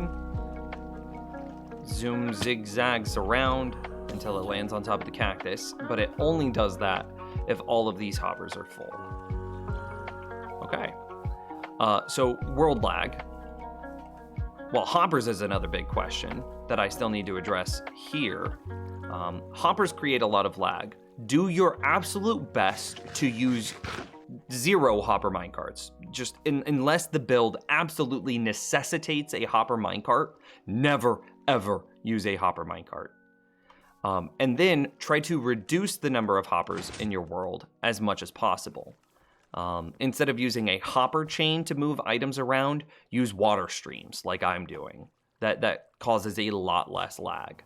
And if you absolutely must use a hopper, well, then cover the hopper with a composter. Composters reduce the amount of lag that hoppers create by like 75%. So 4 composter-covered hoppers create roughly the same amount of lag as a single uncovered hopper. So use composters above your hoppers whenever possible. Of course, reduce the number of hoppers as much as you can. Let's see. We've covered entities. We've covered hoppers. What else? Don't use piston machines that just activate always. So try to avoid flying machines. Try to avoid piston worms. The lighting updates are a nightmare, and those moving blocks and calculating the moving blocks causes just an insane amount of lag. So try to avoid that whenever you can. What else? Redstone torches is another one. So lighting updates create lag. So anytime that you use a redstone torch, the block below it and above it, and see, I didn't do a good job here, but the block below it and above it, try to use a lit jack-o'-lantern. The lit jack-o'-lanterns will override the lighting update that the torch creates, and thus save you on a little bit. This isn't TPS, but this is FPS lag, and will save you a little bit of lag there. Any benefit of a composter over a furnace, potion stand, etc., other than cheaper cost? It's significantly reduced lag.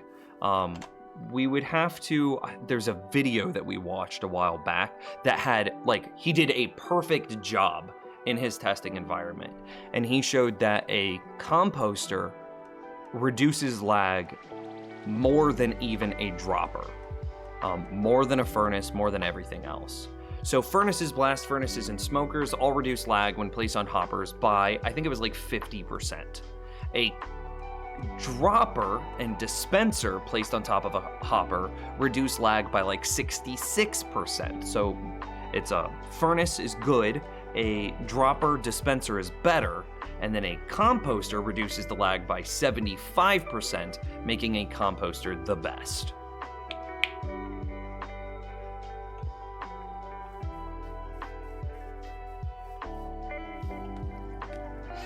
So reduce your entities. Avoid hopper minecarts whenever possible. And if you must reduce the number of hoppers in your world as much as possible. And if you must use a hopper, cover it with a composter. And if it can't be a composter, and if you actually need like a storage block, like I do here, so you see my hopper is covered with a dropper. And that's still me trying, so I go hopper, dropper to move my pumpkins into this space. Because they must be storage blocks. So reduce entities, no hopper minecarts, as few hoppers as possible.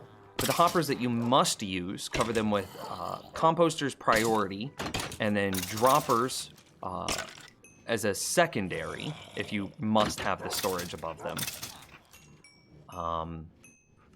And then reduce the number of clocks that run in your world, specifically redstone dust. Redstone dust causes a lot of TPS lag whenever it updates. So, as an example, a while back we went through, I have a bunch of smart dispensers in my world, because that's, oh, I just stalled my minecart. I have a bunch of smart dispensers in my world, because that's the easiest way to get items to enter a water stream. And again, reduce the number of entities. A bunch of smart dispensers in my world, because that's the easiest way of getting items into water streams. Where's a good example? Oh, over here by the Iron Golem farm. So right here is a smart dispenser. So behind this solid block, we have actually it's a dropper, but it's the same thing. And so whenever an item would enter this dropper, we detect that item through the solid block with a comparator, which goes into a solid block, into a redstone dust, solid block, powers the repeater, 2 more pieces of redstone dust, 1 to trigger a compare check, which actually this should be in subtract mode, but it's all the same. A compare check, which then gets pulsed, and then one more block to then power a solid block right next to that dispenser. This triggers all the time. This used to be a 5 redstone design, 5 redstone dust, but I updated it to be a 3 redstone dust design because redstone dust causes a bunch of block updates and therefore a bunch of lag. So don't use hard clocks anywhere in your world. Just don't use them. Make everything smart clocks. And then, in the areas where you do have redstone, use as little redstone dust as possible. As little dust as possible, because that causes a bunch of TPS lag as well.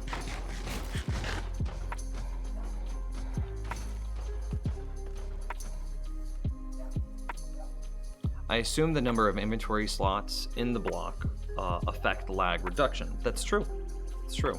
The fewer inventory slots in the storage block above a hopper, the less lag that hopper generates.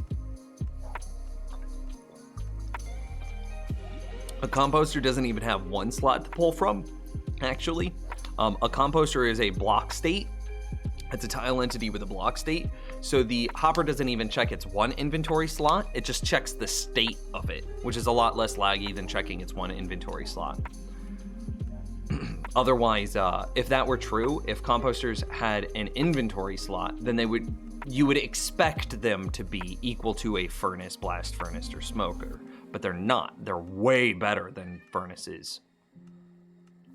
Why did you kill the cat? Because it's an entity, and I need to keep the number of entities in my world low to keep my lag as low as possible.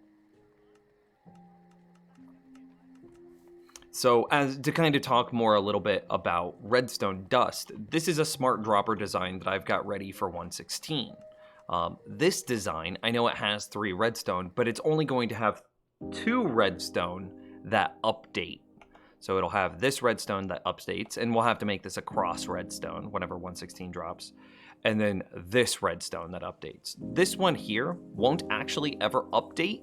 It only exists to cause this redstone to be pointed at this solid block to then power the dropper. So this will only have 2 redstone dust that updates, and therefore I will save the amount of lag in my smart droppers by 1 more redstone dust. Regarding what I said earlier about your name, the English dub is earlier. I recommend watching the original version with subtitles. Oh, it was an anime about what I'm trying to remember. Eclipses, but I'm trying to remember if they're lunar or solar eclipses. What's the one where the moon passes in front of the sun? That's the big one.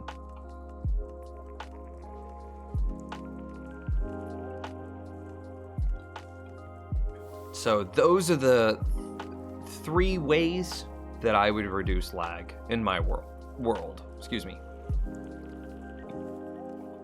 No entities, or as few entities as possible. Absolutely 0 hopper minecarts, unless absolutely necessary. I guess you would call the second one like hoppers, right? It's just reduce hoppers.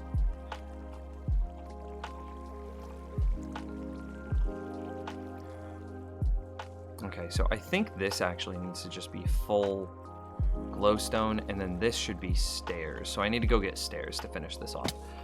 So the first thing is reducing entities. The second thing is reducing hoppers. And then the third thing is reducing redstone dust and redstone clocks. And if you do those 3 things, I think that the TPS in your world should get noticeably better.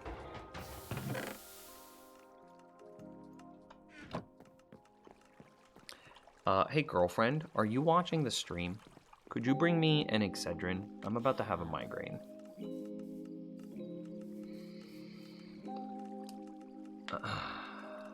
Reduce entities, cover hoppers with composters, no hopper minecarts, less pistons, lighting updates, less clocks, less redstone dust. Cool, thanks. Yeah, that's a good synopsis. By the way, the guy that made the video about composters and hoppers is... Yeah, I'm getting the spottiness in my vision pre pre-migraine. You know those, like, when you get the colors in your eyes right before you get a migraine? I can't read words now because I'm getting the spots in my eyes. I can't find that guy's YouTube channel. You should just link me his YouTube page. Wasn't about an eclipse, it was about a comet. I recommend it because you were saying eclipses were like majestic celestial events. Oh, okay.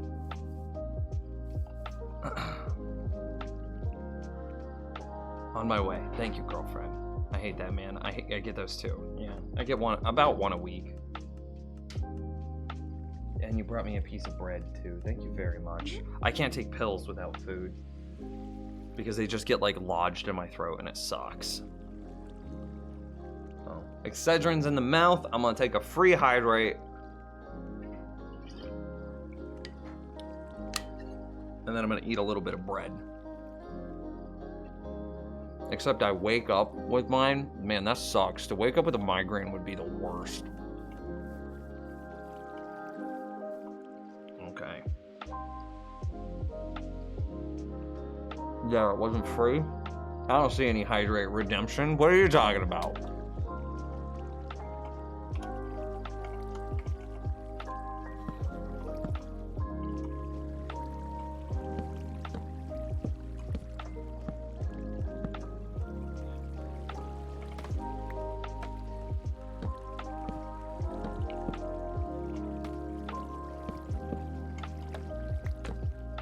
Oh, didn't mean to destroy that.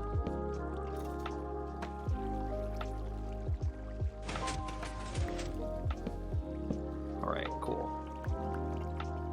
So what I need to do for this world is like inside of these hoppers here. So this is obviously a hopper clock. What I would like to do is I would make it a flat hopper clock where the pistons are to the side of it. And then I would like to put the composters on top of these two hoppers. And that would, I mean, like we've been talking about, that would reduce the lag that those hoppers create. Now, obviously, it would only reduce the lag of one hopper because this hopper isn't doing anything right now. It's locked, and therefore all of its functionality that creates the lag is off. But this hopper is full force making as much lag as it wants. So by shifting this design to be a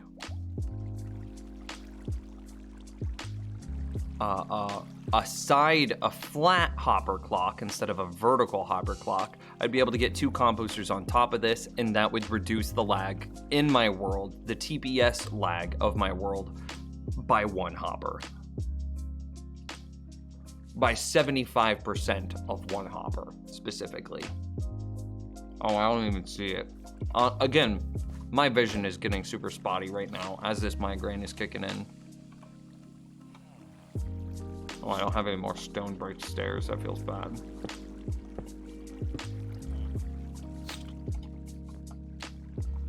I heard an endermite. I didn't see an endermite. Oh, there's an endermite.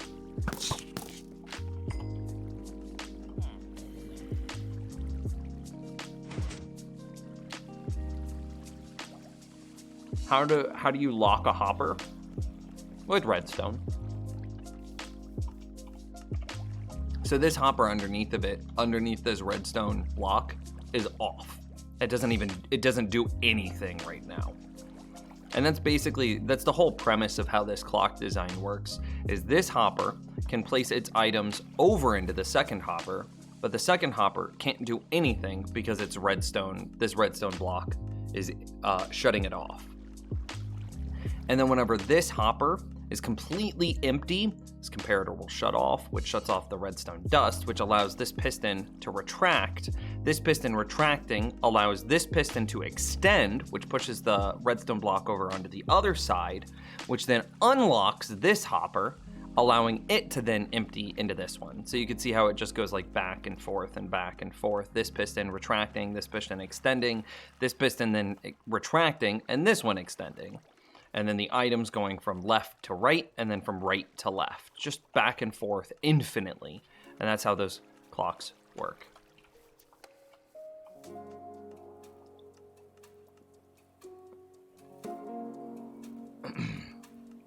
Sorry I said this, but have you had it where you beat the Ender Dragon and don't get an end gateway?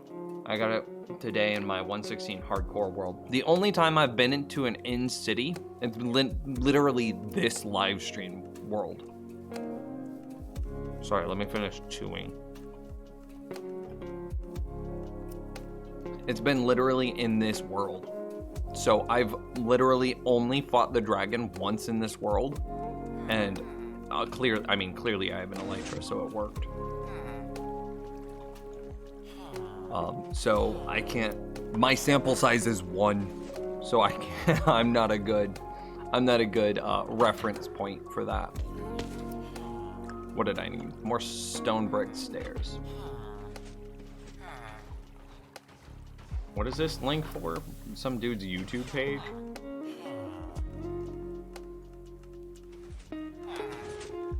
Why'd you just link some dude's YouTube page? Oh, was this the dude that,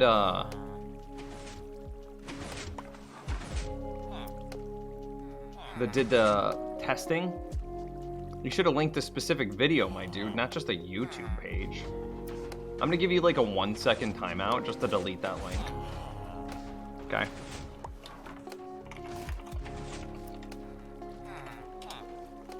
Oh, hey, I did it wrong. Huh.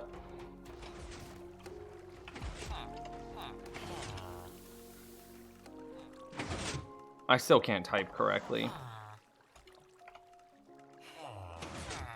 Oh, wow.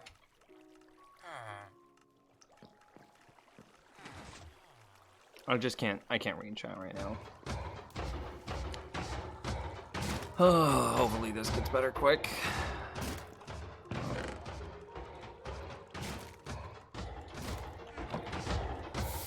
No worries, Zach.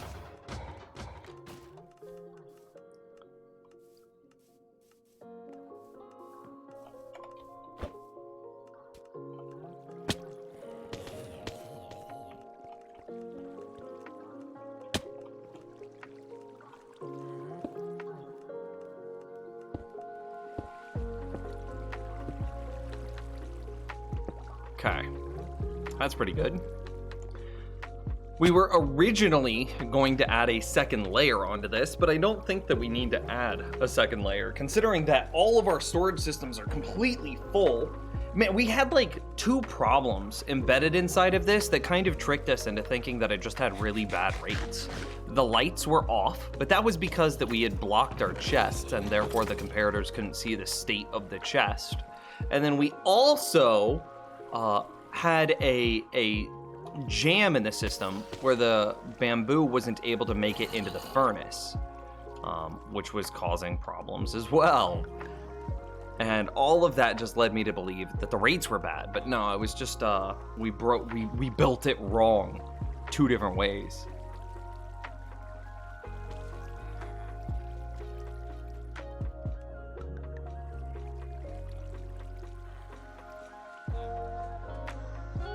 So what I need to do from here is very similar to what we did with the sugarcane farm.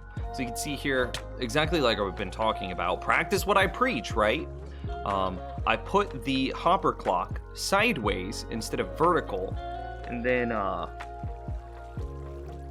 was able to put 2 composters on top of it. So you can see here that this redstone block is locking this locking this hopper. So this composter isn't doing anything right now. But then this hopper is unlocked, which means that it's flowing, and that's why it's counting down. However, the item collection system, which is the very laggy part of hoppers, is off because of the composter on top of it. But the relevant aspect, which is its ability to move items back and forth, the relevant part for the clock, well, that's still active. So I need to do that same thing over here next to the bamboo farm. So I guess we empty our inventory a little bit, and then we give that a try. Exclamation mark social just for the new viewers. Thanks, man. I mean, just for the new viewers. The big thing is to, don't forget to follow the stream, and then to join the Discord. That's the big things that I'll say is exclamation mark Discord, and then hit the follow button. Put these back. Put those back. I missed some dirt. Put that back. Put that back.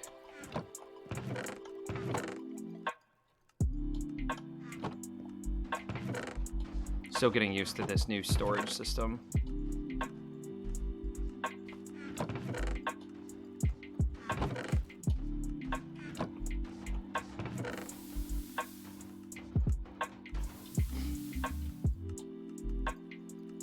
Is that it? I think that's it. And so those go there. So then we need to adjust the positioning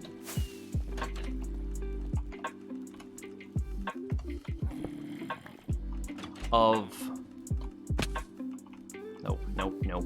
We need to adjust the positioning of this hopper clock so that way we can lock those hoppers and save. I mean, you can see the TPS lag in my world. It's the chart in the lower right. Let me shut off captions real quick. Options, music and sound, subtitles off. So you can see that the minimum's irrelevant, but the average and max here, to provide you with a little bit of context. So for the people that don't have a huge understanding of like what TPS is.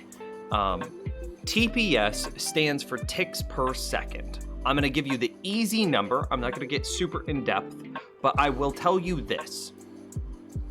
Your world will start behaving badly the moment your TPS exceeds a 50 maximum. Your world becomes unplayable when your average exceeds 50 max, or when your average goes above 50, okay? So right here, at a totally empty point in my world, this is spawn chunks around me, so I have literally as little loaded as possible. There's still going to be some spikes, of course, that happen as the game auto-saves and things like that. And you can see here, in a empty spot in my world, I'm at 6 minimum, 6 average, 10 max. Okay?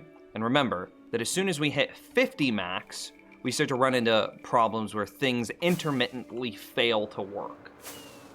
And as soon as we hit 50 average, and of course as we load new chunks, then our TPS is going to get a little bad, so ignore what's happening while I'm flying.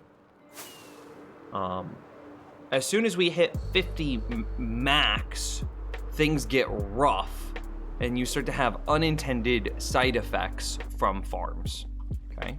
So the center point of my entire base is inside of my AFK room. So roughly here is the center point. So let's give it a minute for chunks to load, for chunks to unload, for the game to basically even out. And you're looking in the lower right-hand corner. The lower left-hand corner is largely irrelevant for this conversation. So you can see here that I'm hitting 48 max. My average is 21, but my 48 max is scary. And I need to work on reducing those maximums. My average is still fine. I've still got quite a few things that I would be able to build before I hit that max, or before I hit that average. But that max, I need to go through my world and find out what's causing that spike. Because whatever's causing that spike, and I have a feeling that it's going to be the melon pumpkin farm, just for the record. Whatever's causing that spike, I need to reduce. I need to get rid of it. I need to find out some alternative, because if that spike happens, while something that is sensitive to timings, like some sort of sensitive redstone or something that's sensitive, if that spike happens, it might cause some redstone to fail.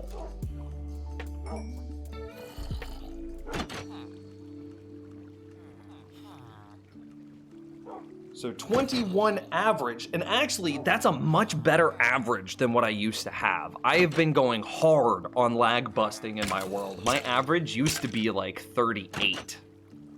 And now my average is down to 21, which is just incredible. Incredible. But I need to figure out what's causing these spikes, and I have a feeling that it's piston activations. And the thing that causes the most piston activations in my world is my melon pumpkin farm. So. Do you keep a record of which episodes from this hardcore? I would love to watch from the beginning and catch up. I don't have it from the beginning, sadly. Padawan saved a bunch of our earlier episodes though, and I was able to take those episodes, so huge shout out to Padawan. He's here in chat, and he actually already got you the link to the archive. I definitely have the last few months of it, for sure. And so I'm actually interested, the first video on that page, again, it wouldn't exist without Padawan, so a huge shout out to him. The first video is from January 27th. And so this is the first video that we have on our archive channel. So here, let me shut this off because it's super visually distracting, and I'm also gonna pause the game. And so let's see, I just kind of want to look at where the base was in January 27th. This is a bit dangerous and amazing.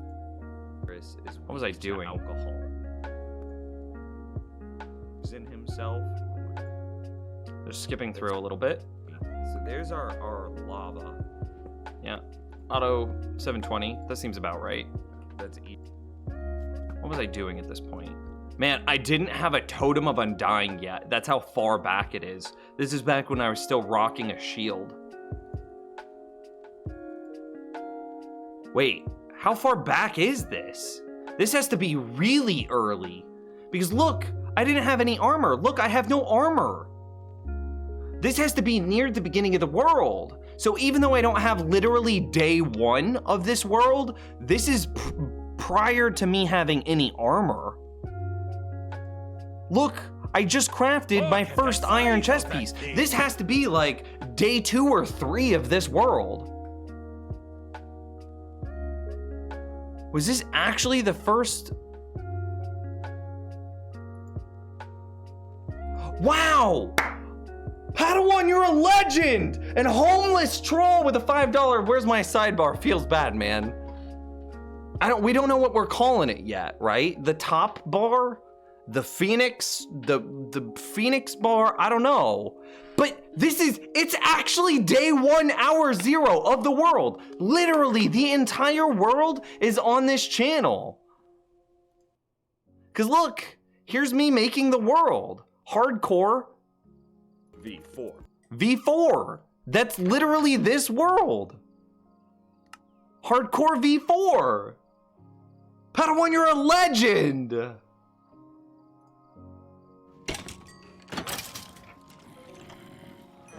So this is actually the start. We have the entirety. Would have been great to have the first attempt at hardcore. I mean, yes, this is our 4th world. We died in the first 3. Yes, that's true. And it would have been nice. It would have been nice to have had those first few hardcore worlds. But considering this is the big one, the most successful one, I'm in love. I'm so appreciative. Padawan, a shout out to the man, the myth, the legend. If I could VIP you a second time, I'd VIP you a second time, dude. This is amazing. So it's literally, I hadn't checked them. I just trusted you. And like, look at that. Like, hardcore V4. Yeah, so anyway, we gotta figure out a name for this position right here. Homeless Troll? That's fair. Because we had Sidebar Troll, we had Corner Troll, and now what is it? It's a Phoenix Troll? What about the Phoenix Troll? Do you like Phoenix Troll? Because that's what it is. I kind of like that. Can you be the Phoenix Troll?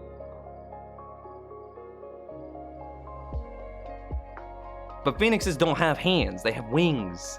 The Wing Troll?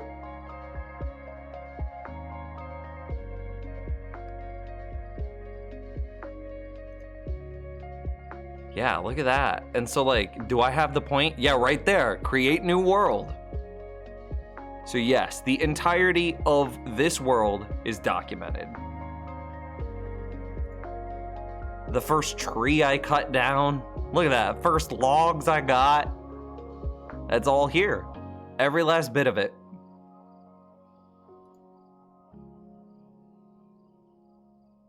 So here, if that's January 24th, or January 27th, rather, let's go like a month in. I'm curious. Videos. So January 27th, what's a late February? February 27th. Oh, look at this. So you can see within a month, which is probably like, I don't know, 15, 20 streams later, it looks like we had... We've already got span. It looks like we just finished building the Iron Golem farm. Trying to skip ahead. What is that? That's a wood chest. That's nothing special. I'm clearly in the starter house. It looks like we only have one layer of the melon pumpkin farm built. We now have 3. No tree farm. The tree farm wasn't done yet. A month in. This looks like a sorted... Yeah, this is clearly the storage sorting system for the Iron Golem drops. That's what that's gotta be. Yeah, because I remember for the longest time we took the poppies and just put them directly into a composter. Clearly we're adding the second layer to our melon pumpkin farm. And this is back before I used the hopper minecart. And I was like, yo, I'm using like 200 hoppers, or I could use 1 hopper minecart. I was like, I bet 1 hopper minecart is less lag than 200 hoppers. And we're still using that hopper minecart to this day. Nims, can we order food for dinner? I don't want to cook tonight. Yeah, I meant to start the, I was gonna make like little smokies for dinner tonight with like a bunch of like snack foods. And I was gonna have like a buffet sort of thing, but I forgot. I forgot to do that. I woke up late, so I guess I'll just have to do that tomorrow. So yes, if you would like to order food, yes, please do that. Please do that now, because I'm hungry. I will make the like snack trays for tomorrow. And see, a month in, look, I had done some raids, so I had my my Totems of Undying. Yeah, clearly this stream I was setting up the 2nd and 3rd layers for the melon pumpkin farm. But yeah, there it is. I'm not gonna get too lost here. Maybe at some point we go through and we evaluate all of our world. Can we do that rap place again? Oh my god, yes. Can I make a request? Can I have 2 of my raps? 1 for tonight and 1 to save for like the next some point in the future? It's okay if you say no, because that's gonna be really expensive. But those raps were so good. I don't know, chat room. I'm at a point in my life. Candy made raps the other day. She made like a, I don't know, bacon, avocado, chicken, spinach wrap. Bacon, avocado, chicken, spinach wrap with a little bit of like ranch, and it was so good. Some point in the future will be 2 hours when Nims is hungry again. That's fair. I actually don't know if I've gained or lost weight in the quarantine. Last night I had a good night beer. It was the first beer I've had in like a couple of months. But after having that beer, it's a super fizzy beer. It's a local one to Kansas City. It's called Boulevard Unfiltered Wheat. It's a very, very good beer. It's not nearly as bitter as you would expect like a wheat beer to be. It's just very, and it's not like overwhelmingly hopsy. It's just a good beer. The only problem is it's very bubbly for a beer, and it always gives you the bubble bloat after you finish drinking it. They're not doing delivery anymore. That breaks my heart. No! I'm sad.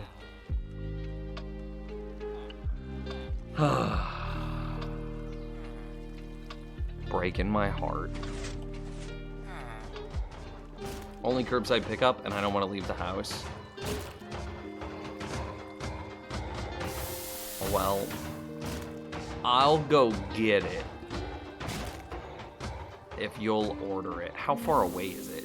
It depends on how far away is it. If it's like 5 or 10 minutes away from the house, yeah, I'll go get it. If it's more than 10 minutes, then I no.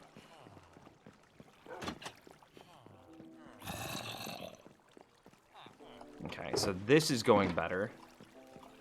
And so these should be filling up. Well, they're going to be gated behind. Also, that Excedrin is working. The spots in my vision have cleared up. And I was getting a little bit of migraine pain, but that's stopped now too. 10 to 12 minutes. Yeah, no. I'm going to have to say no. We'll do the rat place like some other point in the future. I can't go do that. I'm sorry. It's Thursday night, and you know what happens Thursday nights. I usually try to hang out with some friends on Thursday nights, chat room, but it's like a very set schedule thing. Pizza and wings does sound good. A wrap did sound better, but I'll take pizza and wings. Okay, so somebody earlier asked what were my goals for this world. So I literally have a to-do list for my world. See you later, Woos.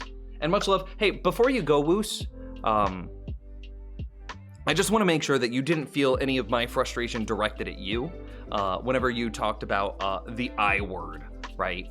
I'm not at all frustrated that you brought up the I word. I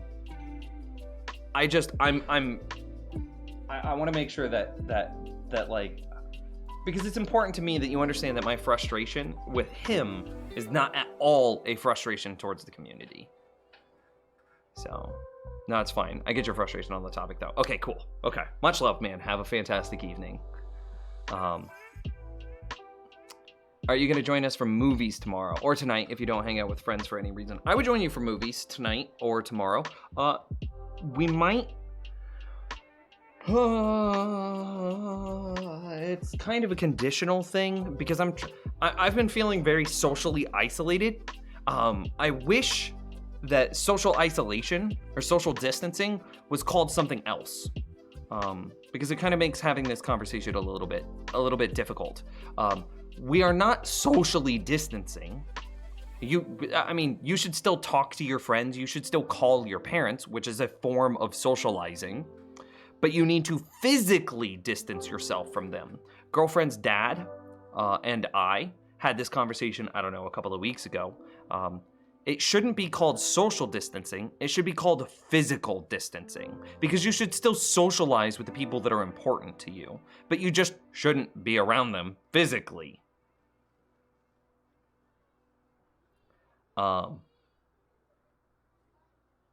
So, I've been trying to have more like a lot of the people in my friend group, I've been trying to meet up with them on the internet, digitally, more often. So like Tuesdays and Thursdays, I meet up with like one group of friends. Wednesdays, I meet up with another group of friends. And then Fridays and Saturdays, I'm probably trying to meet up with another group of friends. And then I do get to hang out with you guys all the time through stream, but I also need to make sure that I set aside some time for like movie nights and just trying to juggle all of these things and trying to get into a schedule while also still having like a proper date night with a girlfriend. And I'm figuring it out. I'm getting better at it. But it's still in the works. So maybe movie night, maybe not movie night. If you guys are interested in movie night and some form of online digital socializing, ! Discord. So anyway, going back to the question of what my goals were for this world. I still want to build a guardian farm. I got to mob proof the base, a potion room. I got to mine out the hill and fix the torch spam. So I still get a bunch of mobs that spawn over in this area. Boom. I mean, I don't know if you could see this, but yeah, you can see the mobs over there that are spawning on that hill. Yeah, and so that hill I need to mine it out. I need to light it up better. I still need to do a bunch of stuff. And then of course we've got the torch spam that's still happening out here that I would like to clean up and make it look a lot better. So mining at the hill and cleaning up the torch spam, it's kind of all the same thing. Storage tower trash. So a good example of the problem that I'm having with my storage towers is that was a very clean flight. So say I'm over here doing some villager trades. I pull out some pumpkins, right? and I do some trades, and I'm doing these as quickly as I can. I do some trades. Now I have 40 pumpkins left over. I gotta put these 40 pumpkins back in, and I couldn't get them in. I have extra pumpkins, and I did that as fast as I could. So what do I do with these extra pumpkins? I can't put them back in there. Do I just throw them on the ground? But now that's an item entity, which is creating world lag. And we just spent so long talking about how bad entities are in a world. It's like I could maybe fit it back up in here, but that's not a real solution. I don't want to just add, say, hoppers at the top, because then that's more hoppers that I'm adding to my world, which is more TPS lag. So how do I either add that pumpkin back into the storage system, or do I just create some sort of trash can that destroys the pumpkin when I don't need it? I don't know. So that's the storage tower trash that this refers to. I also want to build a witch farm. I want to build a phantom membrane farm. We don't actually need phantom membranes, but I think they're super interesting conceptual builds that I think it would be a very fun project to do on stream.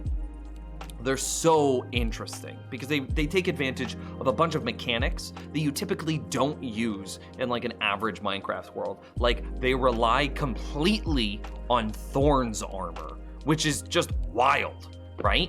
And then they require you to set up a mushroom in order to spam eat the mushroom soup out of a bowl while you're right-click AFKing. I mean, these are mechanics that you've never really even thought about before, but they work. So, cool. It's such an interesting conceptual build. See you later, Zach. Have a good night, man. Take care. Sleep good, my friend. Interesting conceptual build. I think it would be a very fun thing to try out. I want to build a cactus farm just because I want more things in my base. Like we were talking earlier with the TPS, I still have room for more builds, and a cactus farm isn't particularly laggy. It's just a little bit more TPS lag, but it's not going to cause spikes in lag. It'll be a little bit higher average lag. It's pistons that create those lag spikes. So cactus farm, definitely still in there. I want to prevent the cat spawns somehow, and that'll help reduce my average TPS lag because we're going to have fewer mob entities. Pumpkin carver bone meal out. So that's kind of a complicated statement, but it's really easy to understand. So I have a pumpkin carver. I personally believe that pumpkins are one of the best and most undervalued blocks in all of Minecraft. Main hand shears, offhand pumpkins. So I stand here, and actually let's put some of these pumpkins back so that way you can see a little bit better of a count. So I have 21 pumpkins in my offhand, and so I'm gonna sit here and I'm gonna hold right click. That's it. Now look at the count of pumpkins in my offhand. 2021, 2021, 2021. So the farm is detecting whenever I place a pumpkin, and then it automatically gives me one new pumpkin, keeping my supply of pumpkins exactly the same. The shears that I'm using are Unbreaking 3 mending shears, which means that the skeleton experience grinder that's over my right shoulder is giving us this constant flow of experience, allowing my shears to stay fully repaired, letting me sit here indefinitely. And then the pumpkins are being provided to me by my melon pumpkin farm. They're being shipped in completely automatically. There's no player involvement required. So then the question is, what's happening to the pumpkins, and what's happening to the bone meal? So I'm actually sorting the bone meal and the pumpkins from each other. So I take the extra pumpkins and I just put them in here. See how it's just pumpkin seeds? And here is just carved pumpkins. So this hopper only collects the pumpkins, and this hopper only collects the seeds, which means that this shulker box is full of bone meal because we take this hopper, run it through a composter, and then the bone meal out. I'm just gonna throw the extra pumpkins in here because I can't put them back into the storage system, but that's an okay thing to have happen, and then I'll just put the shears back into this shulker box. So right now, this bone meal is just sitting there. Just nothing's happening to it. And for a little bit of context, there's that shulker from the underside of the base. So I would like to take this composter and this shulker box and somehow add it into the rest of the system, so that way that bone meal can be used to run, say, my tree farm, my nano farm. My nano farm should be around here somewhere. So that way the base just fills itself up even more. Like, it's so self-sufficient. And that's so, but right now it just sits in a shulker box doing nothing. So that's what the pumpkin inside of this to-do list, this pumpkin carver bone meal out, that's what that's referring to. I'm gonna set up a Wither Rose farm inside of the end, and then How quickly the tide turns. Eyebrows with a 34-month sub. How quickly the tide turns. How quickly 34 months goes by. Eyebrows, you're a freaking legend, man. Thank you so much for 34 months. And he's done with the semester. Yo, when do you graduate, Eyebrows? It's gotta be soon, right? I just got the Discord notification that you were live. Really? Wow, it literally just happened.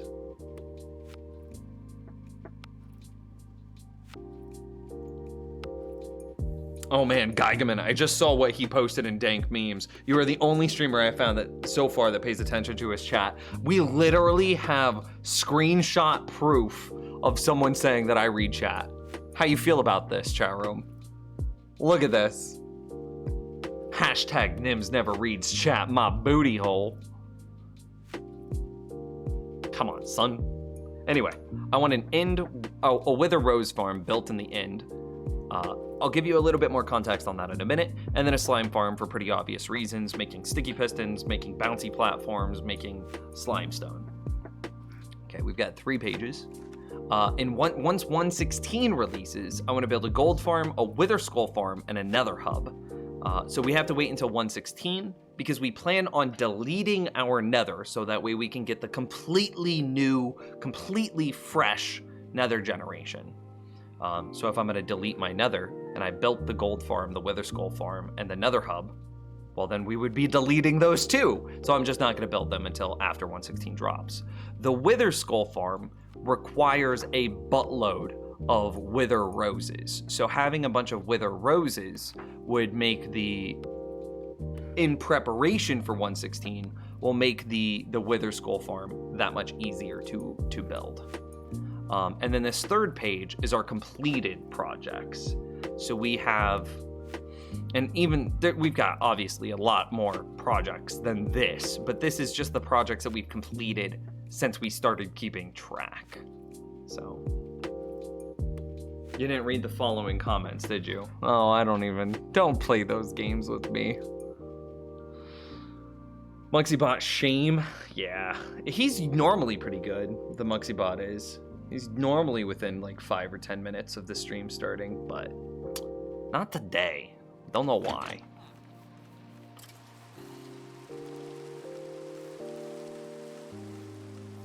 Nims reads chat, but always late. That's probably more accurate. I'm literally answering a question from like an hour ago. What is my goal with this base? And like an hour later, this is my goal. Where'd I put my redstone shulker? Oh, there it is. Sick.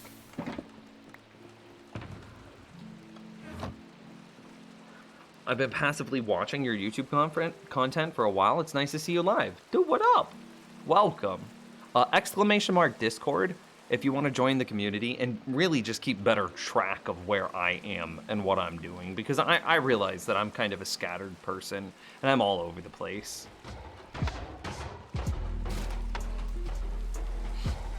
Okay, so I want to double check.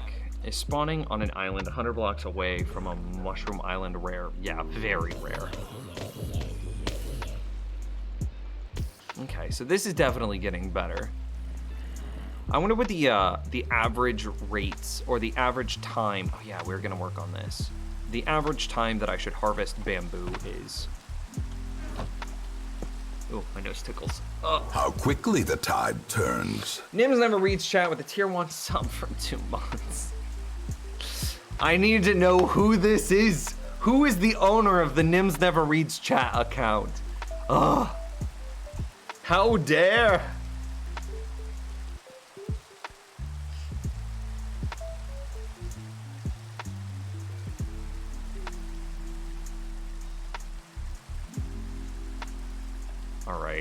Alright, buddy. Breaking my heart over there. Don't tell him, Pepe La. Oh my god. Oh my god. I have no idea who it is. Like, no jokes.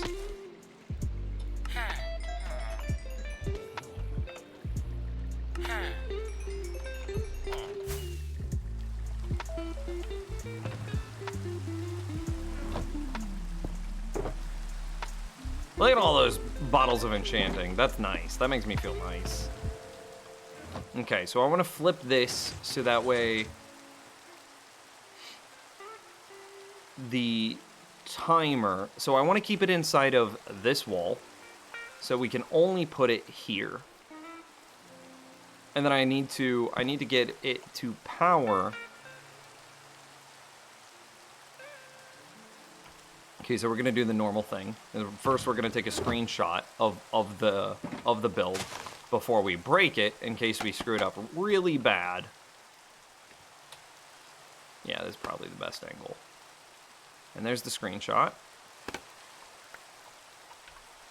And I need what? A composter? That's the only things that I won't be able to get from the build itself. So I think from this point backwards, I destroy.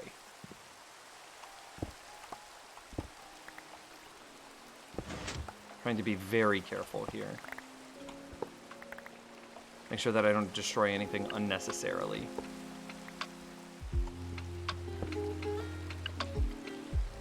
That should just be, yep, just a block.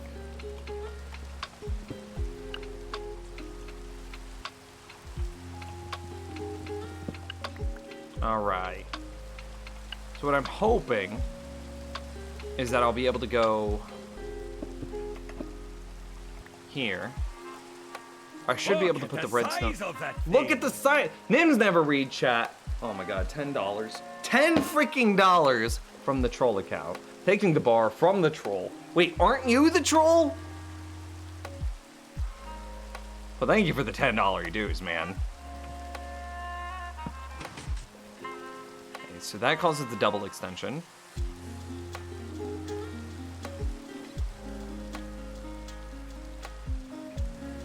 How did I do this on the other side? Because I'm immediately seeing conflicts with space. I ran it into the solid block there, and then... Okay. Yeah, okay. I don't know, maybe the spacing here is a little bit different.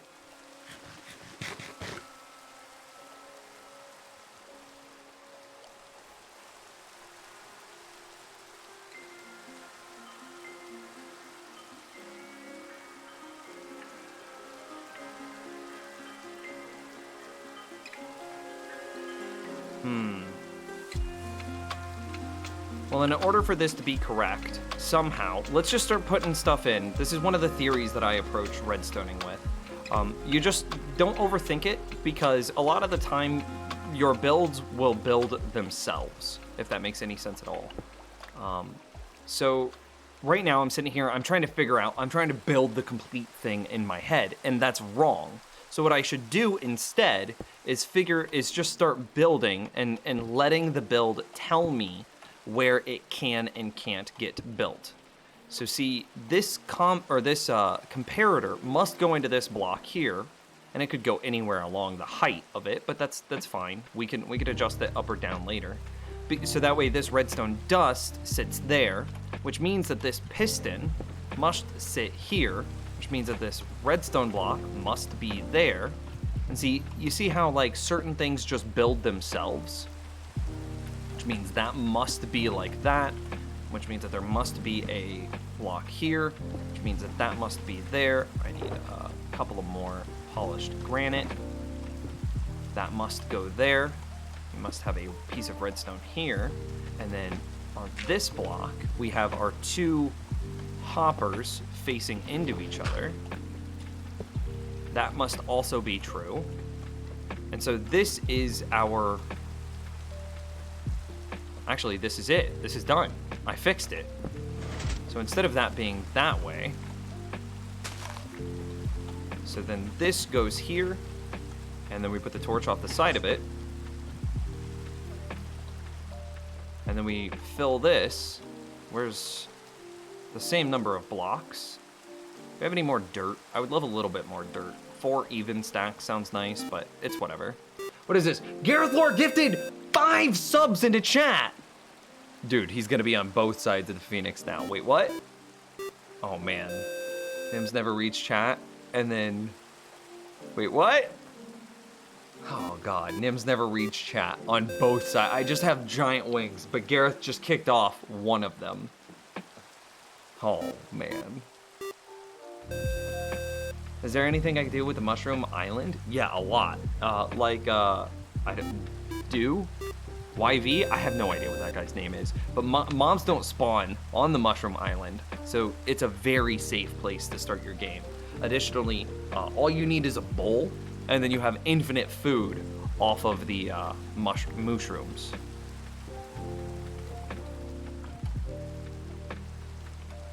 Gareth Lore, a freaking legend. 5 gifted subs. That's $25, my dudes. Just boom, right there. I really appreciate you, Gareth. You are. Out of curiosity, did you see that I got the top? I don't know what you would call it. The record put in.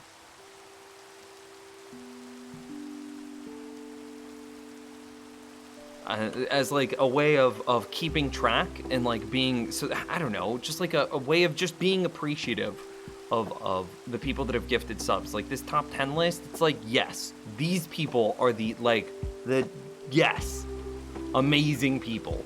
I don't know how frequently it updates, but right there, Gareth, right here. So I again, I appreciate you so very much, man.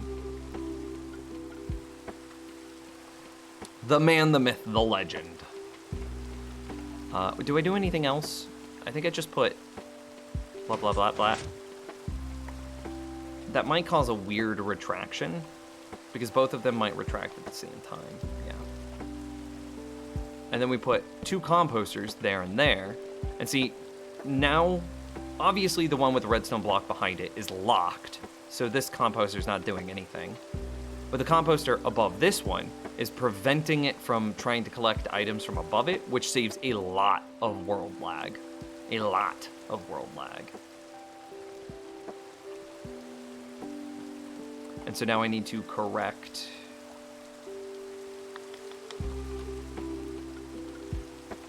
I need to get a little block, maybe a torch.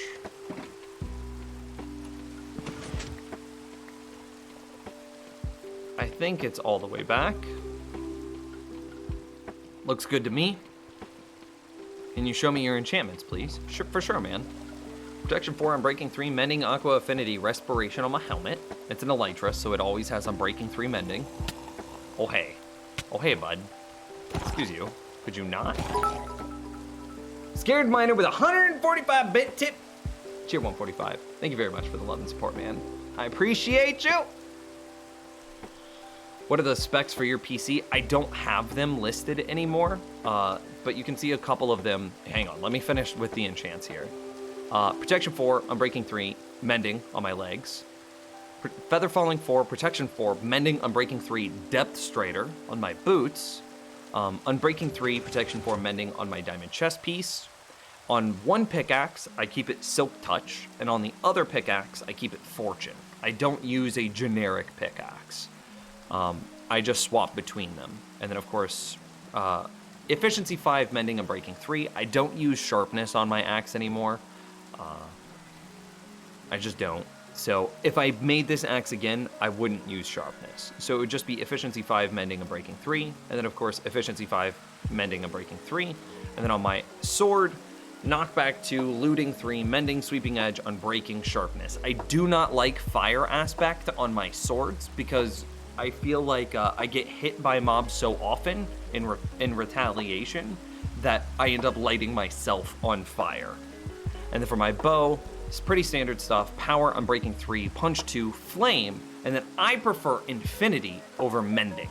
I strongly believe that Infinity has less maintenance, better inventory management, and is overall a better player experience than Mending mending bows are.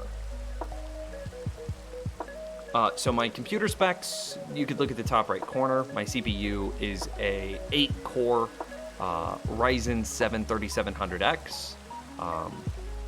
I have a GeForce 970. I have... Those are the big things that you really need to know. That's because that's pretty much what determines the power of your computer.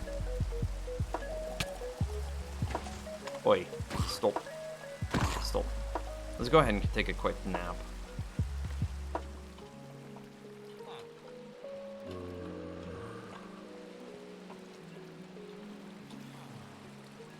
I need more jack-o'-lanterns.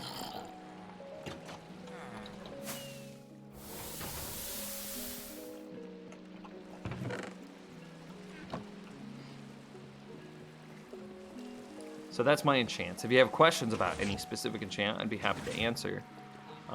Really, the only one that's like a special or something that I do that's greatly different is I do run infinity bows instead of mending bows.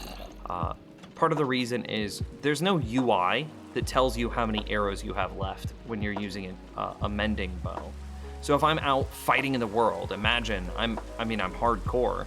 Imagine I'm fighting in the world and there's all these monsters swarming me, and I have no idea how many arrows I have. And then as I'm fighting these monsters, I run out. And like, that puts me in a dangerous position.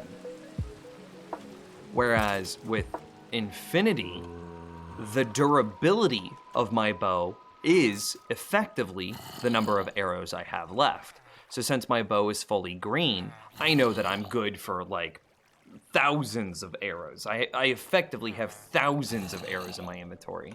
It would be 383 times 4. So like simple math, I'm gonna round 383 up to 400. So 400 times 4 is 1,600 arrows. So I probably have, napkin math, 1,500 arrows inside of this infinity bow right now. 1,500 arrows worth of durability. So I'm perfectly fine to go fight a lot.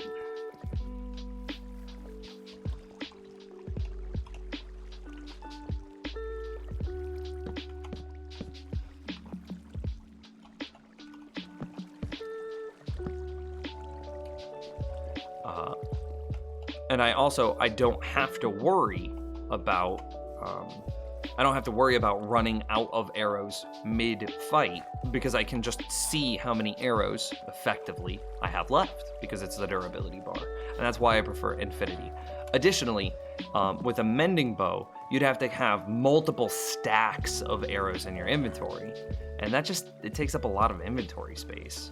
And, I do a lot of redstoning, I do a lot of building, and because it's a hardcore world, I can never be unequipped. I always have to be ready to fight, or else, I'm risking death. So I would have to carry those arrows with me anytime I fought, or anytime I went out into the world. I just basically have to carry them with me 100% of the time. And, don't want to have to do that. That's a lot of inventory space. And for those reasons, I like Infinity more than I like Mending.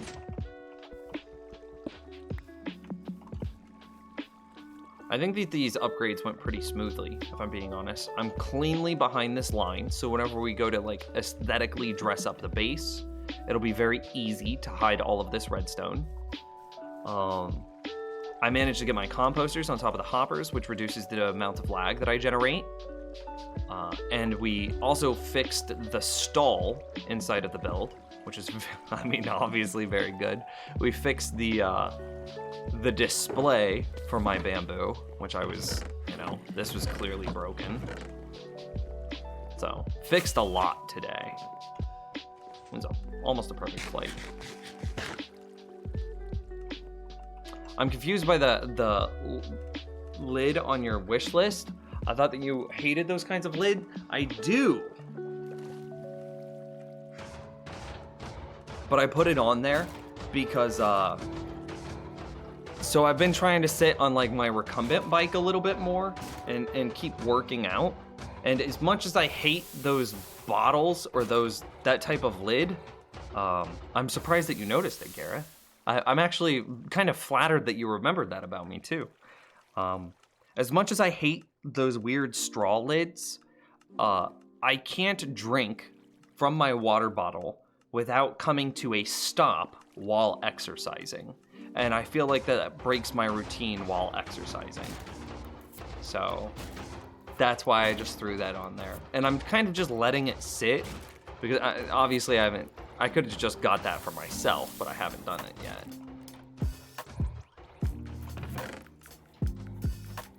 What did I need? What did I come over here for? Oh, I remember. Oh, that's okay, sure. So I have a Intel i5 7th Gen RTX 2060, and I don't get over like 150 FPS, so I don't feel smooth for any reason. Why?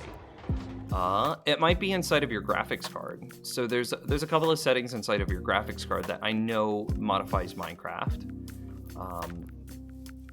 Yeah, I don't know why you wouldn't get... So I have mine limited to 100 FPS, but like if I shut that off... Here, let's go to spawn chunks, so that way I don't have all of this like complicated stuff.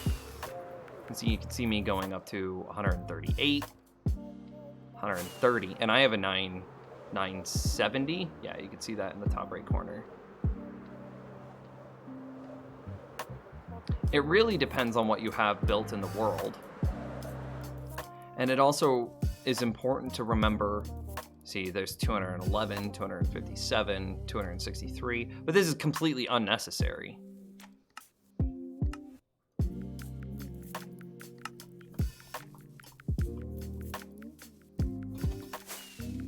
I like mine to be at 100 because then I can think about my FPS as a percentage very easily.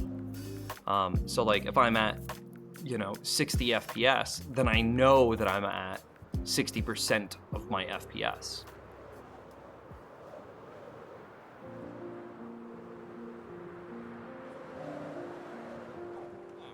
Actually, I shouldn't have landed here because I was gonna finish cleaning up the bamboo farm.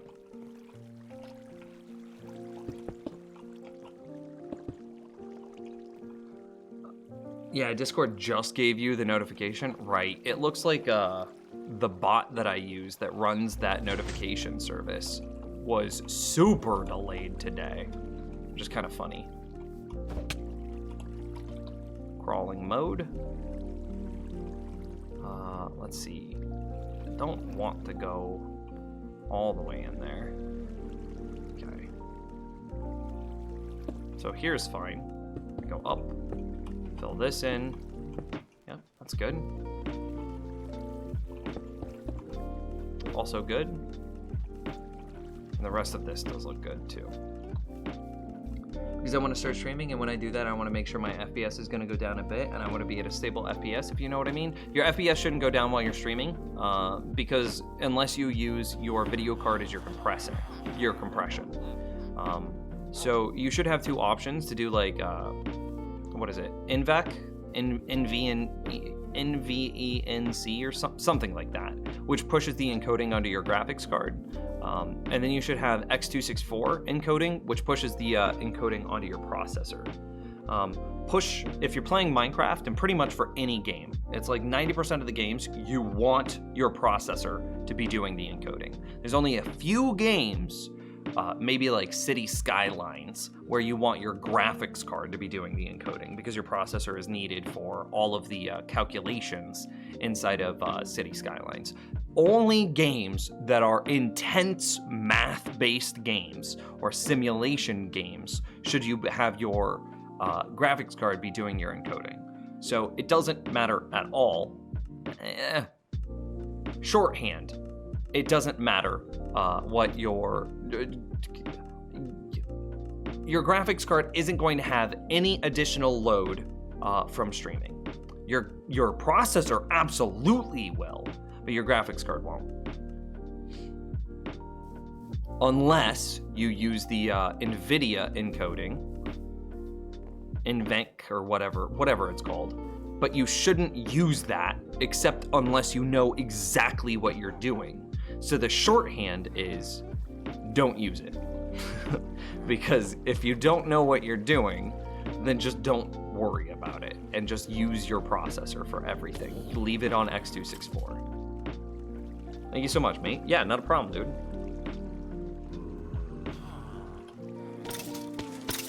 So yeah, that's done. I guess I could fill in this sidewall a little bit. Clean this up a little bit more.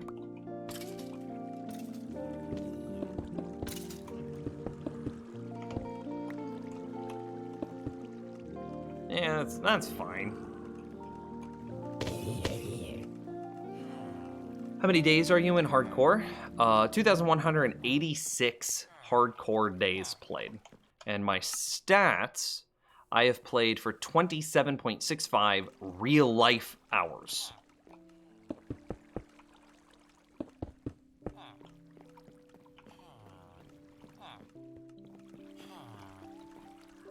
LOL, we spent several hours looking at water bottles, trying to get you the perfect bottle. How could I forget? I mean, make no mistake, I don't think I'm ever gonna buy another water bottle again for the rest of my life. And the only time I'm gonna buy another water bottle is if this water bottle breaks, and then I'm gonna buy exactly the same water bottle again. I would say that this water bottle is like a 99%. The only complaint is the aftermarket lid that we got. I still feel like it's, I wish it were a wide mouth lid. It's still a hair too narrow. But considering the functionality of it having, you know, like the spring release and being able to quickly drink from it and everything else, I wish it were like a 1/2 inch diameter wider, and that was it. So 99% on this water bottle. I don't think I'm ever gonna find a water bottle better than this.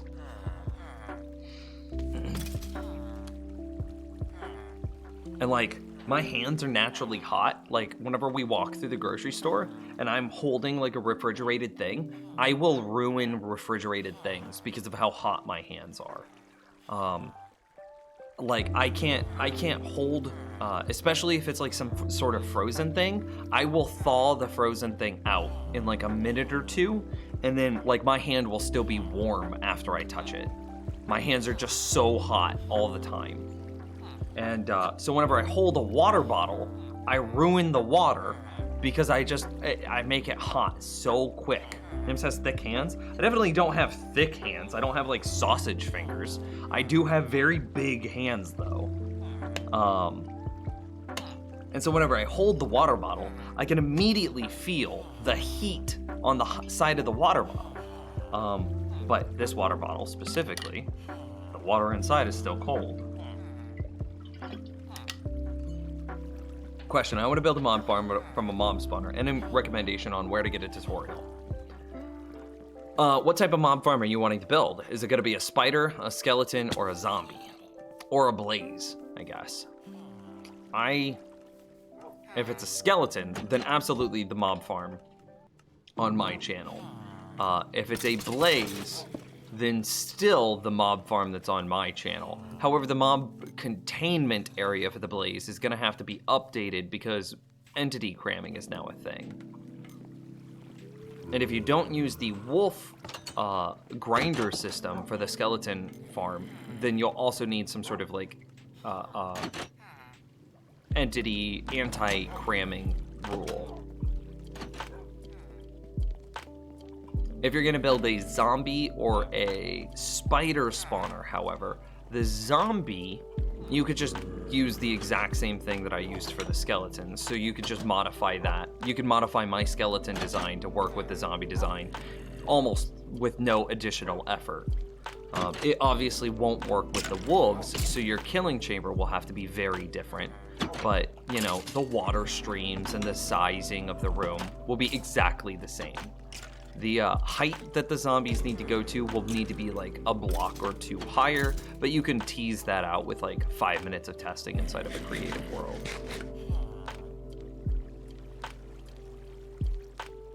And then if it's spiders, I don't know of any good spider tutorials out there. You'll have to dig real deep on that one. Skeleton and spider. Okay, so for skeleton, definitely this one here, because I've got everything that you need to know about skeletons in one tutorial. But for the spider, you're gonna have to dig deep. You're just gonna have to hit that YouTube search grind real hard, man. And like you can see that my wolves are auto-killing skeletons for me. I have a storage system underground underneath them, so you can see the triple hopper minecart right here, gathering all the items. And then you could see that all of those, I mean, arrows for days, bones for days. So this is working very nicely. And then level 366, and that's like 80% of that is off of the back of experience from skeletons. And you could modify my item collection system to also to keep the rare drops that the skeletons drop as well, because you're killing them via wolves, which count as player kills. That means that the skeletons drop their rare items. And because the skeletons drop their rare items, that means that you get, all of their armor. Theoretically, it's possible for you to get diamond armor from a skeleton. It's very, very, very, very unlikely. Like, the likelihood of a skeleton spawning with diamond armor is like, I don't even want to guess how rare it is. 1 in a million, 1 in a billion, and it's insanely rare. But it does happen. And then the likelihood that skeleton also drops that armor is also, I don't want to say it's rare, it's like a 1 in 4. So imagine it's a 1 in a million, 1 in a billion, whatever, that a skeleton even has diamond armor, and then there's only like a 25% chance that he drops his gear. So it's, yeah, that's really tough, man. But theoretically, it's possible. What's much more likely is that you'll get a bunch of a bunch of gold gold chainmail, iron, and leather gear. The gold and the iron could be smelted down to give you gold and iron ingots. The leather and the chainmail, you'll just have to delete though. You'll have to destroy them somehow. What about a typical darkroom mob farm, but 1 block tall? That could work for spiders. I wouldn't want to try to describe how to build a spider one in text only. The way that I see them always working is you just make a huge room. So normally mob farms need to be 9x9s. I think for spider farms you make them like 13x13s, and then you have them drop all the way down. Then like instead of them going to like a single water stream, it's just a 13x13 room that's like 30 blocks tall or something like that. That's how I remember spider farms being done. That being said, I haven't built spider farms in forever. I don't think that there's a reason to, because like, what are you gonna get spider eyes from them from manually killing them? But you get spider eyes from witches, and spider eyes and witches you can farm automatically 3 different ways. 1 in a darkroom mob farm, 1 in a witch farm, and 1 in a raid farm. So like, there's no reason to manually kill spiders. So there's no reason, in my opinion, to build a spider mob farm. Does that make sense? And then string is the same sort of thing. You could get all the string that you want from a darkroom mob farm. You don't need a spider spawner farm. It's unnecessary.